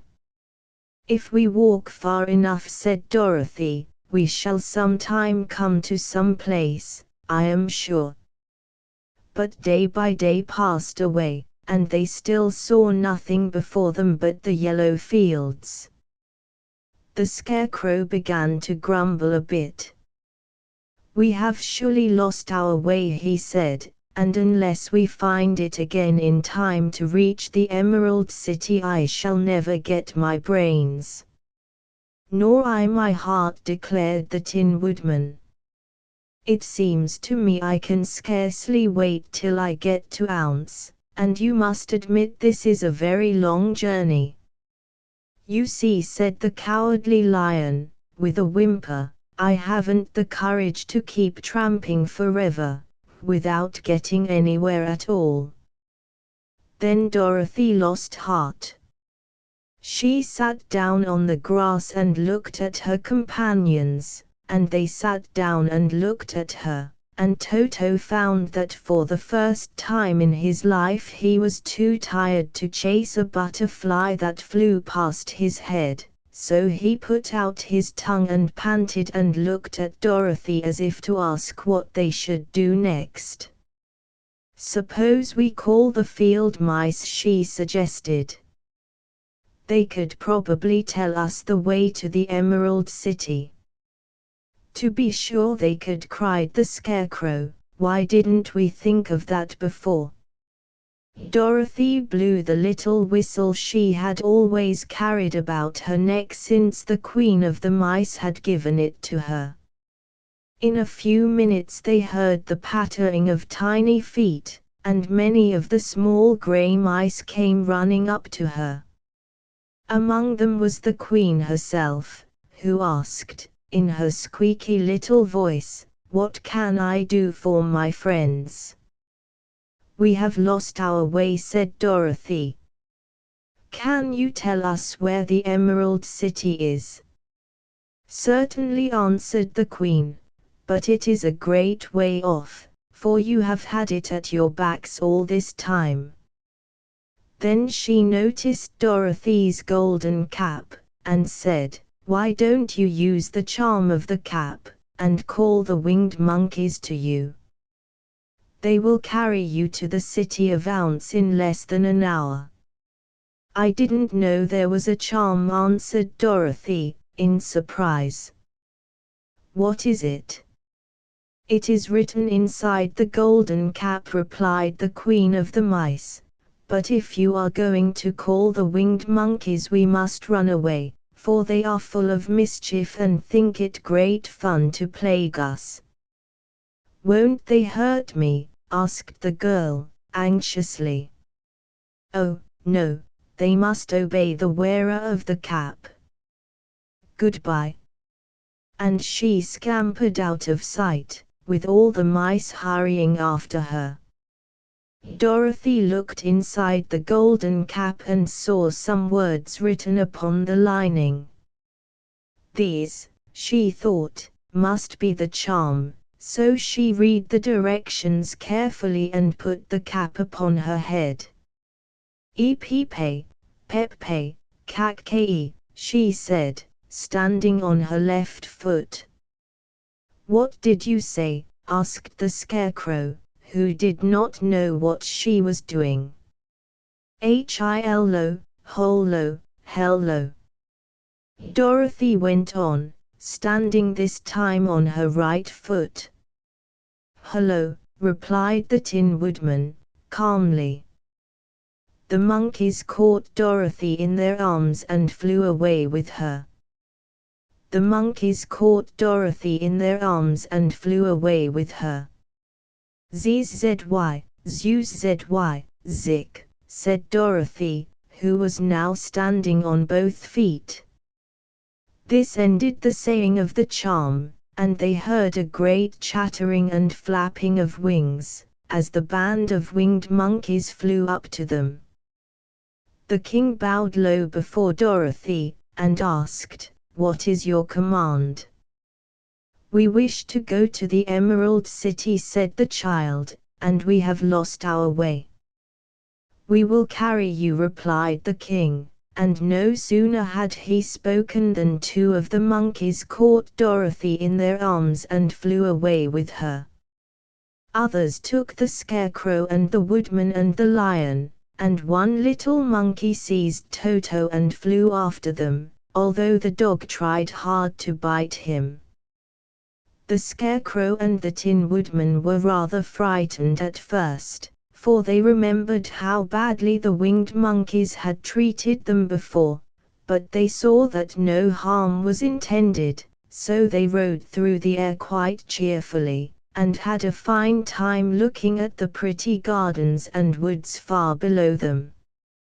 Dorothy found herself riding easily between two of the biggest monkeys, one of them the king himself. They had made a chair of their hands and were careful not to hurt her. "Why do you have to obey the charm of the golden cap?" she asked.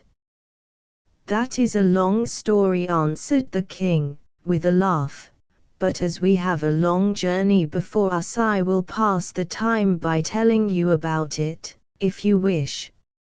"I shall be glad to hear it," she replied. "Once," began the leader, "we were a free people, living happily in the great forest, flying from tree to tree, eating nuts and fruit, and doing just as we pleased without calling anybody master. Perhaps some of us were rather too full of mischief at times, flying down to pull the tails of the animals that had no wings, chasing birds, and throwing nuts at the people who walked in the forest. But we were careless and happy and full of fun, and enjoyed every minute of the day. This was many years ago, long before Ounce came out of the clouds to rule over this land. There lived here then, away at the north, a beautiful princess, who was also a powerful sorceress. All her magic was used to help the people, and she was never known to hurt anyone who was good. Her name was Gaylit, and she lived in a handsome palace built from great blocks of ruby. Everyone loved her, but her greatest sorrow was that she could find no one to love in return, since all the men were much too stupid and ugly to mate with one so beautiful and wise. At last, however, she found a boy who was handsome and manly and wise beyond his years. Gaylit made up her mind that when he grew to be a man she would make him her husband, so she took him to her ruby palace and used all her magic powers to make him as strong and good and lovely as any woman could wish. When he grew to manhood, Kulala, as he was called, was said to be the best and wisest man in all the land, while his manly beauty was so great that Gaylit loved him dearly, and hastened to make everything ready for the wedding. Man Swimming, my grandfather, was at that time the king of the winged monkeys which lived in the forest near Gaylet's palace, and the old fellow loved a joke better than a good dinner. One day, just before the wedding, my grandfather was flying out with his band when he saw Kulala walking beside the river. He was dressed in a rich costume of pink silk and purple velvet, and my grandfather thought he would see what he could do. At his word the band flew down and seized Kulala, carried him in their arms until they were over the middle of the river, and then dropped him into the water. "Swim out, my fine fellow," cried my grandfather, "and see if the water has spotted your clothes." Kulala was much too wise not to swim, and he was not in the least spoiled by all his good fortune. He laughed when he came to the top of the water, and swam into shore. But when Gaylit came running out to him, she found his silks and velvet all ruined by the river. The princess was very angry, and she knew, of course, who did it. She had all the winged monkeys brought before her, and she said at first that their wings should be tied and they should be treated as they had treated Kulala, and dropped in the river. But my grandfather pleaded hard, for he knew the monkeys would drown in the river with their wings tied, and Kulala said a kind word for them also, so that Gaylit finally spared them, on condition that the winged monkeys should ever after do 3 times the bidding of the owner of the golden cap. This cap had been made for a wedding present to Kulala, and it is said to have cost the princess half her kingdom. Of course my grandfather and all the other monkeys at once agreed to the condition, and that is how it happens that we are 3 times the slaves of the owner of the golden cap, whomsoever he may be. "And what became of them?" asked Dorothy, who had been greatly interested in the story. "Kulala being the first owner of the golden cap," replied the monkey, "he was the first to lay his wishes upon us. As his bride could not bear the sight of us, he called us all to him in the forest after he had married her and ordered us to always keep where she could never again set eyes on a winged monkey, which we were glad to do, for we were all afraid of her. This was all we ever had to do until the golden cap fell into the hands of the wicked witch of the West, who made us enslave the Winkies, and afterward drive Ounce himself out of the land of the West. Now the golden cap is yours, and 3 times you have the right to lay your wishes upon us."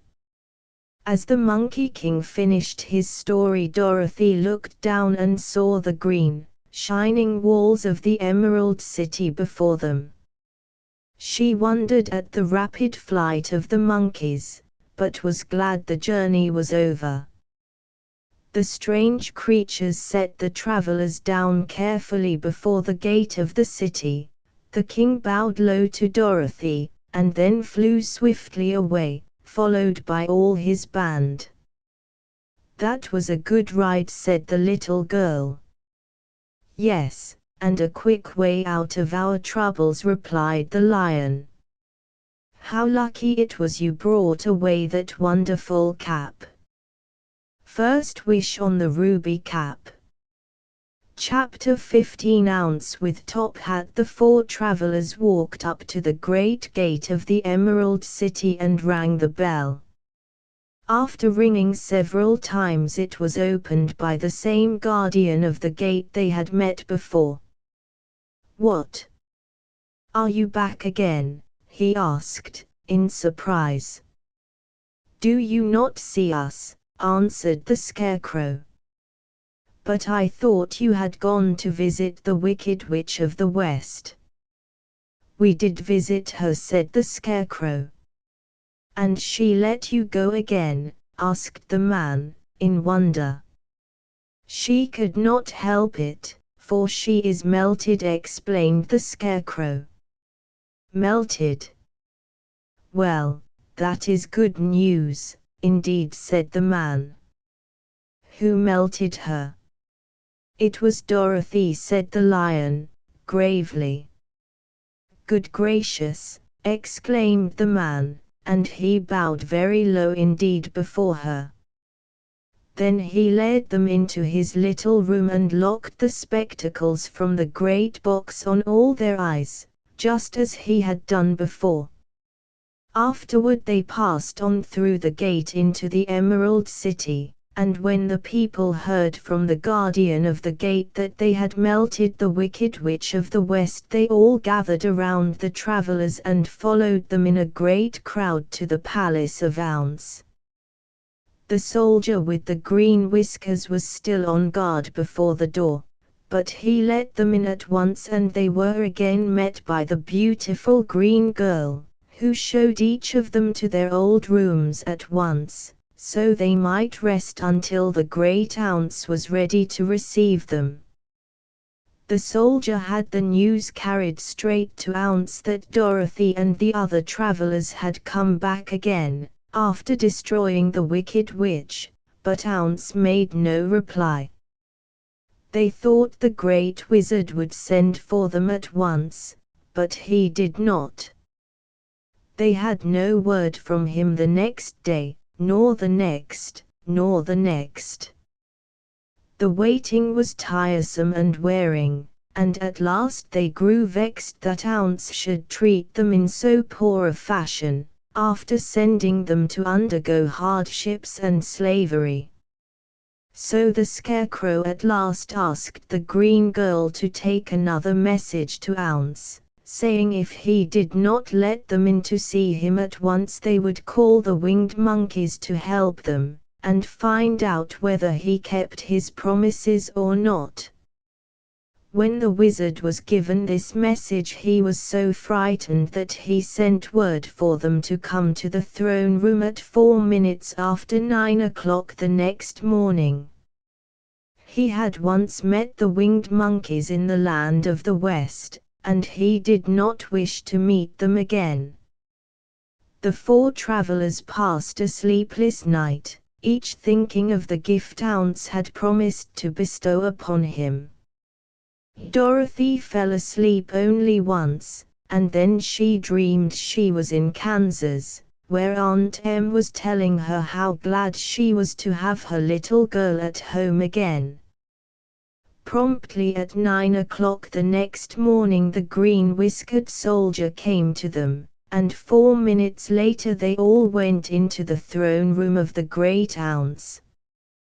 Toto, of course, each one of them expected to see the wizard in the shape he had taken before, and all were greatly surprised when they looked about and saw no one at all in the room.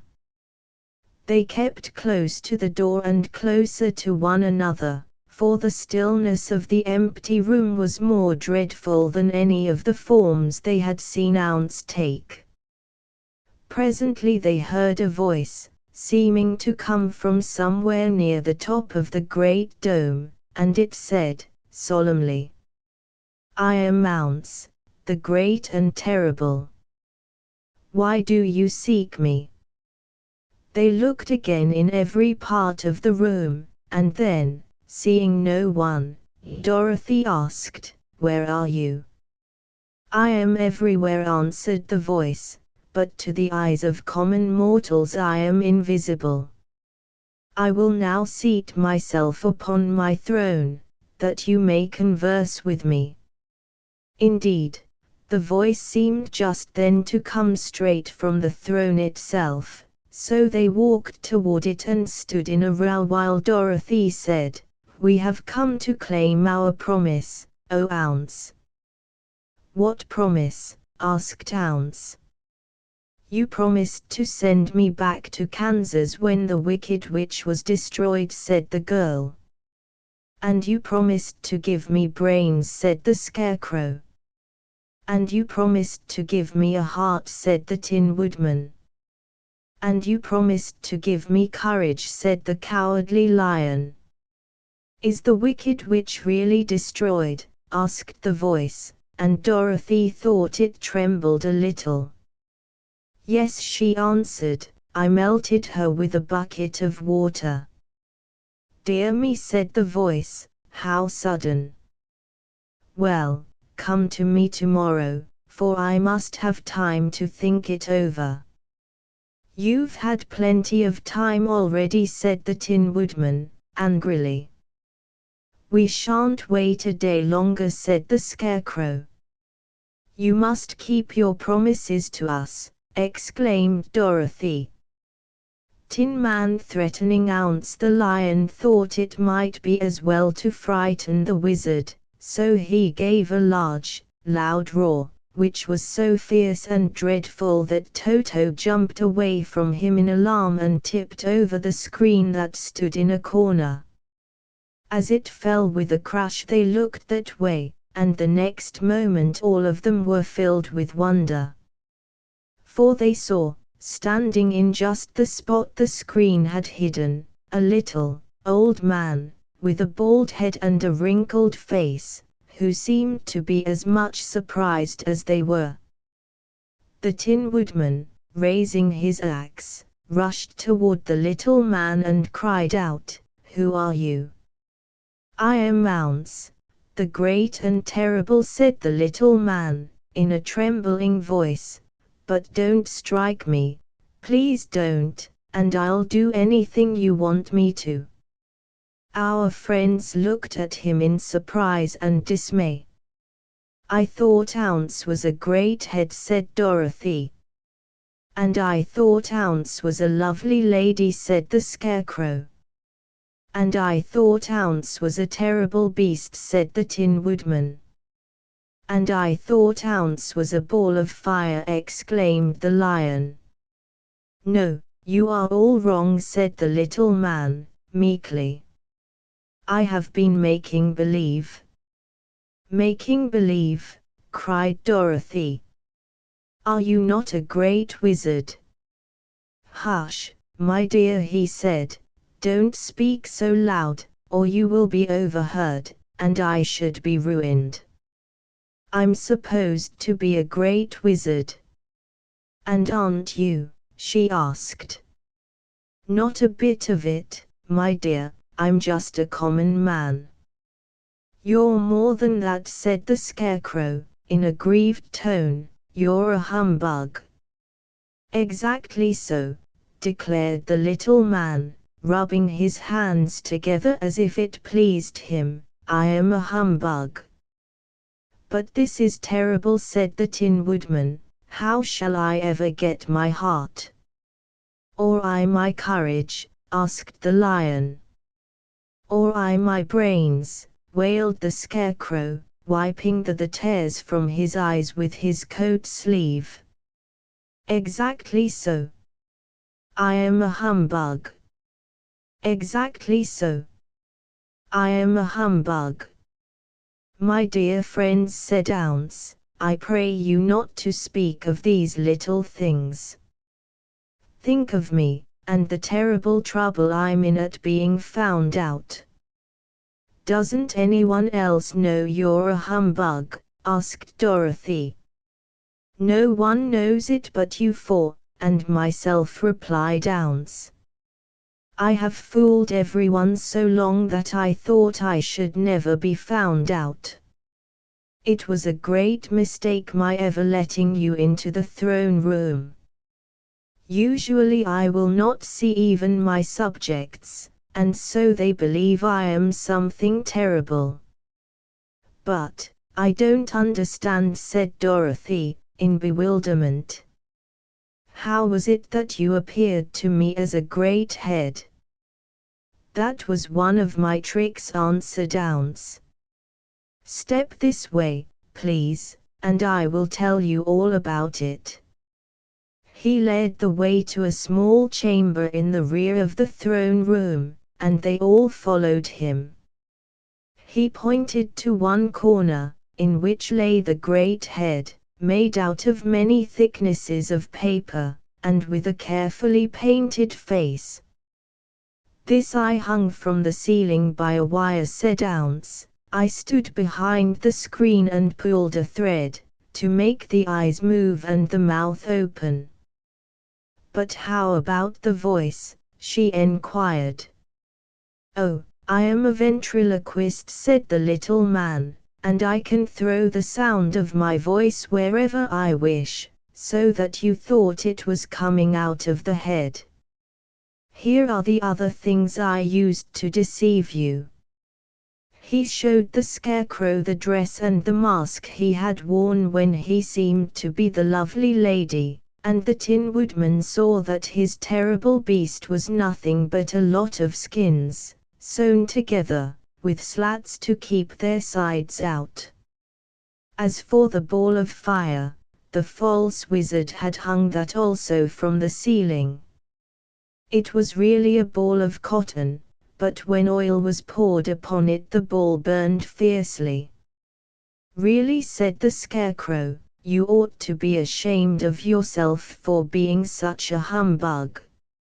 I certainly am," answered the little man, sorrowfully, "but it was the only thing I could do." "Sit down, please, there are plenty of chairs, and I will tell you my story." So they sat down and listened while he told the following tale. "I was born in Omaha." "Why, that isn't very far from Kansas," cried Dorothy. "No, but it's farther from here," he said, shaking his head at her, sadly. "When I grew up I became a ventriloquist, and at that I was very well trained by a great master. I can imitate any kind of a bird or beast." Here he mewed so like a kitten that Toto pricked up his ears and looked everywhere to see where she was. "After a time," continued Ounce, "I tired of that, and became a balloonist." "What is that?" asked Dorothy. "Ounce flying away in the balloon, a man who goes up in a balloon on circus day, so as to draw a crowd of people together and get them to pay to see the circus," he explained. "Oh," she said, "I know. Well, one day I went up in a balloon and the ropes got twisted, so that I couldn't come down again. It went way up above the clouds, so far that a current of air struck it and carried it many, many miles away. For a day and a night I traveled through the air, and on the morning of the second day I awoke and found the balloon floating over a strange and beautiful country. It came down gradually, and I was not hurt a bit. But I found myself in the midst of a strange people, who, seeing me come from the clouds, thought I was a great wizard. Of course I let them think so, because they were afraid of me, and promised to do anything I wished them to. Just to amuse myself, and keep the good people busy, I ordered them to build this city, and my palace, and they did it all willingly and well. Then I thought, as the country was so green and beautiful, I would call it the Emerald City, and to make the name fit better I put green spectacles on all the people, so that everything they saw was green." "But isn't everything here green?" asked Dorothy. "No more than in any other city," replied Ounce, "but when you wear green spectacles, why of course everything you see looks green to you." The Emerald City was built a great many years ago, for I was a young man when the balloon brought me here, and I am a very old man now. But my people have worn green glasses on their eyes so long that most of them think it really is an Emerald City, and it certainly is a beautiful place, abounding in jewels and precious metals, and every good thing that is needed to make one happy. I have been good to the people, and they like me, but ever since this palace was built I have shut myself up and would not see any of them. One of my greatest fears was the witches, for while I had no magical powers at all I soon found out that the witches were really able to do wonderful things. There were 4 of them in this country, and they ruled the people who live in the north and south and east and west. Fortunately, the witches of the north and south were good, and I knew they would do me no harm, but the witches of the east and west were terribly wicked, and had they not thought I was more powerful than they themselves, they would surely have destroyed me. As it was, I lived in deadly fear of them for many years, so you can imagine how pleased I was when I heard your house had fallen on the wicked witch of the east.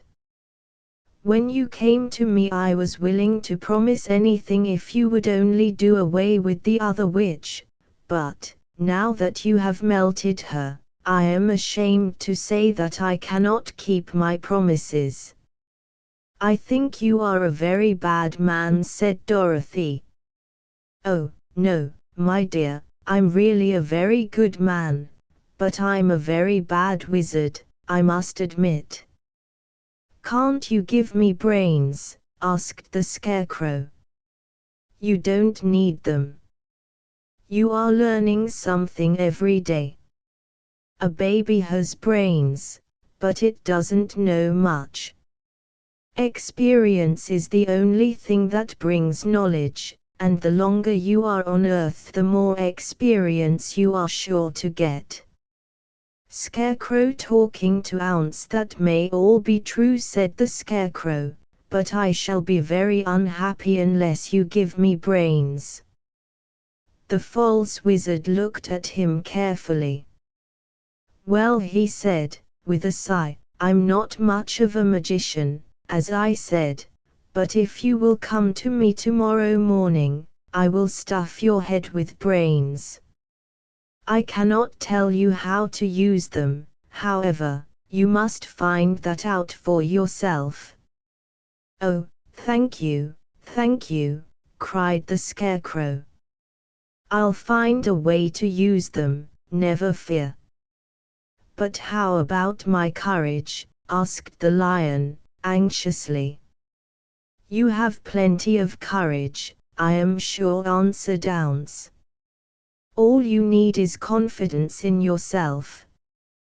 There is no living thing that is not afraid when it faces danger. True courage is in facing danger when you are afraid, and that kind of courage you have in plenty. Tin Man, looking at a heart. Perhaps I have, but I'm scared just the same, said the Lion. I shall really be very unhappy unless you give me the sort of courage that makes one forget he is afraid. Very well, I will give you that sort of courage tomorrow, replied Ounce. How about my heart? Asked the Tin Woodman. Why, as for that, answered Ounce, I think you are wrong to want a heart. It makes most people unhappy. If you only knew it, you are in luck not to have a heart. That must be a matter of opinion, said the Tin Woodman. For my part, I will bear all the unhappiness without a murmur, if you will give me the heart. Very well, answered Ounce, meekly. Come to me tomorrow and you shall have a heart. I have played wizard for so many years that I may as well continue the part a little longer. And now, said Dorothy, how am I to get back to Kansas? We shall have to think about that, replied the little man. Give me 2 or 3 days to consider the matter and I'll try to find a way to carry you over the desert. In the meantime you shall all be treated as my guests, and while you live in the palace my people will wait upon you and obey your slightest wish. There is only one thing I ask in return for my help, such as it is. You must keep my secret and tell no one I am a humbug. They agreed to say nothing of what they had learned, and went back to their rooms in high spirits.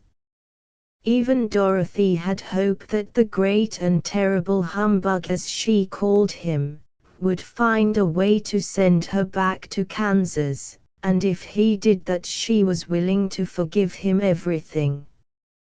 Axe with a Heart. Chapter 16. Ounce speaking with Scarecrow's head. Next morning the Scarecrow said to his friends, "Congratulate me. I am going to Ounce to get my brains at last. When I return I shall be as other men are." "I have always liked you as you were," said Dorothy, simply. "It is kind of you to like a scarecrow," he replied. "But surely you will think more of me when you hear the splendid thoughts my new brain is going to turn out."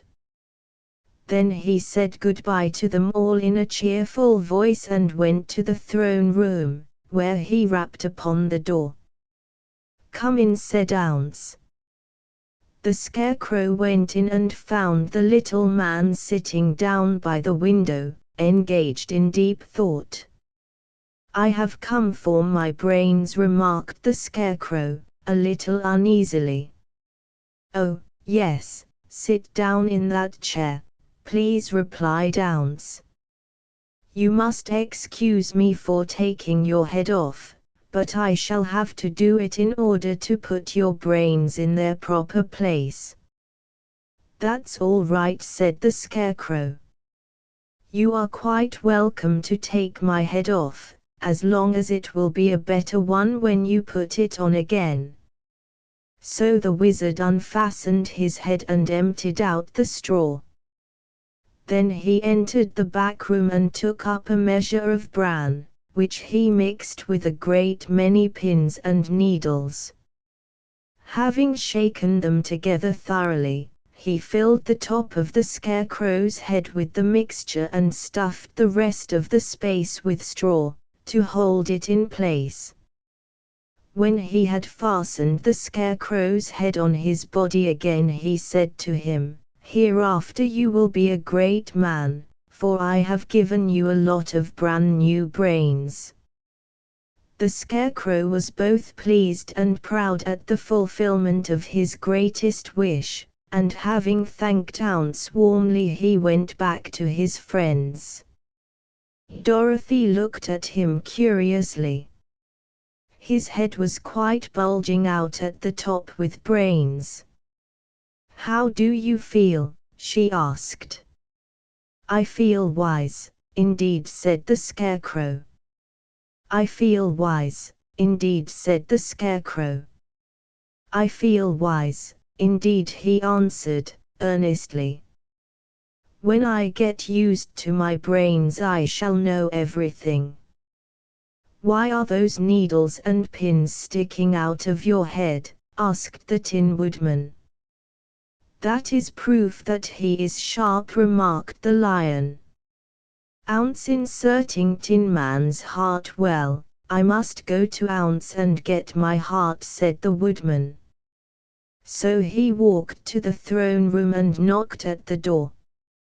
"Come in," called Ounce, and the Woodman entered and said, "I have come for my heart." "Very well," answered the little man. "But I shall have to cut a hole in your breast, so I can put your heart in the right place. I hope it won't hurt you." "Oh, no," answered the Woodman. "I shall not feel it at all." So Ounce brought a pair of tinner's shears and cut a small, square hole in the left side of the Tin Woodman's breast. Then, going to a chest of drawers, he took out a pretty heart, made entirely of silk and stuffed with sawdust. "Isn't it a beauty?" he asked. "It is, indeed," replied the Woodman, who was greatly pleased. "But is it a kind heart?" "Oh, very," answered Ounce. He put the heart in the Woodman's breast and then replaced the square of tin, soldering it neatly together where it had been cut. "There," said he, Now you have a heart that any man might be proud of. I'm sorry I had to put a patch on your breast, but it really couldn't be helped." "Never mind the patch," exclaimed the happy woodman. "I am very grateful to you, and shall never forget your kindness." "Ounce giving lion courage, don't speak of it," replied Ounce. Then the Tin Woodman went back to his friends, who wished him every joy on account of his good fortune. The lion now walked to the throne room and knocked at the door. "Come in," said Ounce. "I have come for my courage," announced the lion, entering the room. "Very well," answered the little man, "I will get it for you." He went to a cupboard and, reaching up to a high shelf, took down a square green bottle, the contents of which he poured into a green gold dish, beautifully carved. Placing this before the cowardly lion, who sniffed at it as if he did not like it, the wizard said, "Drink." "What is it?" asked the lion. "Well," answered Ounce, "if it were inside of you, it would be courage. You know, of course, that courage is always inside one, so that this really cannot be called courage until you have swallowed it. Therefore I advise you to drink it as soon as possible."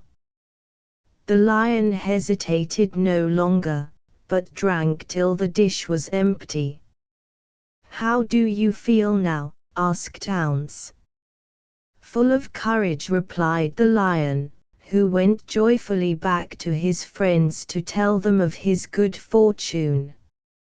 Ounce, left to himself, smiled to think of his success in giving the Scarecrow and the Tin Woodman and the lion exactly what they thought they wanted. "How can I help being a humbug," he said, "when all these people make me do things that everybody knows can't be done?" It was easy to make the Scarecrow and the lion and the woodman happy, because they imagined I could do anything. But it will take more than imagination to carry Dorothy back to Kansas, and I'm sure I don't know how it can be done.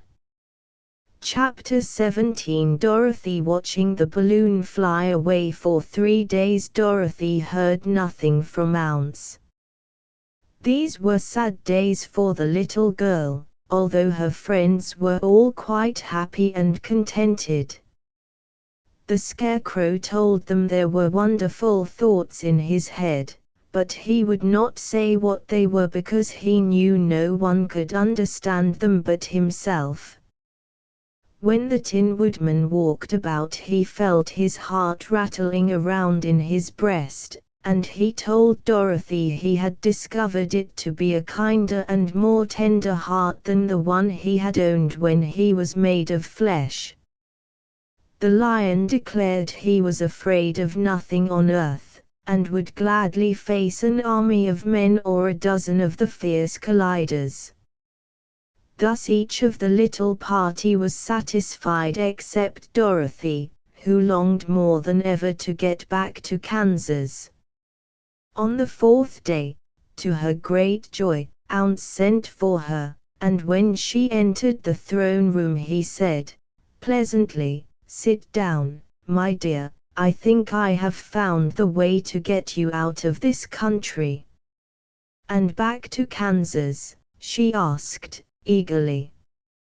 "Well, I'm not sure about Kansas," said Ounce, "for I haven't the faintest notion which way it lies. But the first thing to do is to cross the desert, and then it should be easy to find your way home." "How can I cross the desert?" she enquired. "Well, I'll tell you what I think," said the little man. "You see, when I came to this country it was in a balloon. You also came through the air, being carried by a cyclone. So I believe the best way to get across the desert will be through the air. Now, it is quite beyond my powers to make a cyclone, but I've been thinking the matter over, and I believe I can make a balloon." "How?" asked Dorothy. "A balloon," said Ounce, "is made of silk, which is coated with glue to keep the gas in it. I have plenty of silk in the palace, so it will be no trouble for us to make the balloon.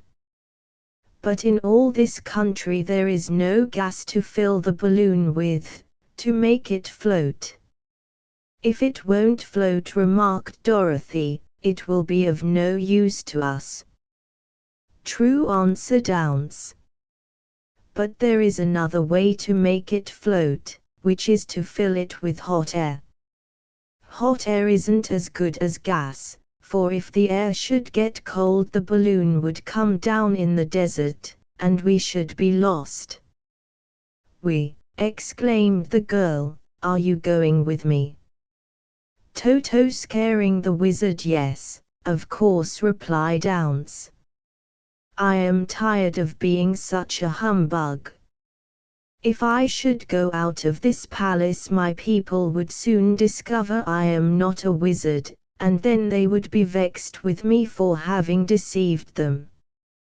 So I have to stay shut up in these rooms all day, and it gets tiresome. I'd much rather go back to Kansas with you and be in a circus again." "I shall be glad to have your company," said Dorothy. "Thank you," he answered. "Now, if you will help me sew the silk together, we will begin to work on our balloon." So Dorothy took a needle and thread, and as fast as Ounce cut the strips of silk into proper shape the girl sewed them neatly together. First there was a strip of light green silk, then a strip of dark green, and then a strip of emerald green, for Ounce had a fancy to make the balloon in different shades of the color about them. It took 3 days to sew all the strips together, but when it was finished they had a big bag of green silk more than 20 feet long. Then Ounce painted it on the inside with a coat of thin glue, to make it airtight, after which he announced that the balloon was ready. "But we must have a basket to ride in," he said. So he sent the soldier with the green whiskers for a big clothes basket, which he fastened with many ropes to the bottom of the balloon. When it was all ready, Ounce sent word to his people that he was going to make a visit to a great brother wizard who lived in the clouds. The news spread rapidly throughout the city and everyone came to see the wonderful sight. Ounce ordered the balloon carried out in front of the palace, and the people gazed upon it with much curiosity. The Tin Woodman had chopped a big pile of wood, and now he made a fire of it, and Ounce held the bottom of the balloon over the fire so that the hot air that arose from it would be caught in the silken bag. Gradually the balloon swelled out and rose into the air, until finally the basket just touched the ground. Then Ounce got into the basket and said to all the people in a loud voice, "I am now going away to make a visit. While I am gone the Scarecrow will rule over you. I command you to obey him as you would me." Soldier saluting Ounce and Scarecrow, the balloon was by this time tugging hard at the rope that held it to the ground, for the air within it was hot, and this made it so much lighter in weight than the air without that it pulled hard to rise into the sky. "Come, Dorothy," cried the wizard, "hurry up, or the balloon will fly away." "I can't find Toto anywhere," replied Dorothy, who did not wish to leave her little dog behind. Toto had run into the crowd to bark at a kitten, and Dorothy at last found him. She picked him up and ran toward the balloon.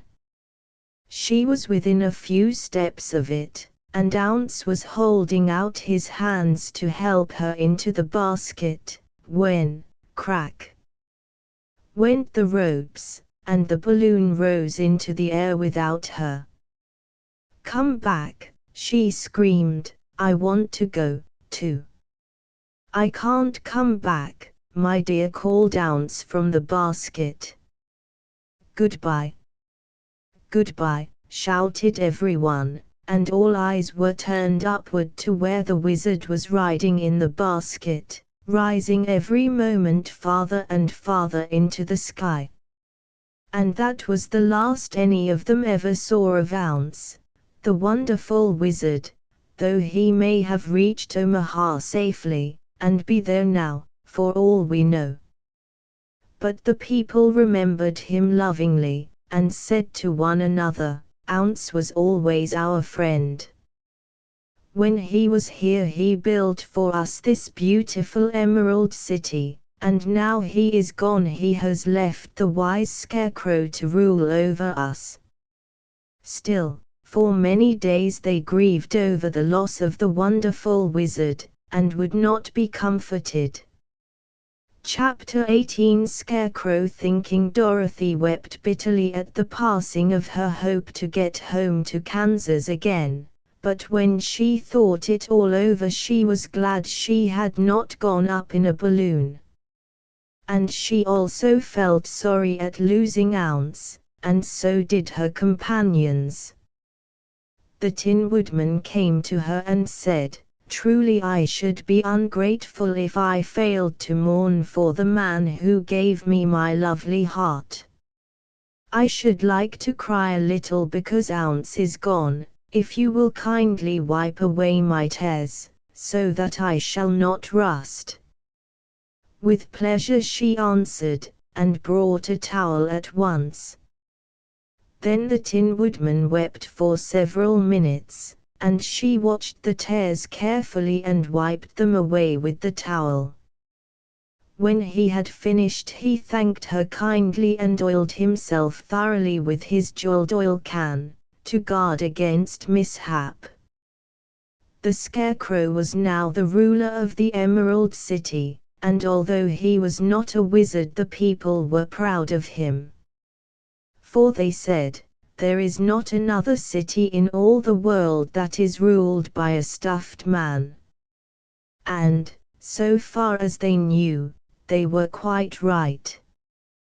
The morning after the balloon had gone up with Ounce the four travelers met in the throne room and talked matters over. The Scarecrow sat in the big throne and the others stood respectfully before him. "We are not so unlucky," said the new ruler, "for this palace and the Emerald City belong to us, and we can do just as we please. When I remember that a short time ago I was up on a pole in a farmer's cornfield, and that I am now the ruler of this beautiful city, I am quite satisfied with my lot." "I also," said the Tin Woodman, "am well pleased with my new heart, and, really, that was the only thing I wished in all the world. For my part, I am content in knowing I am as brave as any beast that ever lived, if not braver," said the Lion, modestly. The Scarecrow sat on the big throne. The Scarecrow sat on the big throne.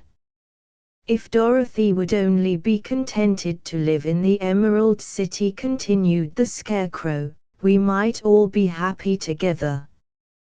"But I don't want to live here," cried Dorothy. "I want to go to Kansas, and live with Aunt Em and Uncle Henry." "Well, then, what can be done?" enquired the Woodman. The Scarecrow decided to think, and he thought so hard that the pins and needles began to stick out of his brains. Finally he said, "Why not call the winged monkeys, and ask them to carry you over the desert? I never thought of that, said Dorothy, joyfully. It's just the thing. I'll go at once for the golden cap. When she brought it into the throne room, she spoke the magic words, and soon the band of winged monkeys flew in through an open window and stood beside her. This is the second time you have called us, said the Monkey King, bowing before the little girl. What do you wish?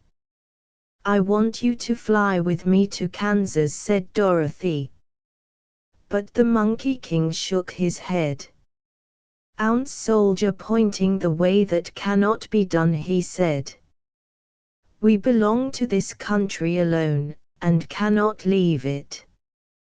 There has never been a winged monkey in Kansas yet, and I suppose there never will be, for they don't belong there. We shall be glad to serve you in any way in our power, but we cannot cross the desert. Goodbye. And with another bow the Monkey King spread his wings and flew away through the window, followed by all his band. Dorothy was almost ready to cry with disappointment. I have wasted the charm of the golden cap to no purpose, she said, for the winged monkeys cannot help me. It is certainly too bad, said the tender-hearted woodman.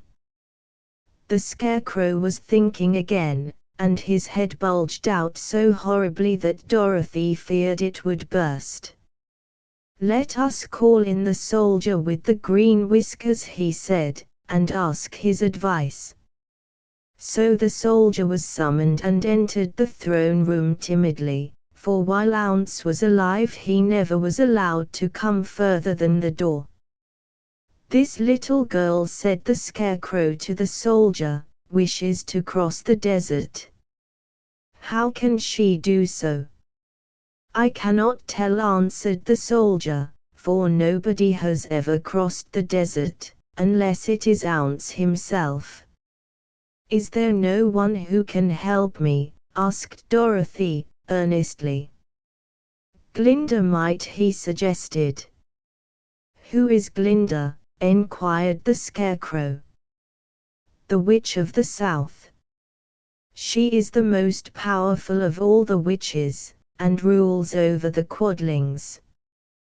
Besides, her castle stands on the edge of the desert, so she may know a way to cross it. Glinda is a good witch, isn't she? Asked the child. The Quadlings think she is good, said the soldier, and she is kind to everyone. I have heard that Glinda is a beautiful woman, who knows how to keep young in spite of the many years she has lived. How can I get to her castle? Asked Dorothy. The road is straight to the south, he answered, but it is said to be full of dangers to travelers. There are wild beasts in the woods, and a race of queer men who do not like strangers to cross their country. For this reason none of the Quadlings ever come to the Emerald City. The soldier then left them, and the Scarecrow said, it seems, in spite of dangers, that the best thing Dorothy can do is to travel to the land of the South and ask Glinda to help her. For, of course, if Dorothy stays here she will never get back to Kansas. You must have been thinking again, remarked the Tin Woodman. I have, said the Scarecrow. I shall go with Dorothy, declared the Lion, for I am tired of your city and long for the woods and the country again. I am really a wild beast, you know. Besides, Dorothy will need someone to protect her. That is true, agreed the Woodman. My axe may be of service to her, so I, also, will go with her to the land of the South. When shall we start? Asked the Scarecrow. Are you going? They asked, in surprise. Certainly. If it wasn't for Dorothy, I should never have had brains. She lifted me from the pole in the cornfield and brought me to the Emerald City. So my good luck is all due to her, and I shall never leave her until she starts back to Kansas for good and all. Thank you, said Dorothy, gratefully. You are all very kind to me. But I should like to start as soon as possible. We shall go tomorrow morning, returned the Scarecrow. So now let us all get ready, for it will be a long journey. Ruby Cap with 2 wishes used. Chapter 19. Dorothy meeting Glinda. The next morning Dorothy kissed the pretty green girl goodbye, and they all shook hands with the soldier with the green whiskers, who had walked with them as far as the gate. When the guardian of the gate saw them again, he wondered greatly that they could leave the beautiful city to get into new trouble. But he at once unlocked their spectacles, which he put back into the green box, and gave them many good wishes to carry with them. You are now our ruler, he said to the Scarecrow, so you must come back to us as soon as possible. I certainly shall if I am able, the Scarecrow replied, but I must help Dorothy to get home, first. As Dorothy bade the good-natured guardian a last farewell, she said, I have been very kindly treated in your lovely city, and everyone has been good to me. I cannot tell you how grateful I am. Don't try, my dear, he answered. We should like to keep you with us, but if it is your wish to return to Kansas, I hope you will find a way. He then opened the gate of the outer wall and they walked forth and started upon their journey. The sun shone brightly as our friends turned their faces toward the land of the south. They were all in the best of spirits, and laughed and chatted together. Dorothy was once more filled with the hope of getting home, and the Scarecrow and the Tin Woodman were glad to be of use to her.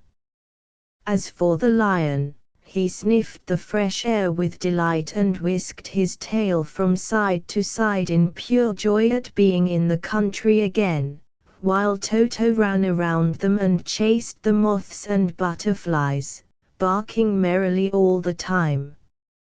City life does not agree with me at all, remarked the lion, as they walked along at a brisk pace. I have lost much flesh since I lived there, and now I am anxious for a chance to show the other beasts how courageous I have grown. The branches bent down and twined around him. The branches bent down and twined around him. They now turned and took a last look at the Emerald City. All they could see was a mass of towers and steeples behind the green walls, and high up above everything the spires and dome of the Palace of Ounce. Ounce was not such a bad wizard, after all, said the Tin Woodman, as he felt his heart rattling around in his breast. He knew how to give me brains, and very good brains, too, said the Scarecrow. If Ounce had taken a dose of the same courage he gave me, added the lion, he would have been a brave man. Dorothy said nothing. Ounce had not kept the promise he made her, but he had done his best, so she forgave him.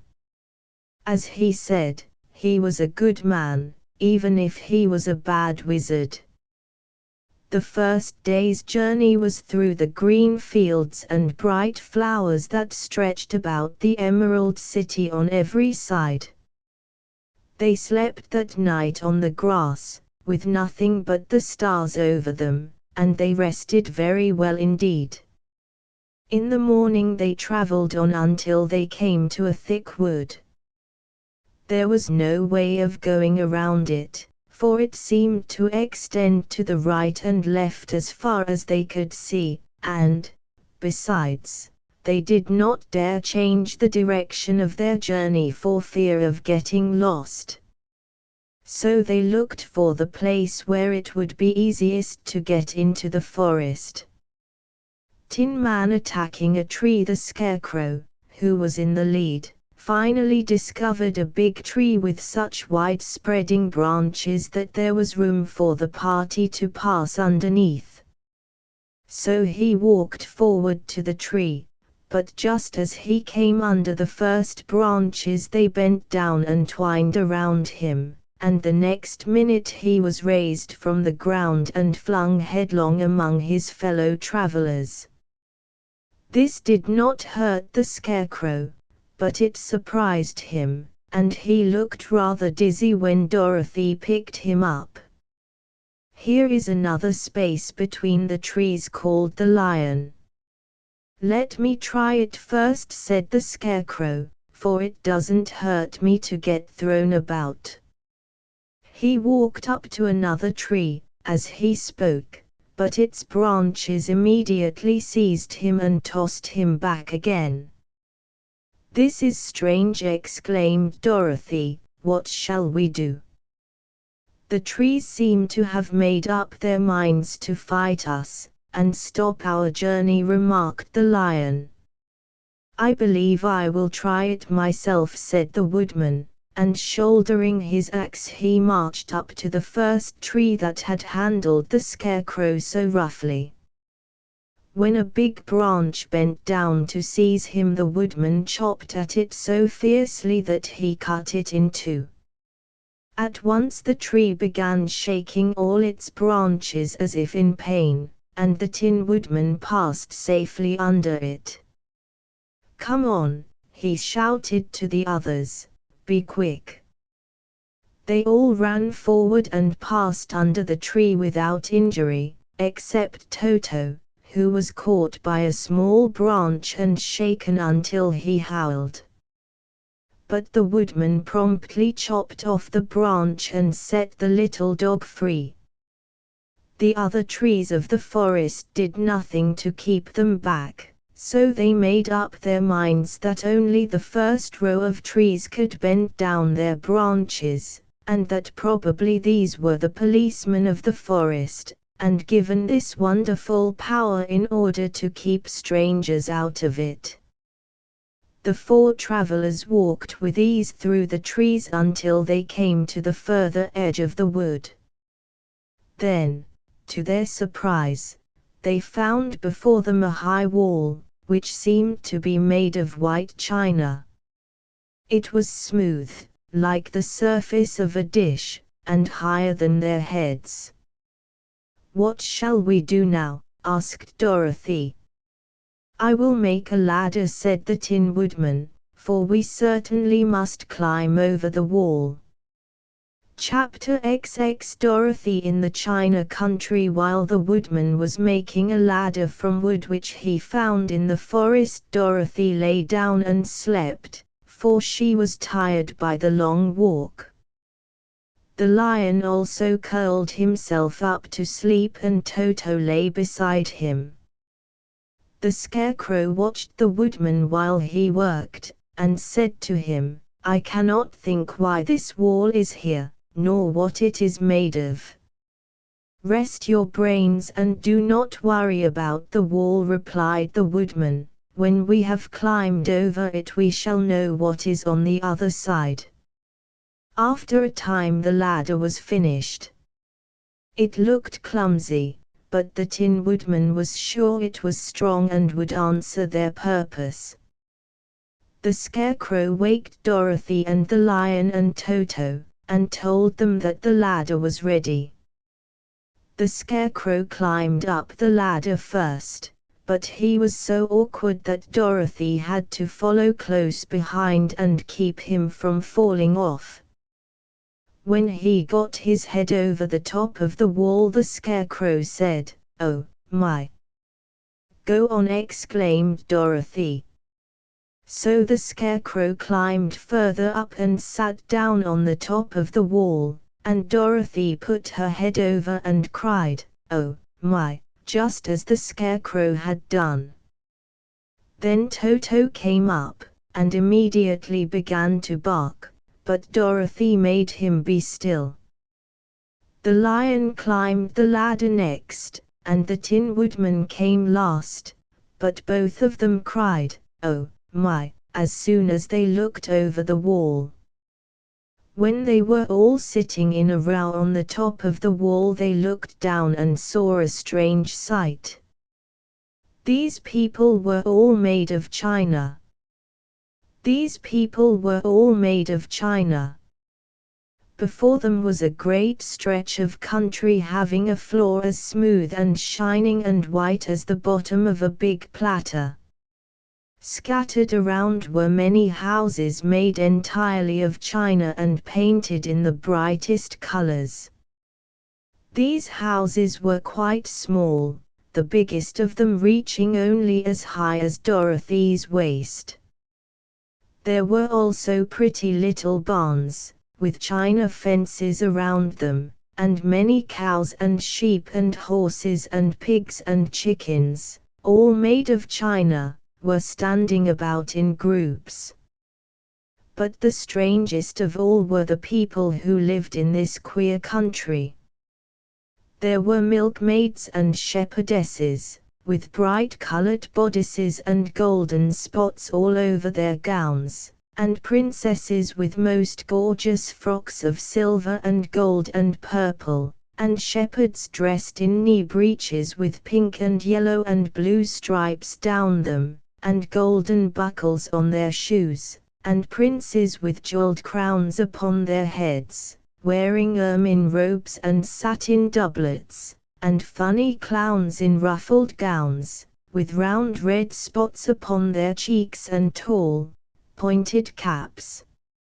And, strangest of all, these people were all made of china, even to their clothes, and were so small that the tallest of them was no higher than Dorothy's knee.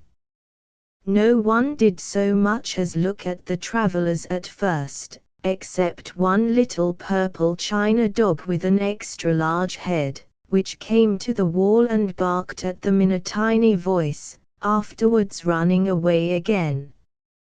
"How shall we get down?" asked Dorothy. They found the ladder so heavy they could not pull it up, so the Scarecrow fell off the wall and the others jumped down upon him so that the hard floor would not hurt their feet. Of course they took pains not to light on his head and get the pins in their feet. When all were safely down, they picked up the Scarecrow, whose body was quite flattened out, and patted his straw into shape again. "We must cross this strange place in order to get to the other side," said Dorothy, "for it would be unwise for us to go any other way except due south." They began walking through the country of the China people, and the first thing they came to was a China milkmaid milking a China cow. As they drew near, the cow suddenly gave a kick and kicked over the stool, the pail, and even the milkmaid herself, all falling on the china ground with a great clatter. Dorothy was shocked to see that the cow had broken her leg short off, and that the pail was lying in several small pieces, while the poor milkmaid had a nick in her left elbow. "There," cried the milkmaid, angrily, "see what you have done. My cow has broken her leg, and I must take her to the mender's shop and have it glued on again." "What do you mean by coming here and frightening my cow?" "I'm very sorry," returned Dorothy, "please forgive us." But the pretty milkmaid was much too vexed to make any answer. She picked up the leg sulkily and led her cow away, the poor animal limping on 3 legs. As she left them, the milkmaid cast many reproachful glances over her shoulder at the clumsy strangers, holding her nicked elbow close to her side. China people. Dorothy was quite grieved at this mishap. "We must be very careful here," said the kind-hearted woodman, "or we may hurt these pretty little people so they will never get over it." A little farther on, Dorothy met a most beautiful dressed young princess, who stopped short as she saw the strangers and started to run away. Dorothy wanted to see more of the princess, so she ran after her, but the China girl cried out, "Don't chase me! Don't chase me!" She had such a frightened little voice that Dorothy stopped and said, "Why not?" "Because," answered the princess, also stopping, a safe distance away, "if I run I may fall down and break myself." "But couldn't you be mended?" asked the girl. "Oh, yes, but one is never so pretty after being mended, you know," replied the princess. "I suppose not," said Dorothy. "Now there is Mr. Joker, one of our clowns," continued the China lady, "who is always trying to stand upon his head.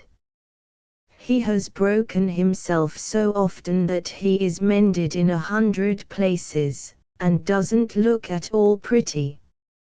Here he comes now, so you can see for yourself."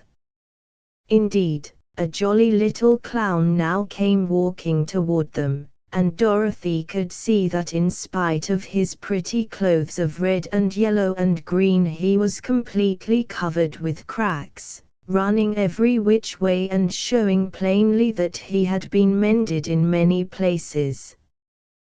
The clown put his hands in his pockets, and after puffing out his cheeks and nodding his head at them saucily, he said, "My lady fair, why do you stare at poor old Mr. Joker? You're quite as stiff and prim as if you'd eaten up a poker." "Be quiet, sir," said the princess. "Can't you see these are strangers, and should be treated with respect?" "Well, that's respect, I expect," declared the clown, and immediately stood upon his head. "Don't mind Mr. Joker," said the princess to Dorothy, "he is considerably cracked in his head, and that makes him foolish." The group climbing the wall. "Oh, I don't mind him a bit," said Dorothy. "But you are so beautiful," she continued, "that I am sure I could love you dearly. Won't you let me carry you back to Kansas and stand you on Aunt Em's mantel shelf? I could carry you in my basket." "That would make me very unhappy," answered the China princess. "You see, here in our own country we live contentedly, and can talk and move around as we please. But whenever any of us are taken away our joints at once stiffen, and we can only stand straight and look pretty. Of course that is all that is expected of us when we are on mantel shelves and cabinets and drawing room tables, but our lives are much pleasanter here in our own country." "I would not make you unhappy for all the world," exclaimed Dorothy, "so I'll just say goodbye." "Goodbye," replied the princess. They walked carefully through the China country. The little animals and all the people scampered out of their way, fearing the strangers would break them, and after an hour or so the travelers reached the other side of the country and came to another China wall. It was not as high as the first, however, and by standing upon the lion's back they all managed to scramble to the top. Then the lion gathered his legs under him and jumped on the wall, but just as he jumped he upset a china church with his tail and smashed it all to pieces. "That was too bad," said Dorothy, "but really I think we were lucky in not doing these little people more harm than breaking a cow's leg and a church. They are all so brittle." "They are, indeed," said the Scarecrow, "and I am thankful I am made of straw and cannot be easily damaged. There are worse things in the world than being a scarecrow." Chapter XXI The Lion Talking with a Tiger. After climbing down from the China Wall, the travelers found themselves in a disagreeable country, full of bogs and marshes and covered with tall, rank grass. It was difficult to walk far without falling into muddy holes, for the grass was so thick that it hid them from sight. However, by carefully picking their way, they got safely along until they reached solid ground.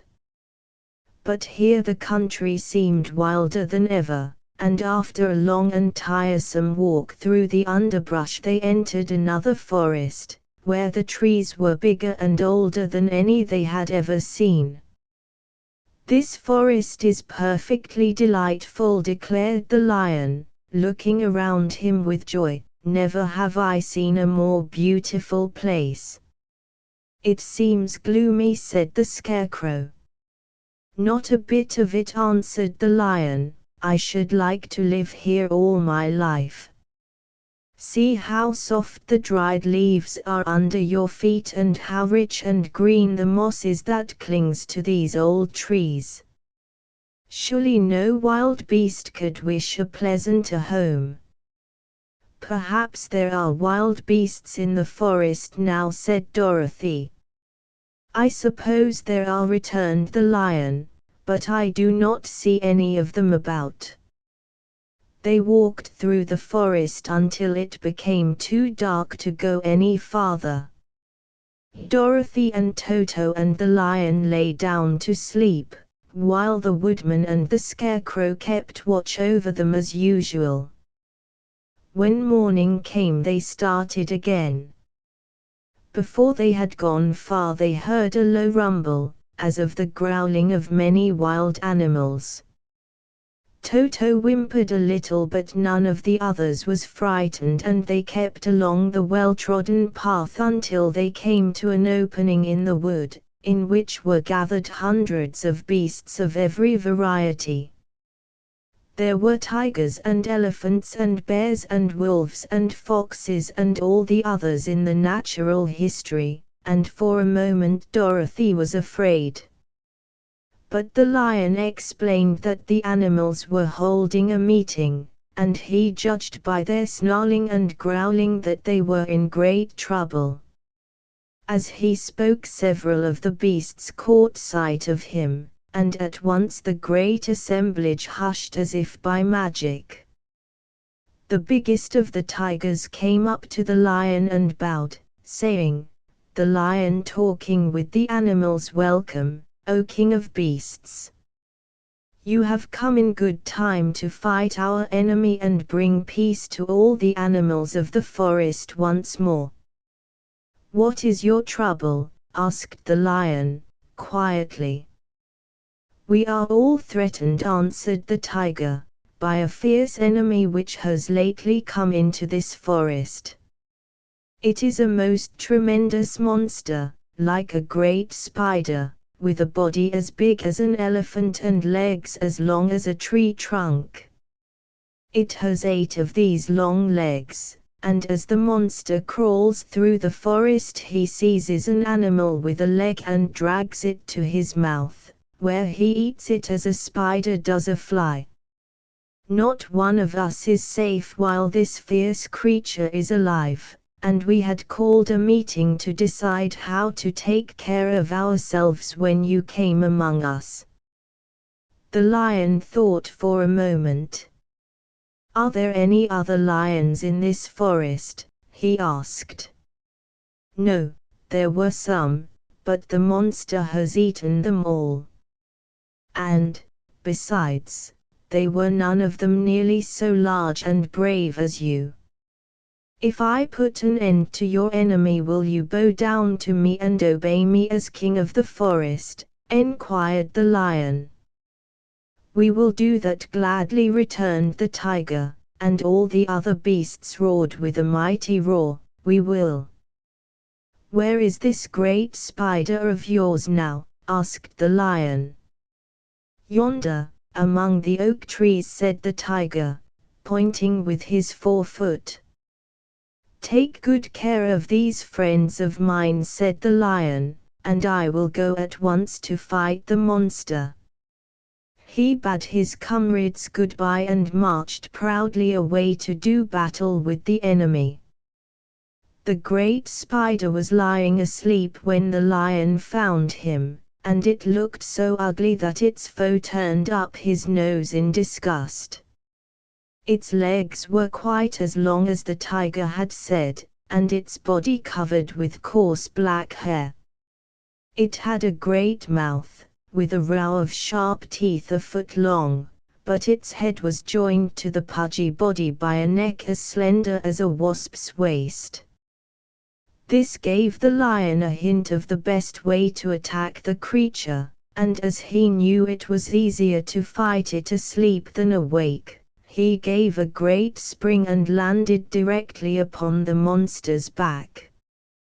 Then, with one blow of his heavy paw, all armed with sharp claws, he knocked the spider's head from its body.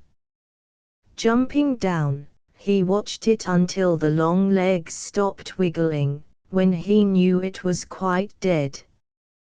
The lion went back to the opening where the beasts of the forest were waiting for him and said, proudly, "You need fear your enemy no longer." Then the beasts bowed down to the lion as their king, and he promised to come back and rule over them as soon as Dorothy was safely on her way to Kansas. Chapter XXII. The head shot forward and struck the scarecrow. The head shot forward and struck the scarecrow. Dorothy talking to Drummer Girl. The four travelers passed through the rest of the forest in safety, and when they came out from its gloom saw before them a steep hill, covered from top to bottom with great pieces of rock. "That will be a hard climb," said the scarecrow, "but we must get over the hill, nevertheless." So he led the way and the others followed. They had nearly reached the first rock when they heard a rough voice cry out, "Keep back!" "Who are you?" asked the scarecrow. Then a head showed itself over the rock and the same voice said, "This hill belongs to us, and we don't allow anyone to cross it." "But we must cross it," said the scarecrow. "We're going to the country of the Quadlings." "But you shall not," replied the voice, and there stepped from behind the rock the strangest man the travelers had ever seen. He was quite short and stout and had a big head, which was flat at the top and supported by a thick neck full of wrinkles. But he had no arms at all, and, seeing this, the scarecrow did not fear that so helpless a creature could prevent them from climbing the hill. So he said, "I'm sorry not to do as you wish, but we must pass over your hill whether you like it or not," and he walked boldly forward. As quick as lightning the man's head shot forward and his neck stretched out until the top of the head, where it was flat, struck the scarecrow in the middle and sent him tumbling, over and over, down the hill. Almost as quickly as it came the head went back to the body, and the man laughed harshly as he said, "It isn't as easy as you think." A chorus of boisterous laughter came from the other rocks, and Dorothy saw hundreds of the armless hammerheads upon the hillside, one behind every rock. The lion became quite angry at the laughter caused by the scarecrow's mishap, and giving a loud roar that echoed like thunder, he dashed up the hill. Again a head shot swiftly out, and the great lion went rolling down the hill as if he had been struck by a cannonball. Dorothy ran down and helped the scarecrow to his feet, and the lion came up to her, feeling rather bruised and sore, and said, "It is useless to fight people with shooting heads, no one can withstand them." "What can we do, then?" she asked. "Call the winged monkeys," suggested the Tin Woodman. "You have still the right to command them once more." "Very well," she answered, and putting on the golden cap she uttered the magic words. The monkeys were as prompt as ever, and in a few moments the entire band stood before her. "What are your commands?" enquired the king of the monkeys, bowing low. "Carry us over the hill to the country of the Quadlings," answered the girl. "It shall be done," said the king, and at once the winged monkeys caught the 4 travelers and Toto up in their arms and flew away with them.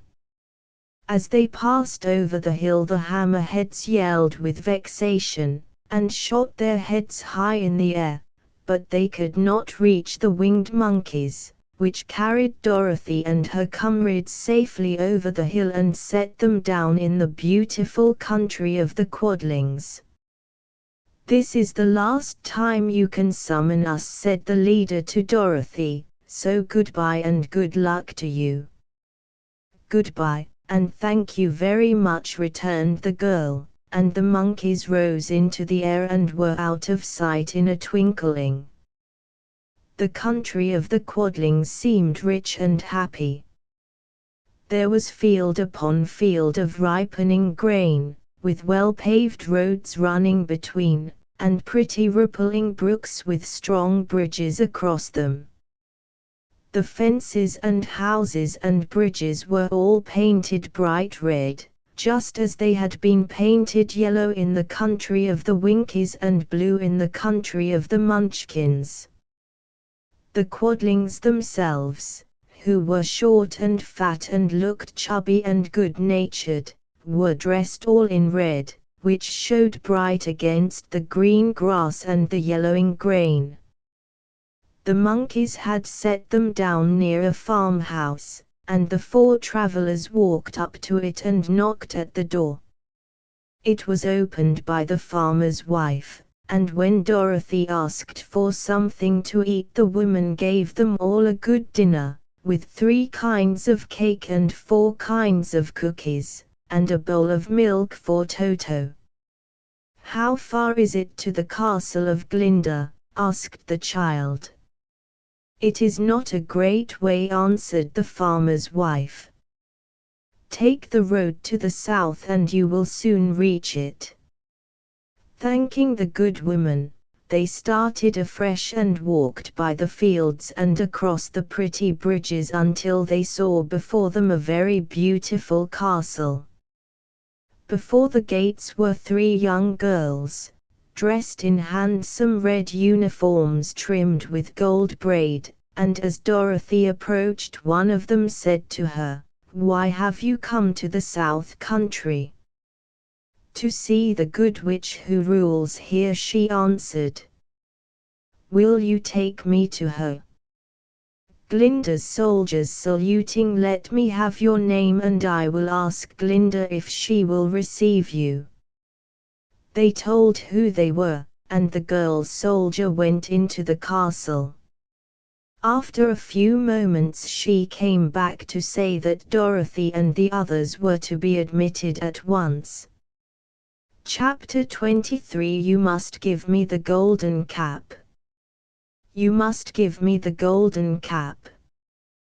Glinda waving at Dorothy. Before they went to see Glinda, however, they were taken to a room of the castle, where Dorothy washed her face and combed her hair, and the lion shook the dust out of his mane, and the Scarecrow patted himself into his best shape, and the Woodman polished his tin and oiled his joints. When they were all quite presentable, they followed the soldier girl into a big room where the witch Glinda sat upon a throne of rubies. She was both beautiful and young to their eyes.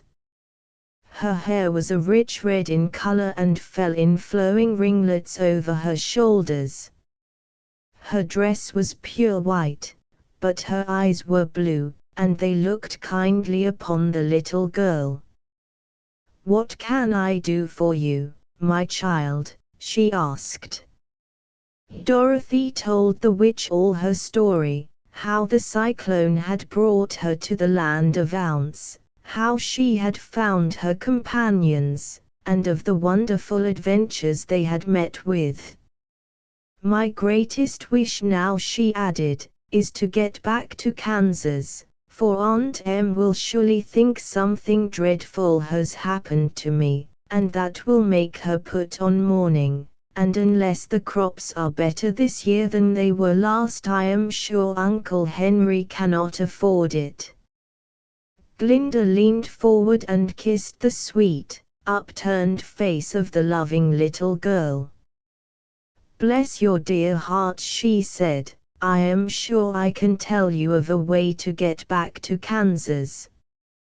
Then she added, "But, if I do, you must give me the golden cap." "Willingly," exclaimed Dorothy. "Indeed, it is of no use to me now, and when you have it you can command the winged monkeys 3 times. "And I think I shall need their service just those 3 times," answered Glinda, smiling.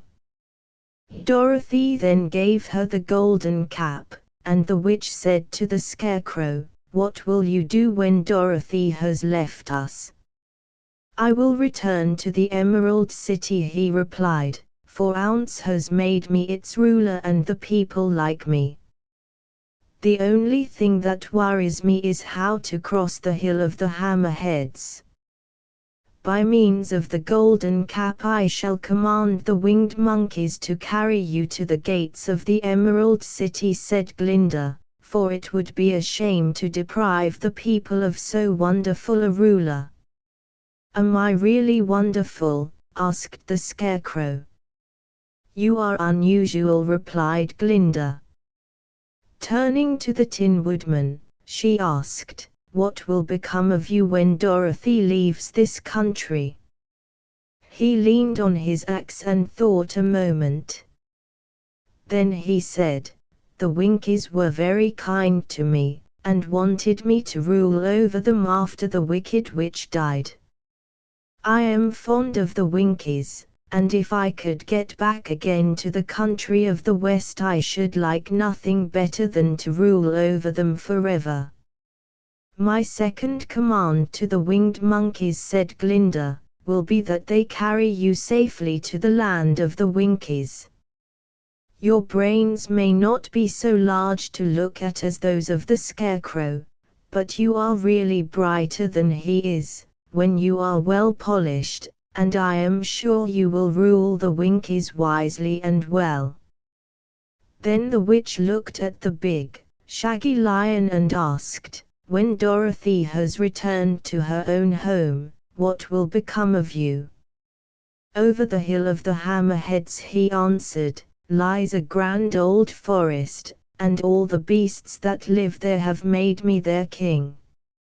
If I could only get back to this forest I would pass my life very happily there." "My third command to the winged monkeys," said Glinda, "shall be to carry you to your forest.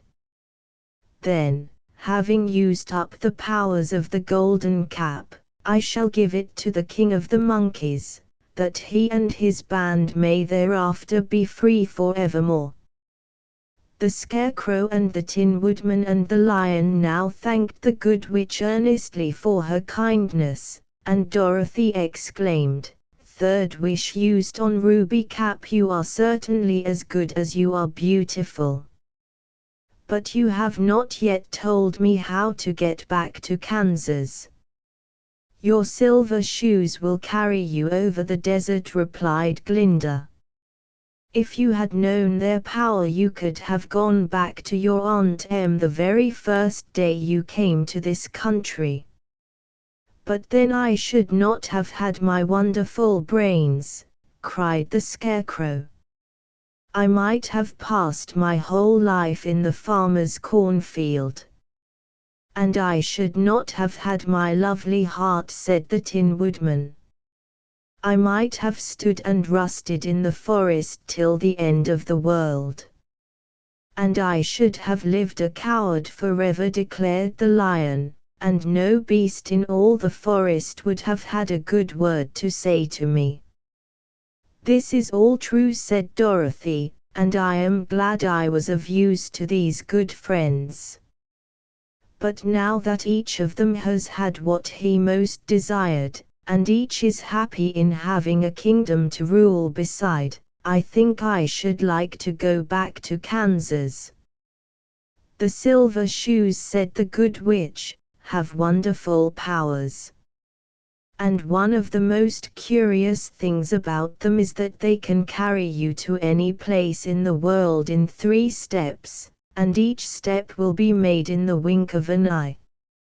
All you have to do is to knock the heels together 3 times and command the shoes to carry you wherever you wish to go. If that is so, said the child, joyfully, I will ask them to carry me back to Kansas at once. She threw her arms around the lion's neck and kissed him, patting his big head tenderly.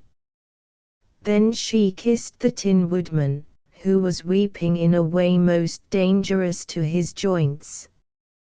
But she hugged the soft, stuffed body of the Scarecrow in her arms instead of kissing his painted face, and found she was crying herself at this sorrowful parting from her loving comrades.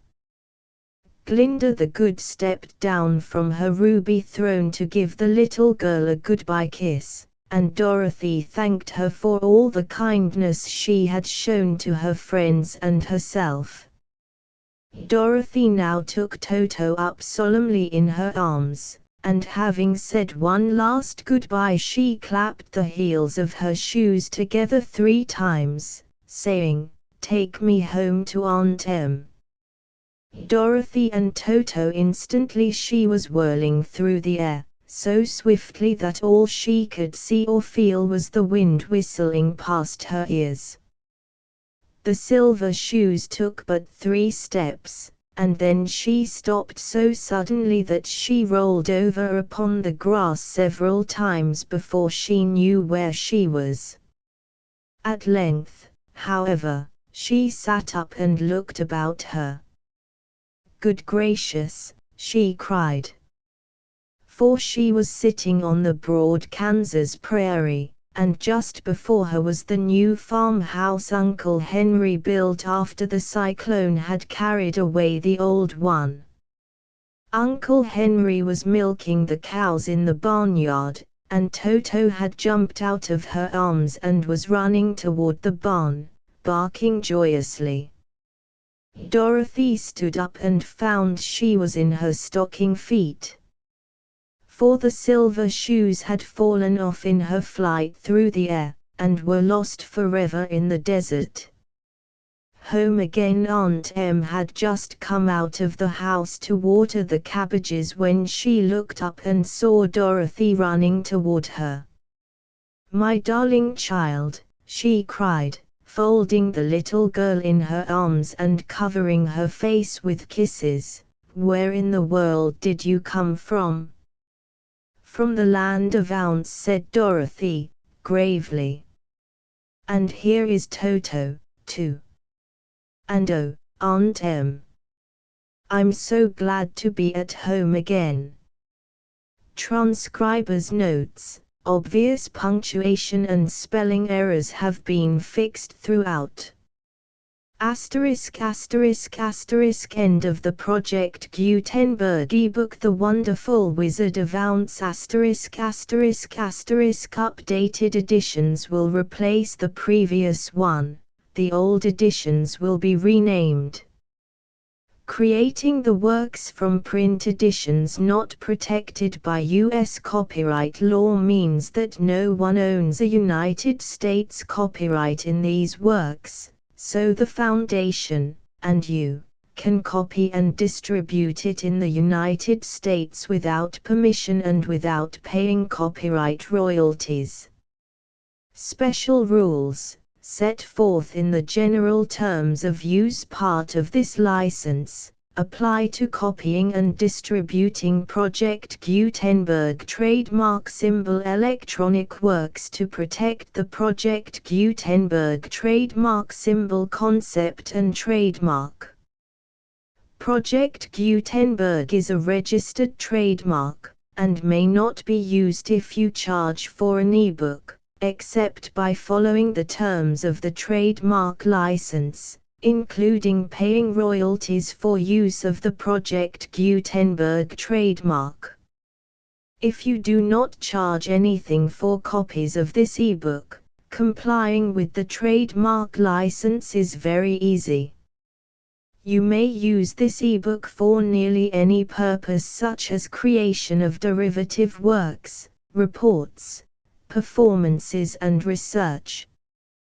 Project Gutenberg ebooks may be modified and printed and given away. You may do practically anything in the United States with ebooks not protected by U.S. copyright law. Redistribution is subject to the trademark license, especially commercial redistribution. Start. Full license. The full Project Gutenberg license. Please read this before you distribute or use this work to protect the Project Gutenberg trademark symbol mission of promoting the free distribution of electronic works, by using or distributing this work, or any other work associated in any way with the phrase Project Gutenberg. You agree to comply with all the terms of the full Project Gutenberg trademark symbol license available with this file or online at www.gutenberg.org/license. Section 1. General Terms of Use and Redistributing Project Gutenberg Trademark Symbol Electronic Works 1.0. By reading or using any part of this Project Gutenberg trademark symbol electronic work, you indicate that you have read, understand, agree to and accept all the terms of this license and intellectual property, trademark/copyright, agreement. If you do not agree to abide by all the terms of this agreement, you must cease using and return or destroy all copies of Project Gutenberg trademark symbol electronic works in your possession. If you paid a fee for obtaining a copy of or access to a Project Gutenberg trademark symbol electronic work and you do not agree to be bound by the terms of this agreement, you may obtain a refund from the person or entity to whom you paid the fee as set forth in paragraph 1.e.8. 1.b. Project Gutenberg is a registered trademark. It may only be used on or associated in any way with an electronic work by people who agree to be bound by the terms of this agreement. There are a few things that you can do with most Project Gutenberg trademark symbol electronic works even without complying with the full terms of this agreement. See paragraph 1.c below. There are a lot of things you can do with Project Gutenberg trademark symbol electronic works if you follow the terms of this agreement and help preserve free future access to Project Gutenberg trademark symbol electronic works. See paragraph 1.e below. 1.c. The Project Gutenberg Literary Archive Foundation, the Foundation or PGLAF, owns a compilation copyright in the collection of Project Gutenberg trademark symbol electronic works. Nearly all the individual works in the collection are in the public domain in the United States. If an individual work is unprotected by copyright law in the United States and you are located in the United States, we do not claim a right to prevent you from copying, distributing, performing, displaying or creating derivative works based on the work as long as all references to Project Gutenberg are removed. Of course, we hope that you will support the Project Gutenberg trademark symbol mission of promoting free access to electronic works by freely sharing Project Gutenberg trademark symbol works in compliance with the terms of this agreement for keeping the Project Gutenberg trademark symbol name associated with the work.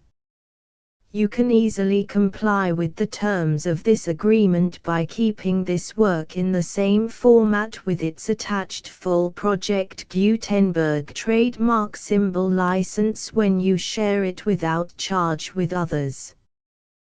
1.d.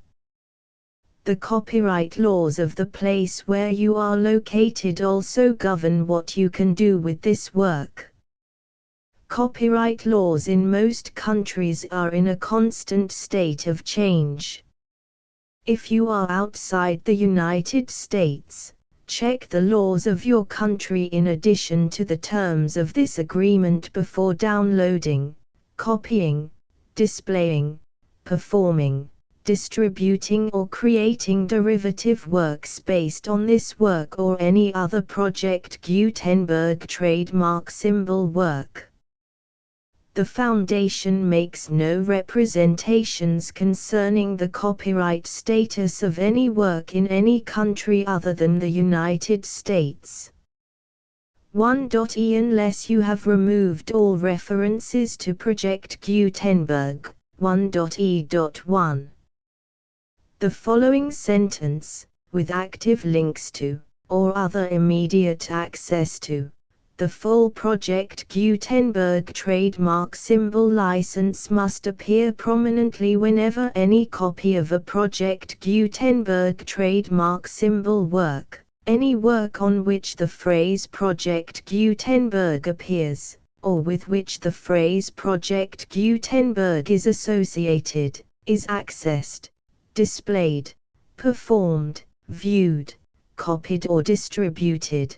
This ebook is for the use of anyone anywhere in the United States and most other parts of the world at no cost and with almost no restrictions whatsoever. You may copy it, give it away or reuse it under the terms of the Project Gutenberg license included with this ebook or online at www.gutenberg.org.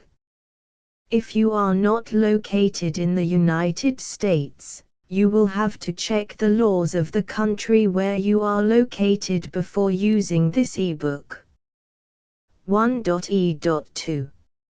If an individual Project Gutenberg trademark symbol electronic work is derived from texts not protected by U.S. copyright law, does not contain a notice indicating that it is posted with permission of the copyright holder, the work can be copied and distributed to anyone in the United States without paying any fees or charges.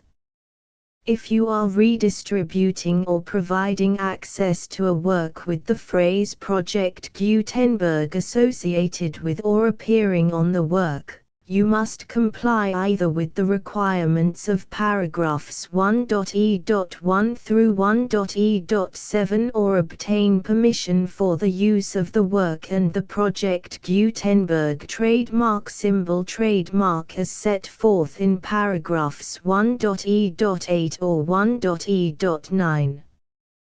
1.e.3 If an individual Project Gutenberg trademark symbol electronic work is posted with the permission of the copyright holder, your use and distribution must comply with both paragraphs 1.e.1 through 1.e.7 and any additional terms imposed by the copyright holder.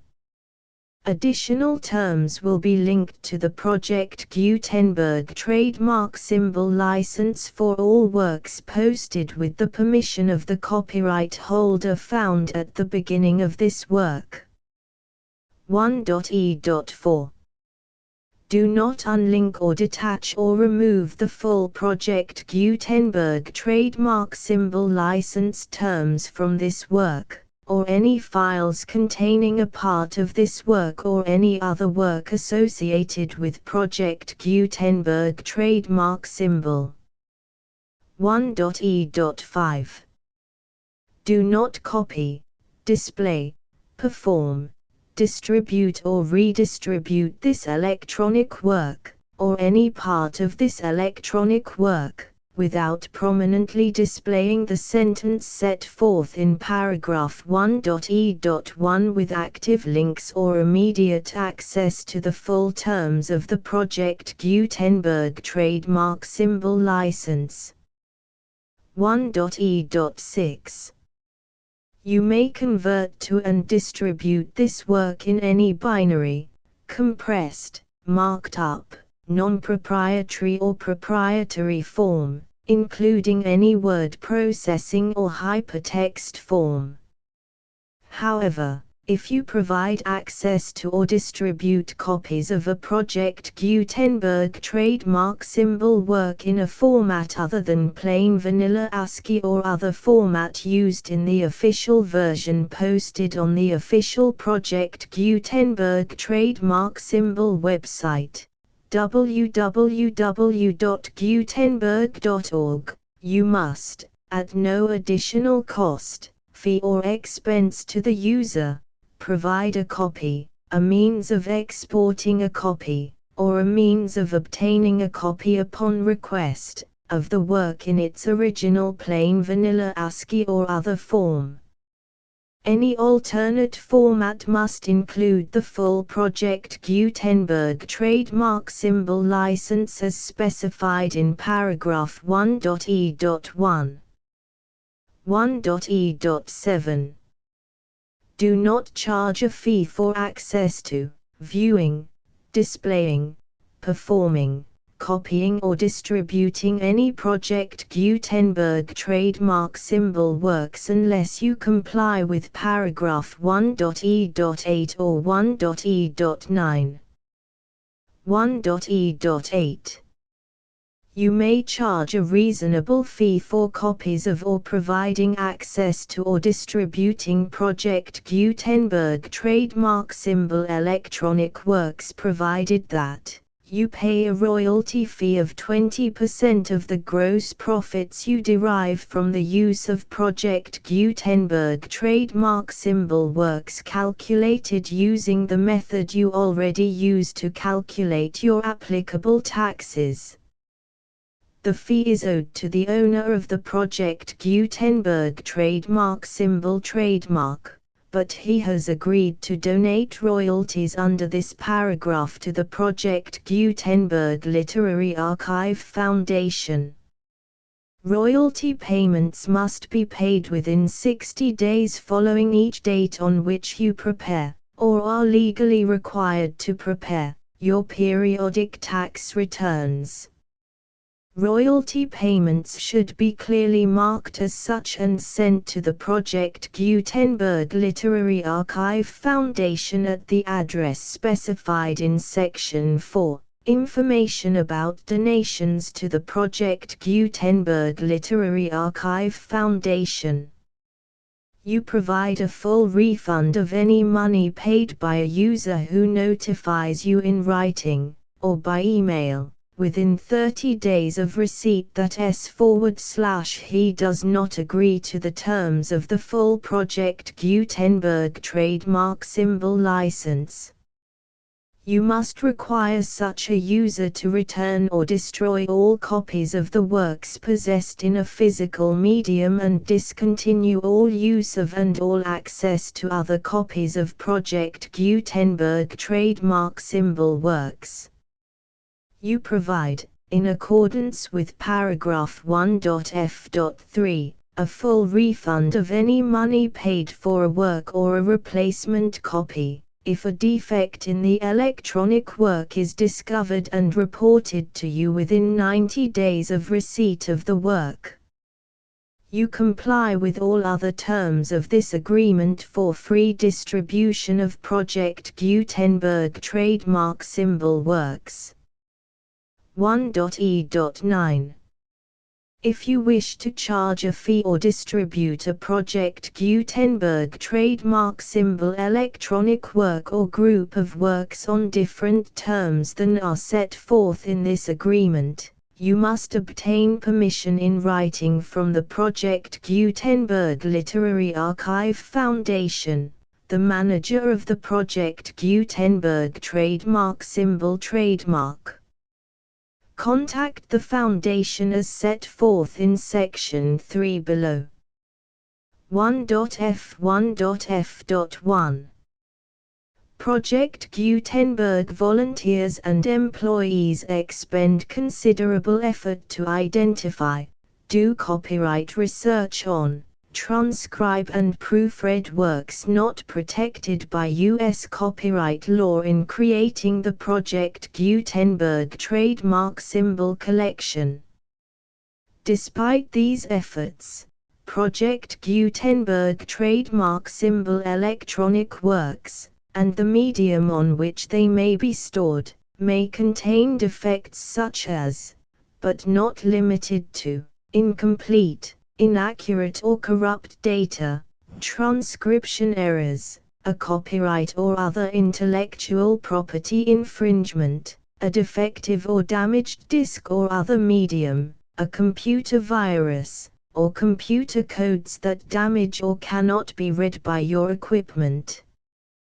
1.f.2 Limited warranty, disclaimer of damages, except for the right of replacement or refund described in paragraph 1.f.3, the Project Gutenberg Literary Archive Foundation, the owner of the Project Gutenberg trademark symbol trademark, and any other party distributing a Project Gutenberg trademark symbol electronic work under this agreement, disclaim all liability to you for damages, costs and expenses, including legal fees.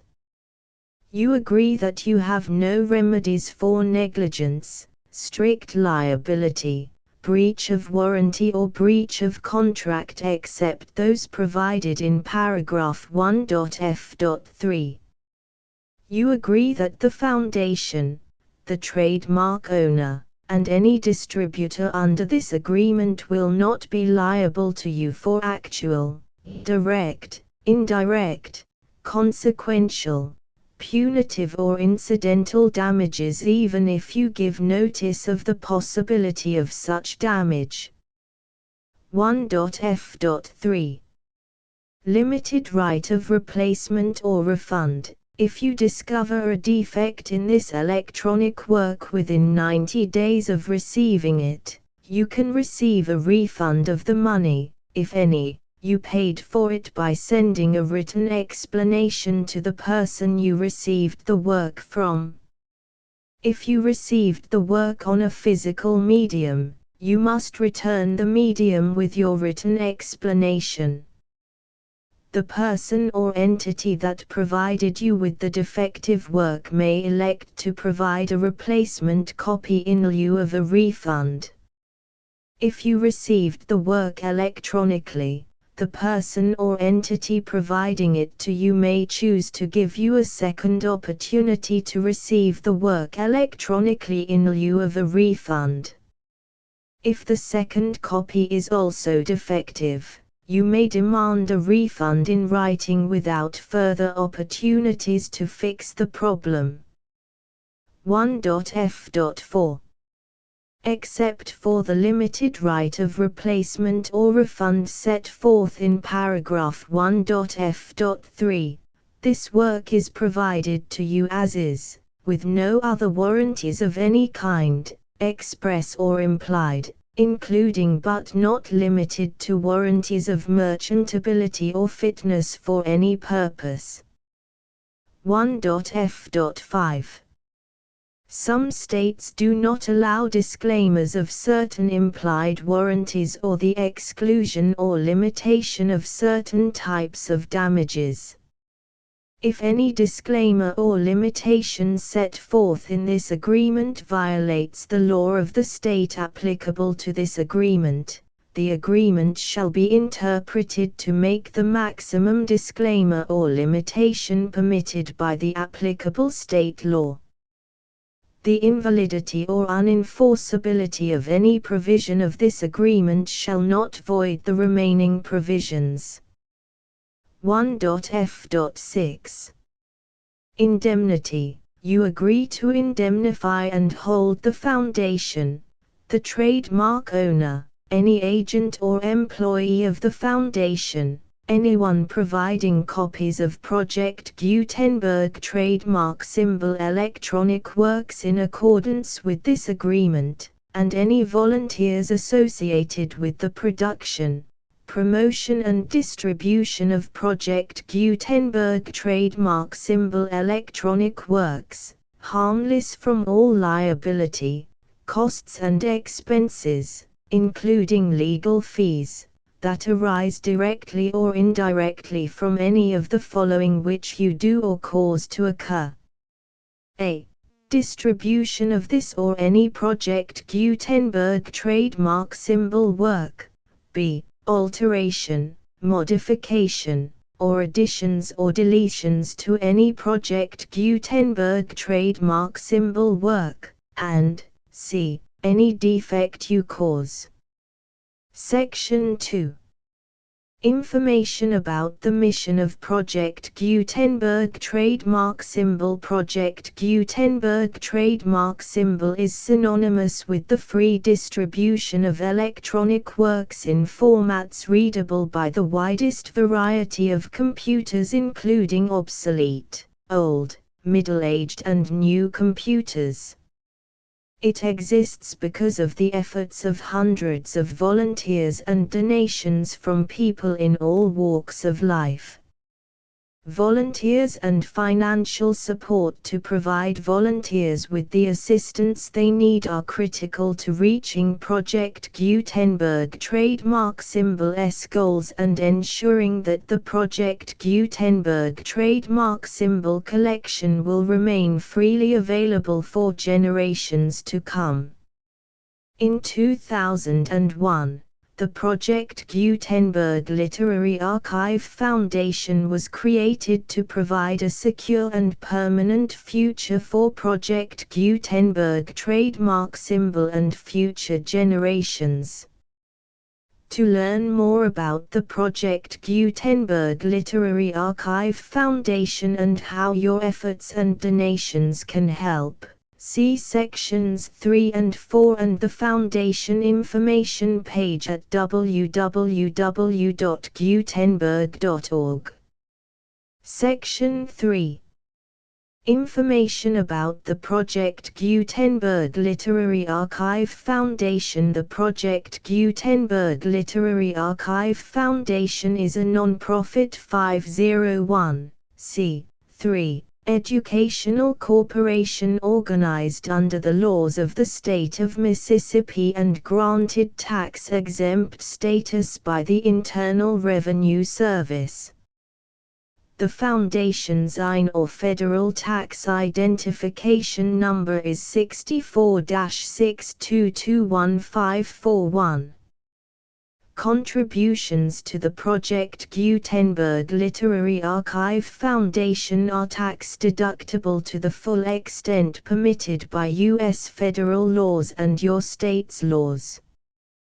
The Foundation's business office is located at 809 North 1500 West, Salt Lake City, UT 84116, 801, 596, 1887.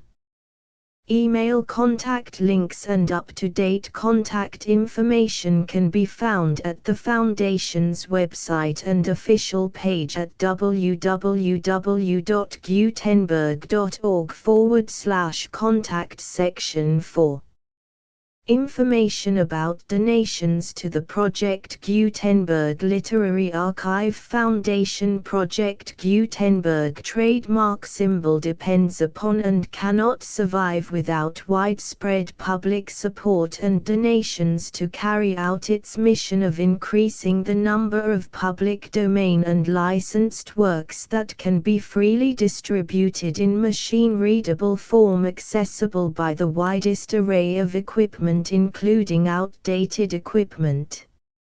Many small donations, $1 to $5,000, are particularly important to maintaining tax-exempt status with the IRS. The Foundation is committed to complying with the laws regulating charities and charitable donations in all 50 states of the United States. Compliance requirements are not uniform and it takes a considerable effort, much paperwork and many fees to meet and keep up with these requirements. We do not solicit donations in locations where we have not received written confirmation of compliance. To send donations or determine the status of compliance for any particular state, visit www.gutenberg.org/donate. While we cannot and do not solicit contributions from states where we have not met the solicitation requirements, we know of no prohibition against accepting unsolicited donations from donors in such states who approach us with offers to donate. International donations are gratefully accepted, but we cannot make any statements concerning tax treatment of donations received from outside the United States. U.S. laws alone swamp our small staff. Please check the Project Gutenberg web pages for current donation methods and addresses. Donations are accepted in a number of other ways, including checks, online payments and credit card donations. To donate, please visit www.gutenberg.org/donate. Section 5.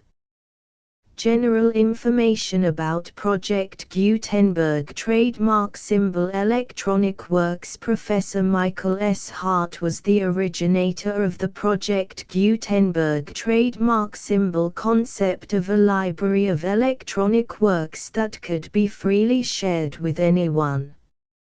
For 40 years, he produced and distributed Project Gutenberg trademark symbol ebooks with only a loose network of volunteer support.